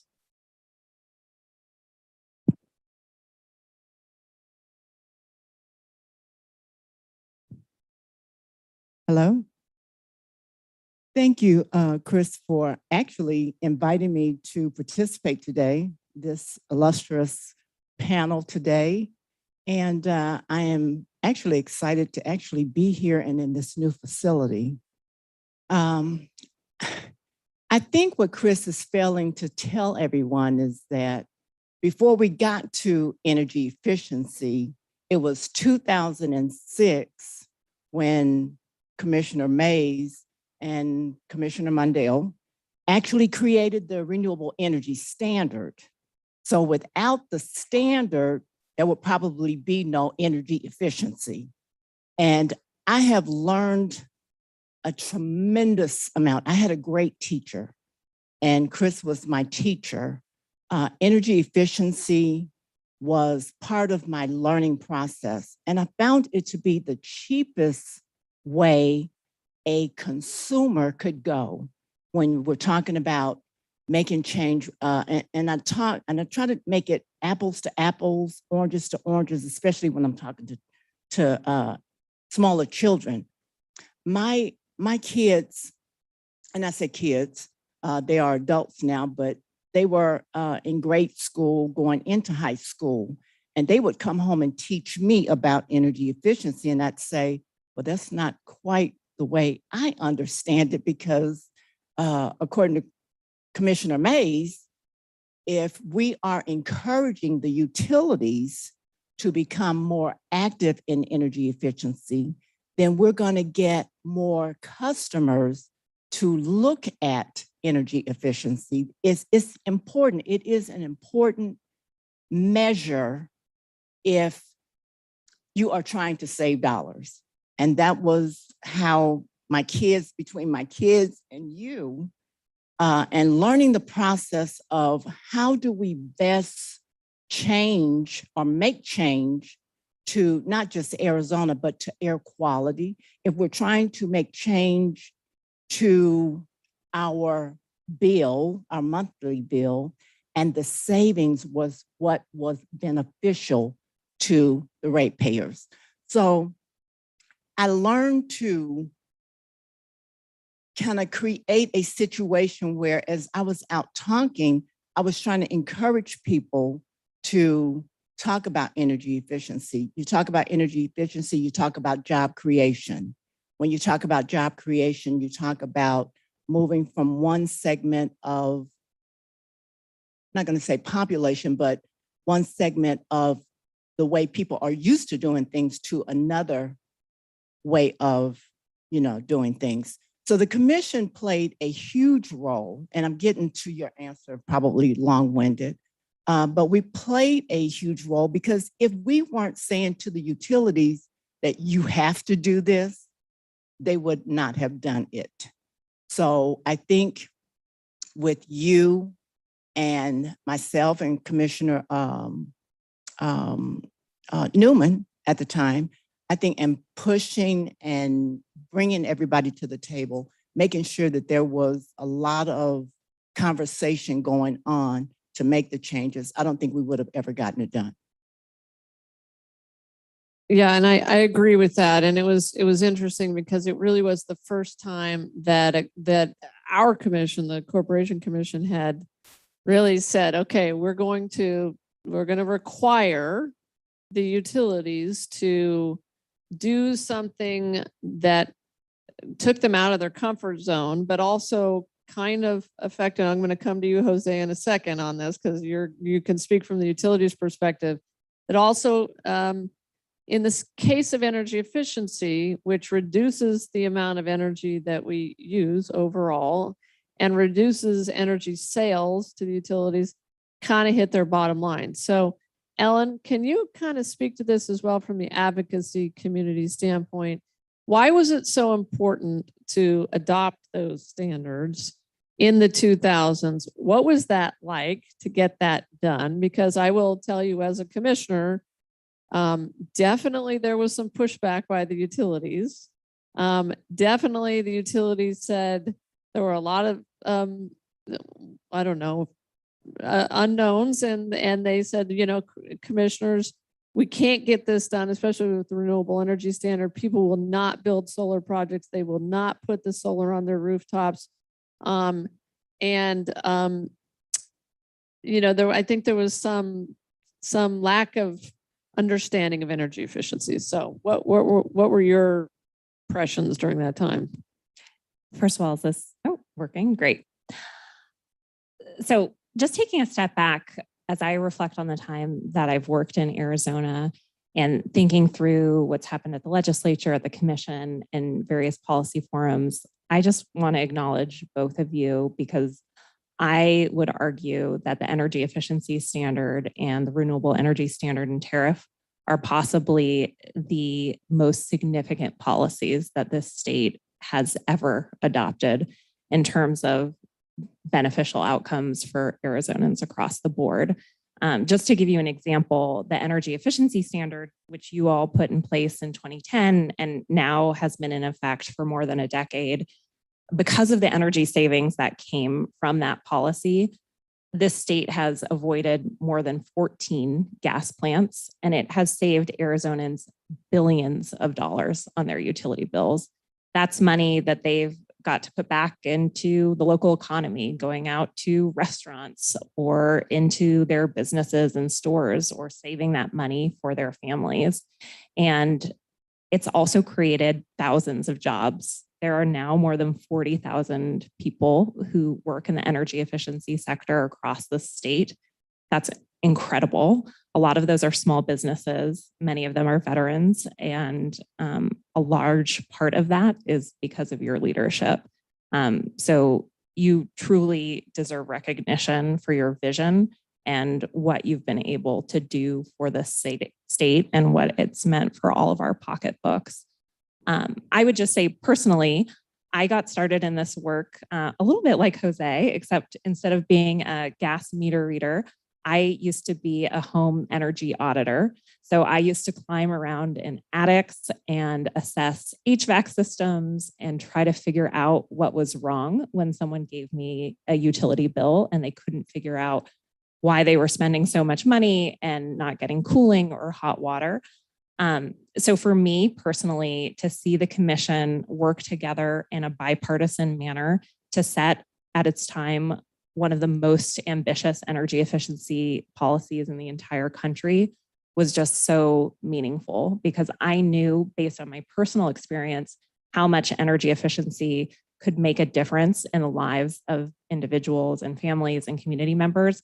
And I knew you were unlocking this potential for thousands of me's to go out there and make a difference in people's lives.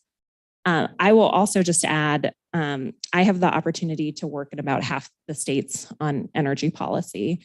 And what Arizona did both in 2006 with the REST and the solar DG policies, and also the energy efficiency standard in 2010 was a really big deal. And it led to a bunch of other places following your lead. So not only has that policy had reverberations in this state, it has had reverberations regionally and nationally. And I just think that's so incredible. Thank you, Ellen. I really appreciate that. You know, can you, I want a real quick follow-up question with you, given you've watched commissioners over the years. You watched our commission over the years. What does it do? And just quick background, right? I know a lot of folks in this room know, but Arizona has one of the only elected public utility commissions in the country. And we also are, I think, either the only state or only one of two states that have a commission that is lodged in the Constitution. So many observers, is it three, Commissioner? Many, and we're statewide, you're statewide. And many observers believe that Arizona has the most powerful public utility commission in America. And basically sets broad energy policy, although we're going to talk about cities and what they can do and are doing to move this issue. What makes for a good commissioner when it comes to setting clean energy policy? That is a great question and a very important question, especially for those of you who are hopefully planning to vote in November. In my career, I've actually had the chance to see it all. So as I mentioned, I work in more than half the state. So I've seen publicly elected commissions, I've seen appointed commissions. I think, in my opinion, that an effective commissioner really needs to be open to listening to the information and very seriously pursuing the role in the judicial nature that it is. And I think, very unfortunately, a lot of these issues have become very politicized in recent years, and they shouldn't be. I mean, energy efficiency is a no-brainer. It's about saving people money. As a publicly elected regulator, there's no reason why you should be voting against saving your constituents money. And yet, that happens. And unfortunately, with the Commission's clean energy rules that happened recently, I think we saw a lot of politics get in the way of a very forward-looking policy that had bipartisan support that, frankly, major businesses all across the state were clamoring to see enacted. So I guess in short, what I would say is it's really important to have commissioners who are willing to meet with people and listen to all sides, but really approach the decision-making in an unbiased and fact-based manner. And in recent years, there's been a lot of straying from that. Okay, thank you. Okay, Jose, you're on the hot seat. As the fellow up here representing a utility, but also a guy who you were sort of working on behalf of that time Southwest Gas before the commission during the formation of all of these policies, the early policies that actually are still in place because we haven't gotten them. We're going to talk about the clean energy rules, but utilities have come a long way since those days. And I will be the first to admit that almost all of the utilities are radically different in their approach to clean energy than they were when Commissioner Kennedy and I were starting. I mean, literally, I had to pound on tables to get people to, yeah. So how has that happened? Is that just because we've gotten to the point where utilities can make money off of clean energy projects? Is that a cultural transformation inside the utilities? And just and then maybe just describe some of the projects that APS has built as a result of the renewable energy standard in particular, or done as a result of the energy efficiency standard. No, I'd be happy to. And Chris, thanks again for having me. And I do want to echo Ellen's comment, and Commissioner Kennedy, you're exactly right. I was there in 2006 and watched this all start. And I actually wrote down a couple notes before I got here. And there's 3 bullets: leadership, a push was needed, and the utility spheres were overcome. And what some people may not realize, being a corporation commissioner is not an easy job. You're balancing the needs of utilities and you're balancing the needs of ratepayers. And sometimes you need to understand when it's time to engage on public policy issues. And during these times, an energy efficiency standard and a renewable energy standard, they were needed. And I was at the gas company at the time, and I was, in close contact with my counterparts at APS at the time, and we were scared. We didn't know what this was going to look like. And I remember, oh my goodness, rooftop solar is going to drive electric companies out of business. And how can a gas company who already has declining consumption use less? But we made it work. And we made it work because we had a commission with Chairman Mays and Commissioner Kennedy, Commissioner Newman, and others who wanted to work with utilities to make that work. So really, you two especially deserve a lot of credit for where we are today as utility companies. And where we are today is half of our energy comes from clean sources. And that's amazing. When you look around the country, there aren't many utility companies who can point to that. And we're proudly one of them in Arizona Public Service. And that has a ton to do with what was done at the commission.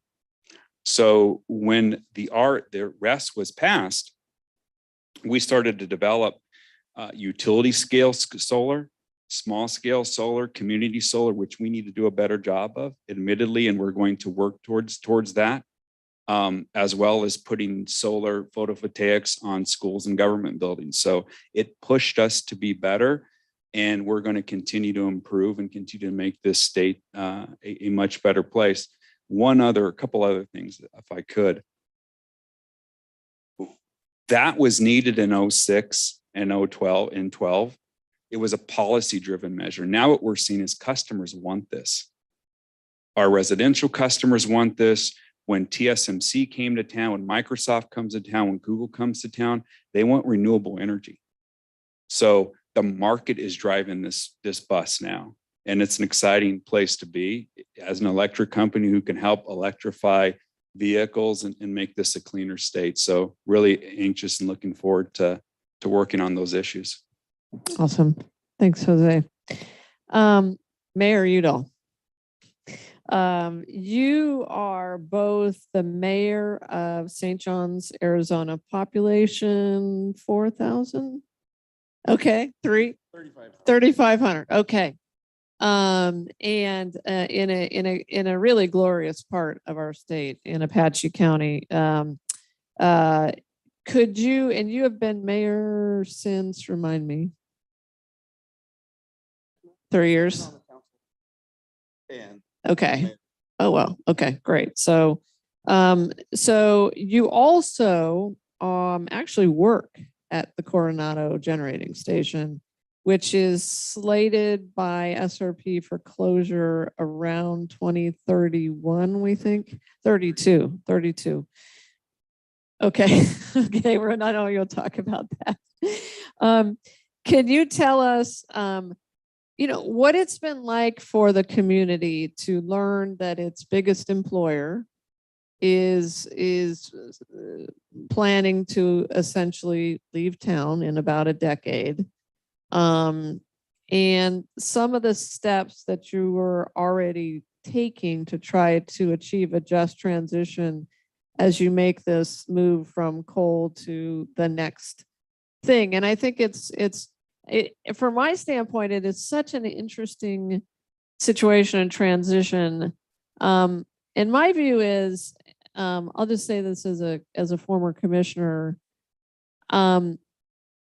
I truly believe that it is incumbent on us as Arizonans to not leave these communities behind.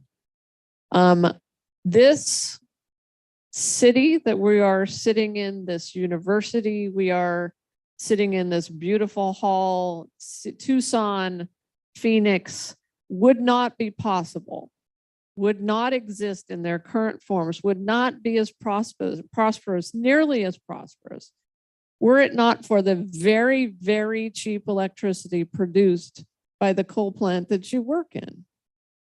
And that your community has hosted, and that your community has provided the land for, and that your community has provided the water for, billions and billions of gallons of water, and that your community has provided the airshed for. So can you just describe what it's been, what it was like maybe when you learned? Well, I think the first thing I'd say is I am somewhat of a reluctant participant in this. Not that I'm not willing to come and participate, but there's a level of having to admit your ignorance on things, because while I was around in 2006, like this was not my area in 2006. This, and you talk about energy efficiency and things like that. You kind of fight the battles that are in front of you. You know what I mean? And this is not a battle this has not been a battle in front of us. We are still fighting for critical infrastructure in St. John's. We don't, where you enjoy options of broadband, we have nothing. You know, we're considered a food desert. We're trying to get a grocery store still that can serve our needs. And for them to all of a sudden come and say, oh, by the way, we're going to shut down the largest employer in your community, was a massive blow for us. When we're trying to fight all these other things, it's almost seemed insurmountable at the time. And if the one thing I could do today is kind of humanize the whole situation for us. So just kind of lay of the land. St. John's, like you say, 3,500 people. So we're not big. You know, I made mention I'm the guy that gets yelled at down here, be driving around stoplights because I'm not really qualified to do it because we don't have those where I'm from. But so there's 3,500 employees. We have 2 coal-fired generating stations within 15 miles, one an SRP station and TEPs. So SRP, we started out in the 70s, 400 employees, went through 3 SOARs. We're down to 200 employees, 100 of which live in St. John's. TEP, probably 150 employees from them. And then when you add in the contractors for both plants, you're probably another 100. So, you know, you're sitting 350, something like that. And when you think of a town of 3,500 and 350 employees, that doesn't seem that bad. But the more that you look at it, the worse it gets. Because by the time you add families into that and you start saying, all right, that's 350 people, 350 spouses, maybe 3 kids, and it's kind of predominantly Mormon community, so maybe 10 kids per family or something like that. So maybe it's even worse than you think. You know what I mean? All of a sudden, you're seriously looking at losing 1/3 of your population to pushing up to 1/2 of your population gone in 10 years. SRP had the goal of cutting our employees by 40% by 2025 because they came and said, listen, we're not guaranteeing you a job after this. You need to leave sooner than later. Don't expect to have, if there's not a job when we close the doors, whenever that may be, you're out of luck. We have already cut the 40%. It happened way faster than they thought. And so we are already seeing the effects in our town of this little mass exodus that is going on. Now, St. John's, we don't receive any money directly from the power plants. Matter of fact, they made sure that we never could in terms of like if we got wild and decided we were going to go annex them or something like that to get some money out of them. But we do have those jobs and the county does receive some money. But I'll tell you, one of the ones that is going to kill us is the schools. The schools receive some direct funding from these power plants. And the schools, honestly, are kind of our jewel. We have always fought well above our weight class in St. John's in our schools. And a lot of that has to do with the fact that we have the ability, we have great facilities and we have great teachers. But as these people leave, you know, my wife's a 25-year plus teacher, and there are a lot of employees whose spouses work at these plants. So when this happened, they're going to leave. Now, I don't know what it equates to. I have a good friend that he works at TEP. He was the business manager at the school. So I called him up. I said, hey, what is this going to mean for our schools? When he called me, he says, well, I can't tell you right now, but I can say back when I was a business manager, it was $6,000 per student. $6,000 per student. That is huge. Like, how do you come back? How do you lose a 30-year population? How do you lose $6,000 per student and you still try to make this town solvent? You very quickly realize that every single business in your town is in jeopardy right now, every single one. And they've done an economic impact study. And I know it's been done because I've held it in my hand, but I haven't been given a copy of it. And I have heard, you know, we're a small community, so you kind of hear things. I've heard that the utilities are kind of saying, they kind of want to walk it back a little bit, like it's not really as bad as this study looks at. Well, you know what? It's that bad. It's that bad. Because an impact study, we can go and say, well, all right, they're going to have 300 people move out of their town. They're going to lose these many businesses, but they don't never equate for the family aspect of it. They never equate for the things that kind of make your community. I mean, personally, myself, my wife and I, we got 4 kids. We're 7 grandkids. We're lucky. All 4 of them live in St. John's. 2 of them work at the other power plants. When this leaves, they leave. You know, they're going to have to. They're going to have to go follow the jobs. Maybe we luck out. Maybe we do, and something happens. But that's a real prospect for us. My family, we've had a ranch in our family for 5 generations. It's not big enough to support a single family, but it's a great place to raise kids. But so we all come together on weekends and that's how we run it. None of us take paychecks or anything like that. For the first time in 5 generations, it's the first time we thought, is it time to sell it? I don't think so yet. I think there's other opportunities that we're looking at, but it is a real possibility, you know, and this was not something that was on our radar just 2 years ago. And I understand change happens. For us, it's a hard change. It's a hard change. And so we are trying to somewhat lessen that blow and look for any opportunity that might be there. And in talking about a just transition, well, quite frankly, we had never even heard it until you showed up. I mean, we were kind of sitting there thinking, well, they're going to walk out the door and we're going to salute them. And I don't know what we're going to do. So in that time, one of the things that we've done, which we never would have done because it was uncomfortable, is doing visioning sessions. And in that, you try to somehow weed out your wants from your needs. And I think it's also a matter of perspective, because we can sit there and say, man, we need economic development. We need jobs. We need infrastructure. We need all these things. But there's always, 10 people that are going to come and say, hey, when are you going to put a cover over the pool so we can do aerobics in the wintertime? Things like that we're not even thinking about. So there are a lot of challenges that, quite frankly, we were not ready for. But we hope we got 10 years to figure it out? I doubt we do. But that's what we hope for. Well, and one of the things that, thank you for that wonderful description of what's going on in St. John's, and I mean it when I say it's really been one of the honors of my lifetime to come and assist, and for ASU to help facilitate those visioning sessions, because there's a certain magic to St. John's. And one of the things that I noticed during these workshops, these visioning sessions, was that these, your community is fiercely independent. There's not a lot of folks looking for a handout. There's not a lot of folks, who what my sense is, people just, want to make this transition. They want their families to be able to stay in St. John's, or some of your families have been there for 100 years or more. And they want, and they're willing to put in the hard work to make that happen. And I, this is again just my commentary. I wonder why and I think I'm hopeful we can get to this point, and there are folks in this room who I believe are going to help make that happen, where we treat coal impacted communities the way we treated military bases when we had to close military bases, like the BRAC process, right? There was a very concerted effort to help communities where military bases were being closed.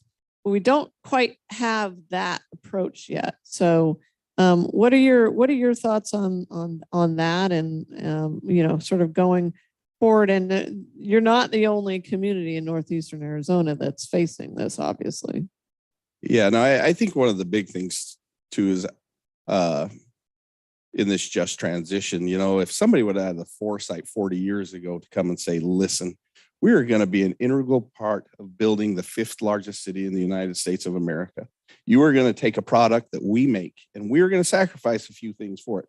Originally when I was young, I thought, well, the jobs were a just trade. But when you really look at it, it's really not because I'm going and I'm saying the hour of my life is worth so much money. You know what I mean? But it's hard to quantify the amount of water, the air, and stuff.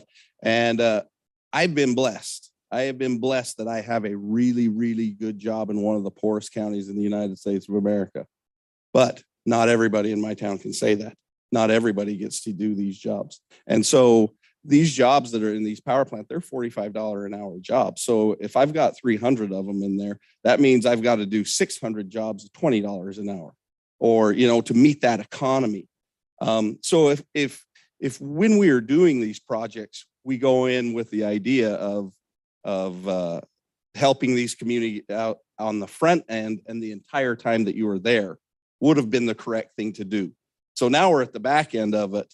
And I agree, there needs to be something to where when they leave, they don't just leave a gaping hole in a community that is just struggling to tread water at that point in time. And we don't need a lot, but we do need some help. There's no doubt about it. Probably one of the biggest failures that I have as a leader in the town is the fact that I've lived there my family's been there 5 generations. I live in the house my grandparents built in the 40s. I drive down the same road that I've driven down my entire life.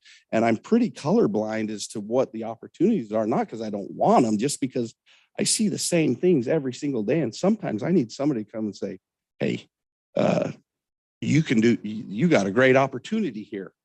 And so forging those partnerships right now is very key. Which is one of the things, that you kind of wake these people up and they say, hey, well, we can help you do this. So that has been something that we have done. I mean, for, the first 6 years I was on the council, it was pretty easy. The last little bit's been pretty difficult because all of a sudden it's been accelerated greatly. So this just transition that you talk about, and you are right, we're resilient. The back when the Mormon community moved in, not to get religious, at one point the prophet of the church called up and said, you guys can leave. It's rough. You can go home. And they didn't. They stayed. They decided that was their home. That's where we stayed. They also say that we'll stay here until the wind quits. And we're still there, which, so we're going to maybe put a wind farm up or something. But we still need that. We have resilient people. We have trained people. We just need the opportunity to put them somewhere because they want to stay. Yeah, absolutely. Couldn't have said it better. Councilwoman Ansari, I want to ask you a couple questions. Can you talk a little bit about how the city of Phoenix has evolved in its approach to some of these issues and energy procurement and deployment of clean technologies, including electrification of transportation, because I think that's something that you are spearheading for the city of Phoenix. But if I'm not mistaken, sometime in the 2000s, right after we passed the renewable energy standard, you guys did set your own internal city goals. So can you speak to that? Sure, thank you. And thank you for having me. It's an excellent group to be among. It's an honor. So as you mentioned, I chair the city's electric vehicle ad hoc committee, and I actually spot two of our committee members here. So you're correct. I know there was a climate policy passed for internal city operations, I think back in 2009. But last summer, we passed the city's first climate action plan that was not only focused on city operations, but set goals for the city as a whole, which is really exciting.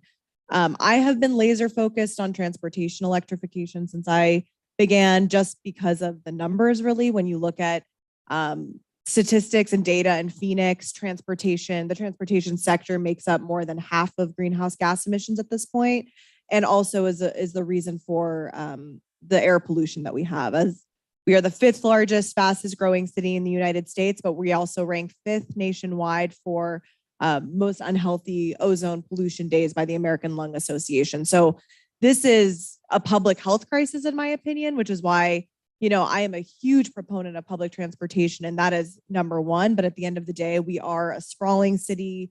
Pretty much everyone has a car, if not 2 cars or 3 cars. So I want to make sure it is affordable and accessible for people to be able to consider an electric vehicle in the coming years. So basically, we started the process last year. Mayor Gallego appointed me as the chair of the electric vehicle ad hoc committee. We've had 14 incredible experts spanning from utilities to educators and researchers to experts in energy efficiency to industry leaders. So we had representatives from Nikola and General Motors and others, and also local advocacy organizations like CHISPA. We've had over 30 meetings, and essentially now we have a draft roadmap for the city of Phoenix. We just presented it. Actually, both Clark and Karen were part of the group that presented it to the mayor and city council last week.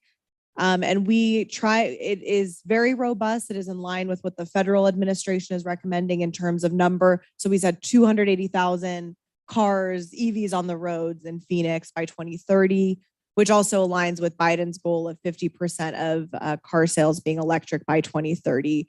We had a very strong focus on equity. We know that obviously one of the biggest barriers is cost.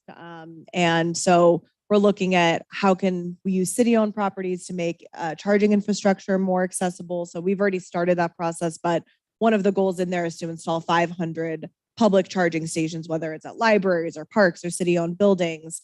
And then I hope that in the future, we look at things like EV-ready building codes and how we can better work with home builders and employers and whatnot, because we know charging infrastructure is also one of the big barriers. So we are in the middle of a robust stakeholder engagement process. We're going to about 40 plus meetings around the valley. We hope to host events to get input from people. And then the final roadmap will be going to a vote before council and the mayor in June.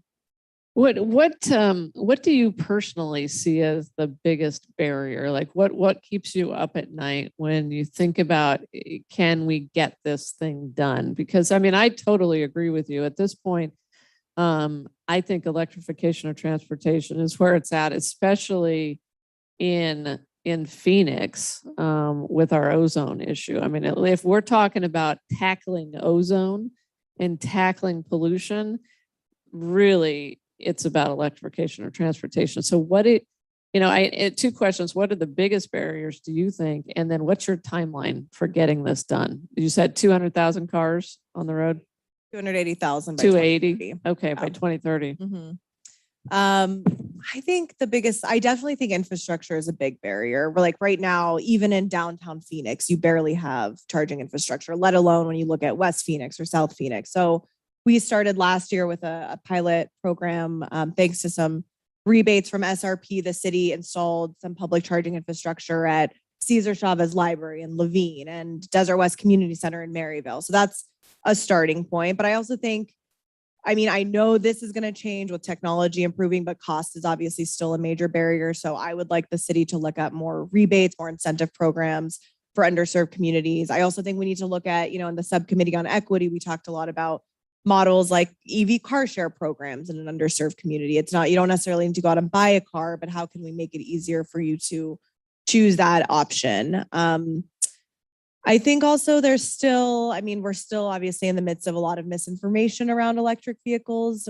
So one of the things we've done even before we got to the stakeholder engagement process is host a couple of events with some of the big home builders in the Valley who just aren't convinced that the demand is there. They're not convinced they need to put charging infrastructure in there. So we said, you don't need to hear it from us. Why don't we bring in GM and Ford and these big auto manufacturers who have literally put in so much investment into this and have announced fossil fuel car phase out dates. And they found that incredibly helpful. And I'm still, they still say, wow, thank you for that. They've asked us to do it every couple months so that they can stay, abreast of the latest information. But that's a big one. But at the end of the day, I think equity is going to be the biggest challenge, making sure that we're not just making EVs accessible to the wealthiest among us, but also just making sure that it's an option for everyone. But I'm still optimistic that with technology and again, all the auto manufacturers in the market going in that direction anyway, I think in 2 years' time, it's going to be a much different story than it is today. Jose, can I go to you on that question too? You obviously, APS you're definitely in favor of electrification of transportation. This increases we do love it. So it actually is one of those, win-wins, right, for both the environment and the utility because it increases your load. How prepared do you think the state is and what is APS doing to get us there? I would agree. Infrastructure is the big one, and obviously the cost of the vehicles, which is the tough one to get past. But we have a program where by the end of 21, we had energized 100 stations across the state in our service territory, and we're going to continue to strive to put more of those in. We need to look at EV rates for residential customers. One of the tricks too is you don't want customers charging that vehicle on peak, right? So we need to be working with technology and behavioral relationships with customers to get them charging late at night. So there is a lot of work for us on that front. And then we have to make sure that we're procuring the adequate resources to serve that increased demand going forward. Okay. Yeah, Commissioner Kennedy, you want to throw in there? Can I jump in just a little bit? Yes. EV charging stations are huge. And I am glad to hear that, APS is really into making sure that they're doing the right thing. We just recently, I guess in the last week, the commission is now working with the Department of Transportation to look at, where these charging stations are going to go statewide. So we are working collaboratively. There's some money that's attached to it. I can't remember the dollar amount, but there is some money attached. So we're going to be participating in putting this plan together. So I'm excited about that. But when we talk about infrastructure, we're talking about infrastructure that's being placed that will preclude future infrastructure from being built by the utilities. But we're also talking about EV connecting our charging stations that will power the grid. And we're talking about clean energy to the grid. So that is great in moving Arizona forward. Now, I always ask myself, what are other states doing around us? Other states are doing much better than us, but we've got to be able to have commissioners who believe in what we are actually doing, what is really in the best interest of Arizona. And I think hopefully, without, when we were together there, great things. I can see potentially doing great things at the commission. I am really glad to see again that the utilities are buying in, because without the utilities, we would not be able to do it.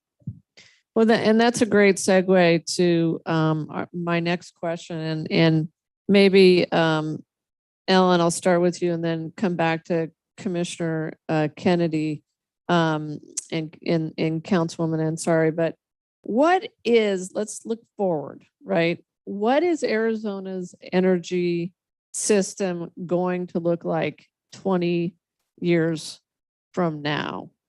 And this is maybe a curveball.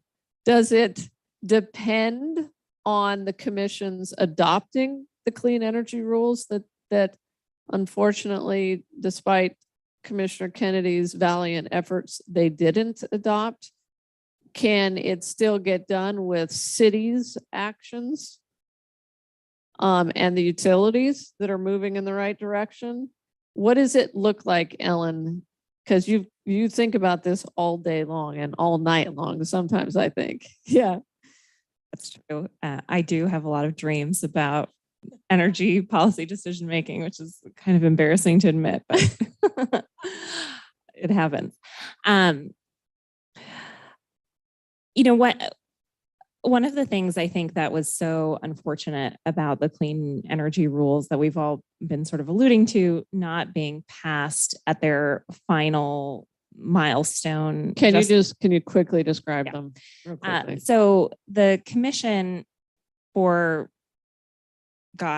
almost 4 years was working on a comprehensive set of policies to direct the future of clean energy investment for the major investor-owned utilities in the state. And it was one of the most comprehensive policies that I've seen come forward in this country. It involved hundreds of hours of work by stakeholders. Thousands of Arizonans across the state weighed in.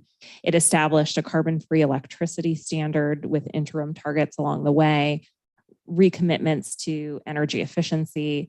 It also had components related to storage and distributed storage, especially as it relates to that nexus with rooftop solar.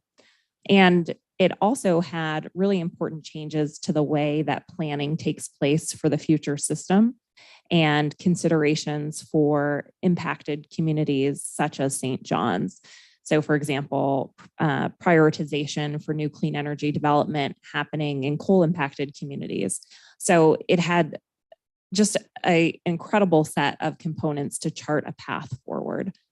I think the thing that was most disappointing for me is, as Jose said, things are headed in this direction. There is no question. And it's happening across the country. It's happening across the West. It's a question to me as to whether the path that we get to carbon-free electricity is the cheapest.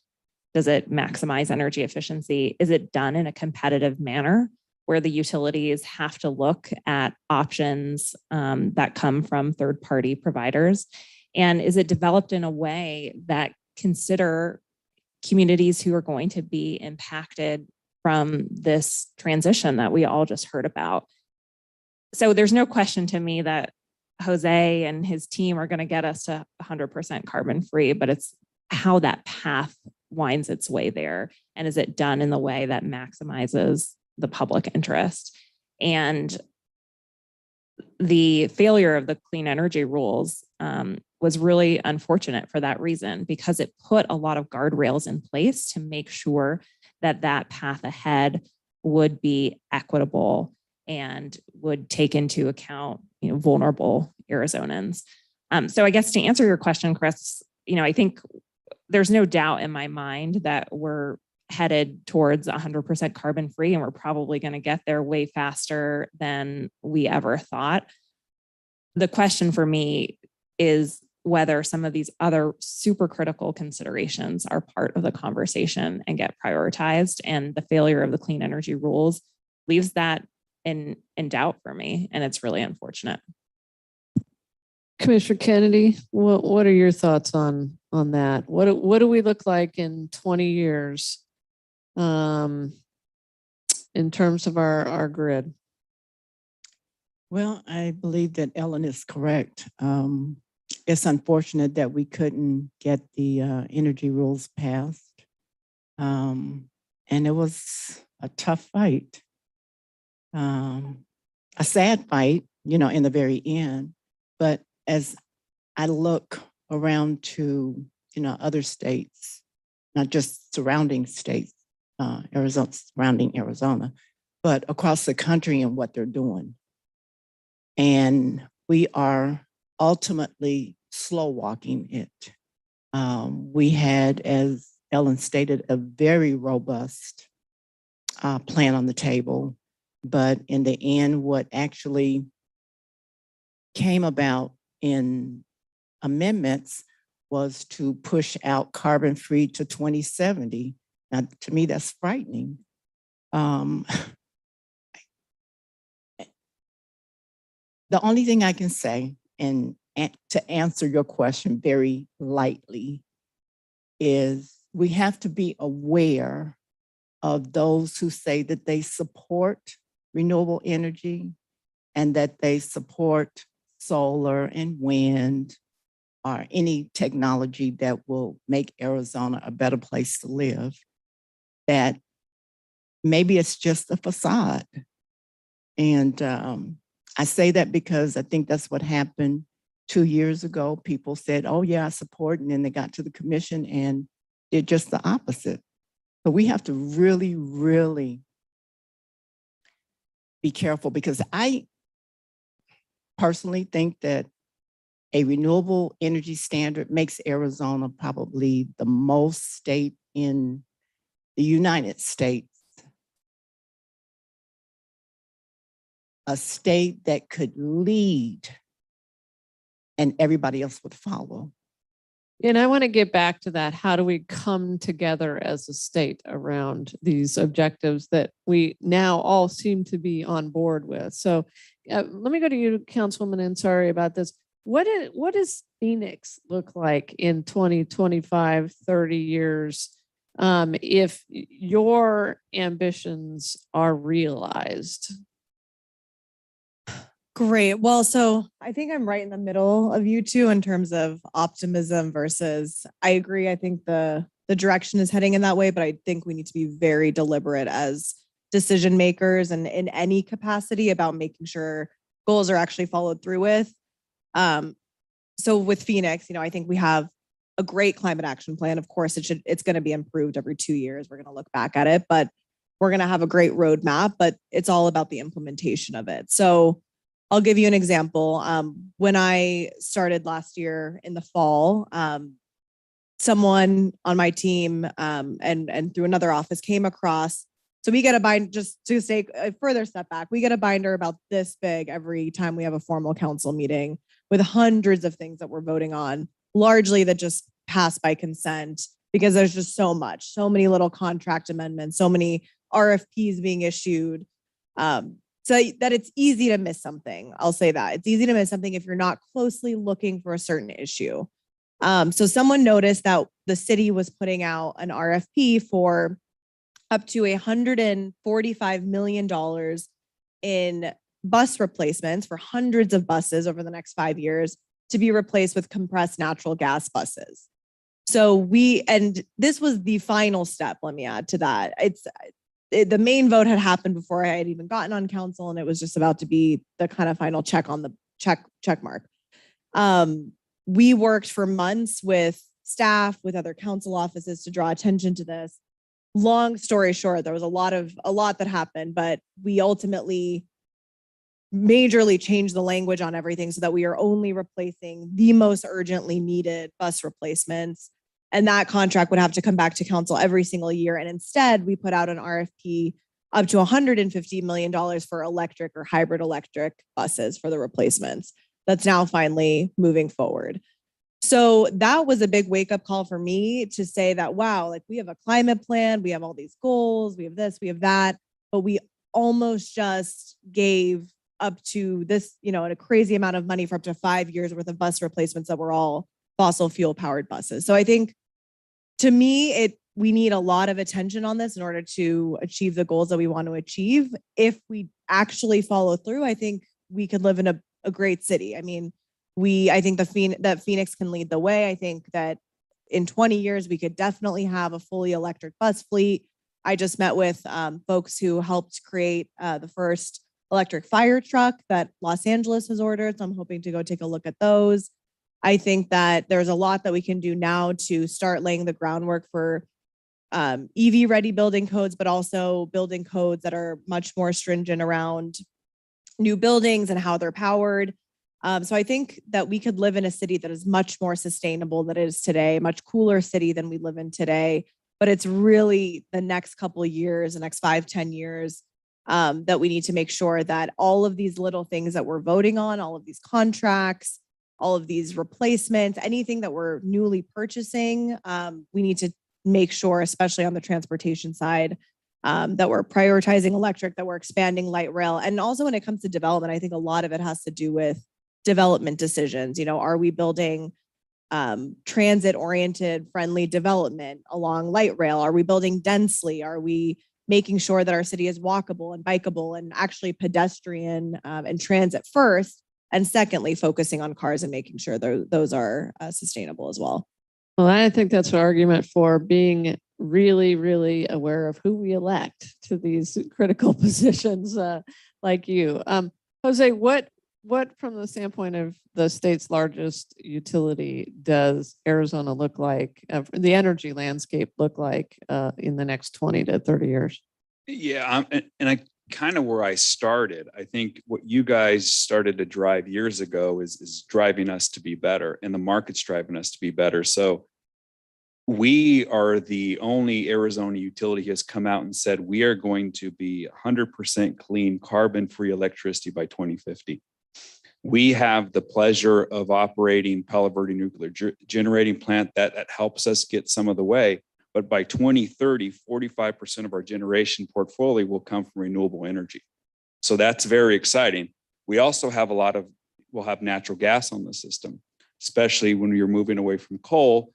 That is replaced with natural gas. But we're working with Arizona State University, Gary Dirks, who's in the audience, looking at how can we use hydrogen to replace that.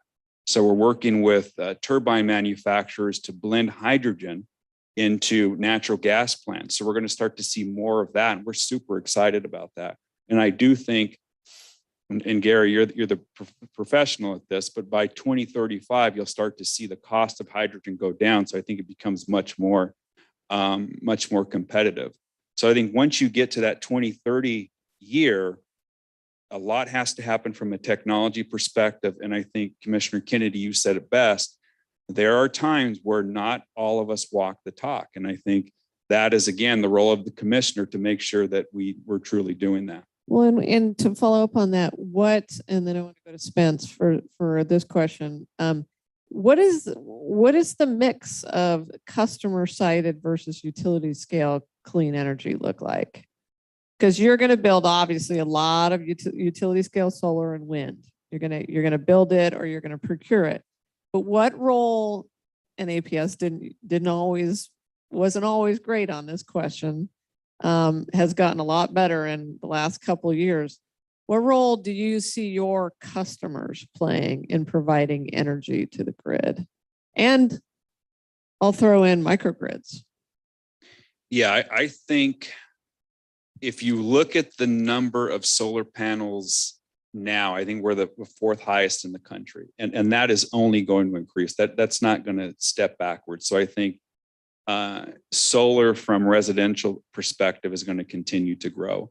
Microgrids and DG is going to happen as well. And I think that is sometimes an uncomfortable conversation that we're going to have with those advocates to try to get on the same page. And I think a lot of that comes down to this regulatory construct and the way you look at rates, not to get too much or prejudge in any cases.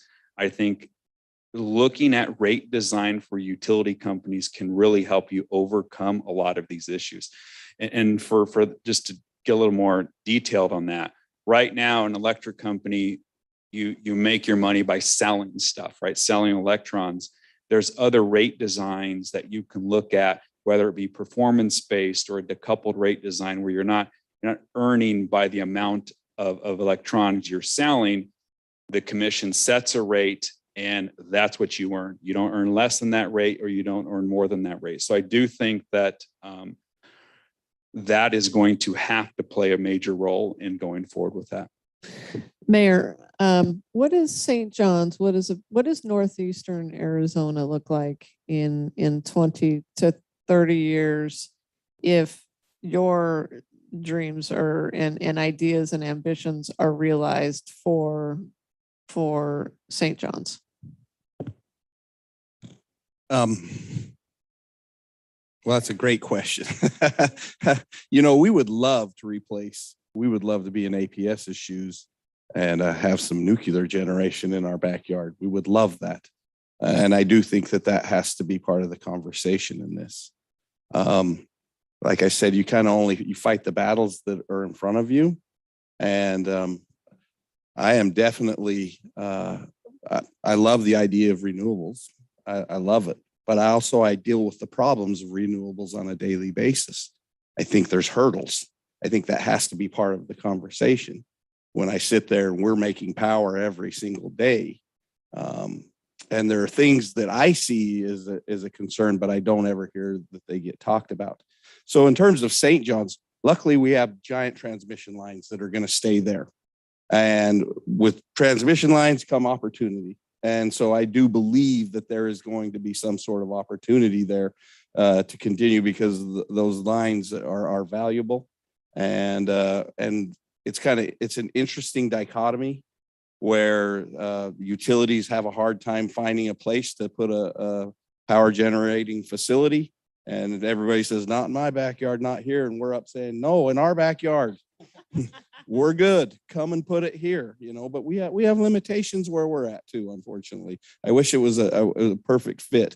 And unfortunately, there's never just a perfect fit. You always give something up somewhere. Yeah, and that has been one of the most interesting things about coming to St. John's, and I'm up there with you guys at least once a month now, is really sort of discovering the value of a lot of that infrastructure and understanding, like you said, the transmission lines, the actual power plant, the infrastructure at the plant, the buildings, the water that sits underneath it, the pumps, the rail spur that once brought or is bringing coal to. So all of those things are assets that, you know, could be utilized by the community in some other way. Yeah, you bet. And there are things like I joked about the wind. I mean, a good wind farm is definitely a possibility, and it is one of the things that we're looking at. We have plenty of land for solar. We're lucky the plant itself sits on a large footprint where we have the opportunity, if battery technology catches up to what we need it to do, because we need it to that's got to be a workhorse for us.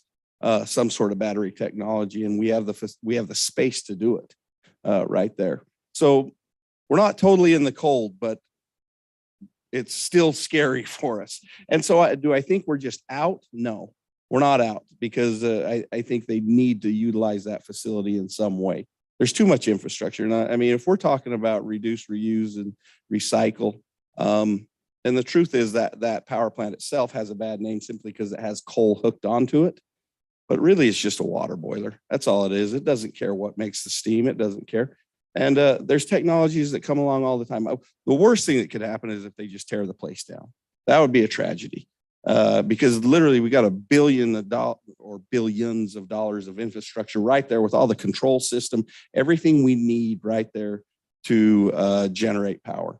And the one thing that I have to say, Coronado is the balancing authority for the grid for the state of Arizona. And no one ever talks about that. And it's a big deal for us because we have to deal with that on a daily basis, whether we're bucking VARs or adding VARs and things like that. Meaning you're helping to keep the grid up. Every day. And not just Arizona, but also some California too, right? You can't even get me to talk about the EIM right now or I'll get angry. Okay, we won't go into that. I wanted to go now to the audience. Do we have any questions from the audience or from our internet audience? And I don't know if we have an extra microphone. We do have a microphone. Any questions for this amazing panel we have here?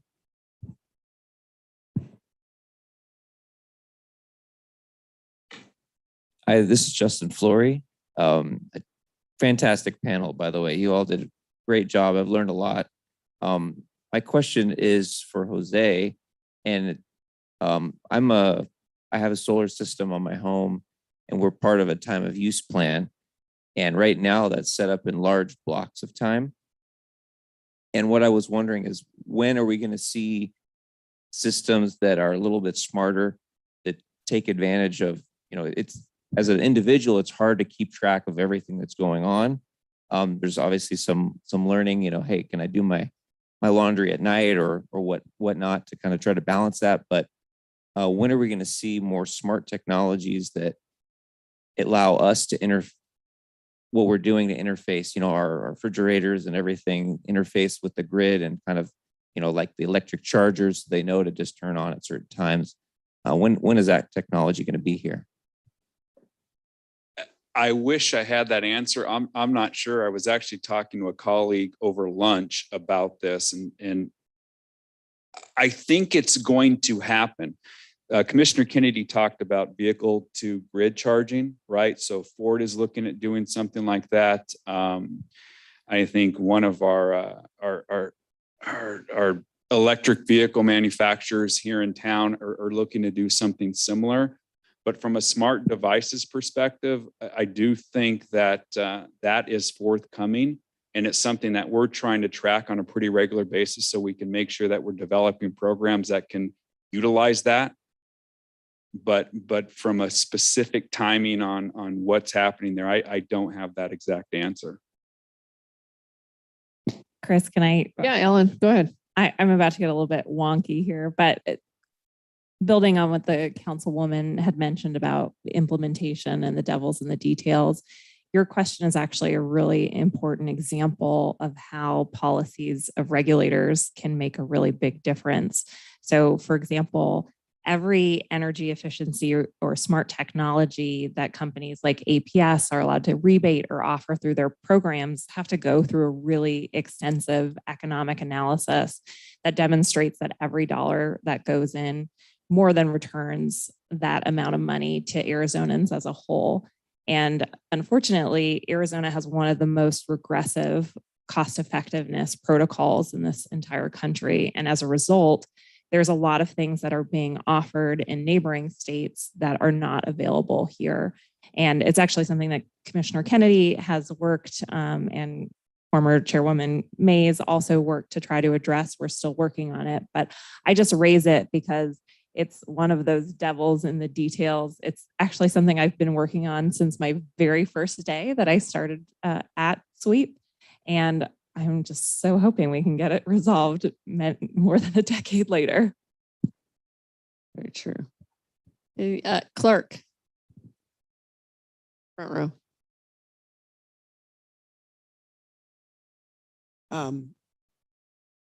We haven't talked about poverty directly. If you look at the data for Arizona, 10% of Arizona households fall into the category where they're earning less than 30% of the state median income. For that category, the average electricity burden, just the fraction of their income that goes to pay for their electricity bill, is on the range of 25% or so. It's a huge financial outlay for those households. When we look at energy efficiency technologies, like heating and air conditioning, especially in Arizona, they're paying twice as much per cooling degree as wealthier households are. It's costing them more. So not only are they paying a higher fraction of their income, they're paying more per unit or degree of cooling in their house than other households, right? So there's all these factors that come in. But when we think about air conditioning, high efficiency air conditioning units, when we think about increasingly even electric vehicles, but certainly taking advantage of distributed renewable generation, for example, all of these things are money saving investments that these households, and in fact, as you go up the income scale, many of the folks in the bottom third, bottom half of the income scale in Arizona can't invest in because the upfront cost is just too high. But everybody else does because it makes sense. It just makes financial sense to do so. But all we're talking about is displacing that money in time. These investments would save people money if they could get over that hump. Rebates don't cut it for these households. You can't give them a rebate that's big enough. So is there a way that we could simply offer a 0% interest loan, which would cost less than some of the rebates that we offer, like the $6,000 federal EV rebate? That's more than is being paid in interest on a typical loan for one of these cars, right? Are there ways that we could offer a 0% interest loan with any kind of length that would allow some of these households to just get over the hump, find that way to do, to get into these technologies that would save them money, reduce that burden, et cetera? Thanks. Ellen and Jose, do you guys want to, or Commissioner? Yeah. First of all, thank you so much for raising this topic, which I think will only grow in increasing importance given some of the trends that we're seeing around poverty in this state. And just personally, I think there's so much more that we can do to be better on this, and we have barely done enough. So your question about financing mechanisms, there are a lot of states who have led on this, Connecticut, Massachusetts being one of them that offer the exact kind of product that you're talking about. Actually, utilities playing a role in helping to set those programs up. It's not something that has been done really in Arizona. It was at one point, but basically was shut down, which was really unfortunate. I would also say that there's a lot of innovation that's happening in other areas of the country that would be so great to see implemented here. For example, Minnesota just went above and beyond to authorize a whole set of pre-weatherization measures so that utility funding can be used to make sure that health and safety and other issues that often prevent a person from participating in low-income weatherization can get tackled so they can invest in low-income weatherization in the first place. And I think with the unprecedented amount of money that's coming to Arizona because of the various federal packages that have recently passed, there's so much opportunity for local governments, for state government to step up and to explore innovative partnerships, leveraging utility money. And I think ideas like the one you mentioned have to be part of that mix. And I don't know if Councilwoman, if you want to speak to that at all in terms of how you're thinking about leveraging federal stimulus monies to that effect. Sure. I know the commissioner wanted to jump in. I'll just say one example of that is a proposal around home weatherization that is included on our, at least the allocation of the second tranche of American Rescue Plan dollars.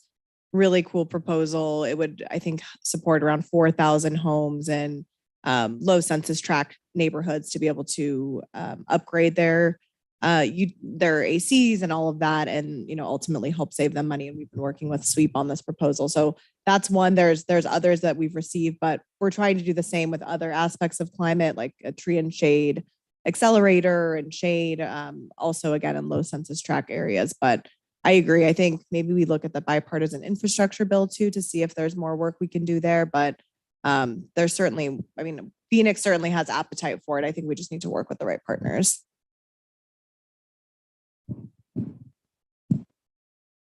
I'm glad you asked the question.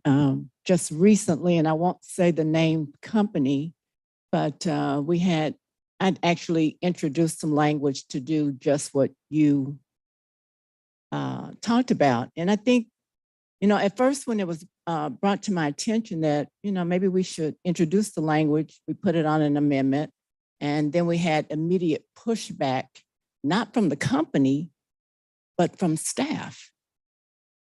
So that's an issue also when you got language to encourage a utility company to offer at a low interest rate to purchase an energy efficient air condition to cut the cost. And the first opposition you run up against is your staff. You can't do that. But you know what? I'm not going to stop there. I think that that is an area that we need to explore. And you will probably see that probably in the near future. That's good to know it's coming. So we'll work with you. That really is a good question. And like the other said, I'm glad you brought it up. I mean, we take a lot of pride on trying to be affordable for our customers. I grew up in rural Arizona, Miami, Arizona. So I do understand that that's not always the first thing you think of as weatherizing your house or getting a smart refrigerator and such. So I think it's not just about the money, that the money is important, putting it to use where people really need it. We leveraged CARE dollars over the last couple of years. I know that we work with City of Phoenix and other cities around the state to help customers who were in need, but there is more that we can do. I think you could really target customers who need it the most. I don't know if utilities do a good enough job of that yet. I think we need to. And looks like we'll be working with Commissioner Kennedy on this other item. So that's good. Gary. So like the others, I'd like to compliment you. This is an extraordinary conversation, and I really appreciate the candor. I also couldn't help but notice that there's a very high degree of agreement across this very diverse group, which is not what I think a lot of people would expect. So my question to you are, what are you going to do to continue this conversation and make it bigger? Because frankly, this is what American governance is all about, these kinds of conversations. And you are our leaders. Yeah, I think that is a great question. And it kind of, I want to just tag on to that. We do have, this is a very diverse panel. We have at least one Republican up here, pretty sure. We have at least one independent up here. We have multiple Democrats up here. We have members of all parties and a lot of agreements. So how do we do this? I mean, Commissioner Kennedy, you're in the middle of the fire right now, as so to speak, and you've been through these battles with bipartisan commissions. Really, almost entirely, both of the commissions you served on are bipartisan. So how do we come together as a state on some of these issues? Because I didn't hear much disagreement really at all on the solutions and the place that we need to get to. So maybe for all of you, what do we need to do to be able to come together, both political parties, all political parties, to push these things forward? I have always leaned and depended solely upon stakeholders, because they are the ones who kind of my eyes and ears of what is necessary. What is the next step? Which direction does the commission go in? And I mean, my direction may be different than my Republican counterpart, but I have learned that there's a lot of give and take, not a little bit, but a lot of give and take, and that's on both sides. And you've got to give what you don't want to give to get a little bit of what you'd like to see too. So I am truly hoping that, as each day moves on, comes and goes at the commission, I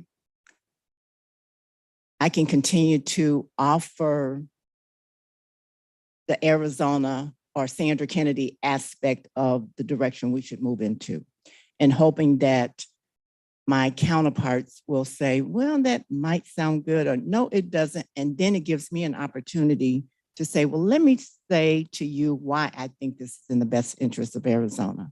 So community solar, and I'm glad to hear APS because, and I'm hoping it's because you saw my letter to the docket. That was one of the reasons. Oh, it's those types of projects, I'm going to call it a project, that I think we can all have an input in that moves Arizona in a positive direction.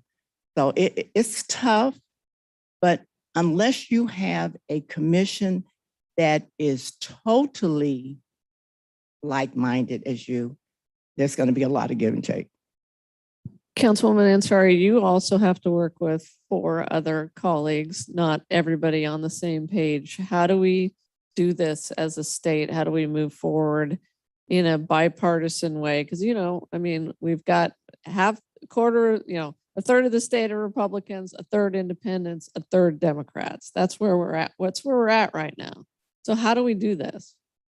Yeah, so on the Phoenix City Council, we're 6 Democrats and 3 Republicans. And I will say I've actually been very surprised in a positive way for the overwhelming support for clean energy. I remember one of my first meetings drawing attention to, I think, this charging project that we were doing with SRP with installing charging stations. I think that's what it was. I remember pulling the item and seeing comments from one of my very conservative colleagues. I was very scared that I was about to just mess this up. And he indicated strong support for transportation electrification. And I think all of our EV votes have been on a 9-0. So I think we've gotten to the point on this issue where there's just so much overwhelming support from different angles. For me personally, it's about the science when it comes to climate change and the Phoenix needing to play its part. For some people, and for some people, maybe the consumer piece is much stronger and we want to save our taxpayer dollars. For others, it's public health and air pollution. There's just so much there that I think there's a lot of support for that reason. I'm very excited, for this conversation around potentially looking into electric fire trucks. I know that the chair of our public safety subcommittee is a Republican. She, of course, very much supports police and fire, as do I. And she very much appreciated the part of the proposal that talks about the safety features of this fire truck and how those features are better for our firefighters. So we're going to lead, hopefully, a bipartisan delegation out to Los Angeles to go look at this electric fire truck. So I think I agree, going back to what Ellen said a while ago, that one of the most important things we need to do right now is focus on the just transition piece as well. And I know that's something I need to do a better job at when we're voting on things, especially that have to do with people's jobs and their livelihoods. I've been working with different unions who are working on retraining. And I know, the Boilermakers are a union that is very much struggling and worried about this, and rightly so. So I think we just need to do a better job. I didn't know about this effort that you were leading. It's amazing that you're going up there to talk about these issues, because I think that's, again, all of this is sort of inevitable. There's going to be so many benefits, but we need to make sure that the negative implications and the human piece of it that was mentioned isn't lost in the process. Ellen and Jose and Spence, and Jose, you've been involved in, both politics and in energy for a long time. We don't have any legislators on this panel. I wish we did. We still do have folks in the state who do not agree with this vision. I think that's probably a diplomatic way to put it, who don't yet even know that we have the situation faced by communities in northeastern Arizona. How do we get there? And to Gary's question, which included a question of how do we enlarge this conversation? Because I think that's really important, beyond just the usual suspects, beyond the usual stakeholders, to the entire state, so that the entire state knows and is involved in getting us where we want to be. Yeah, so if I could just first answer Gary's question directly about, how do we work together better? I think we've made this move to be 100%ers, meaning if you don't get 100% of what you want, you're going to walk away from the game. One of the reasons Chris and I think, are as close as we are over 20 some years now, which is hard to believe. We used to have some knockdown dragouts. I mean, I remember one time I was in the car with Justin Brown, who Commissioner Kennedy knows, and Chris has a way of saying my name when she's not very happy. She's like, Jose, you need to get down here. And I was on Central and Camelback, and we headed straight down there. Walk up to the second floor. Sheila was your admin at the time, and she's like, she's not happy. So we walked in and we shut the door, and I think we cussed and probably cried, and we came to an agreement.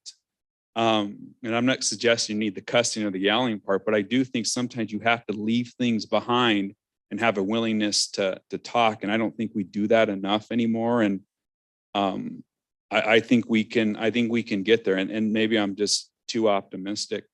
On the other part, how do you get others to realize what's going on?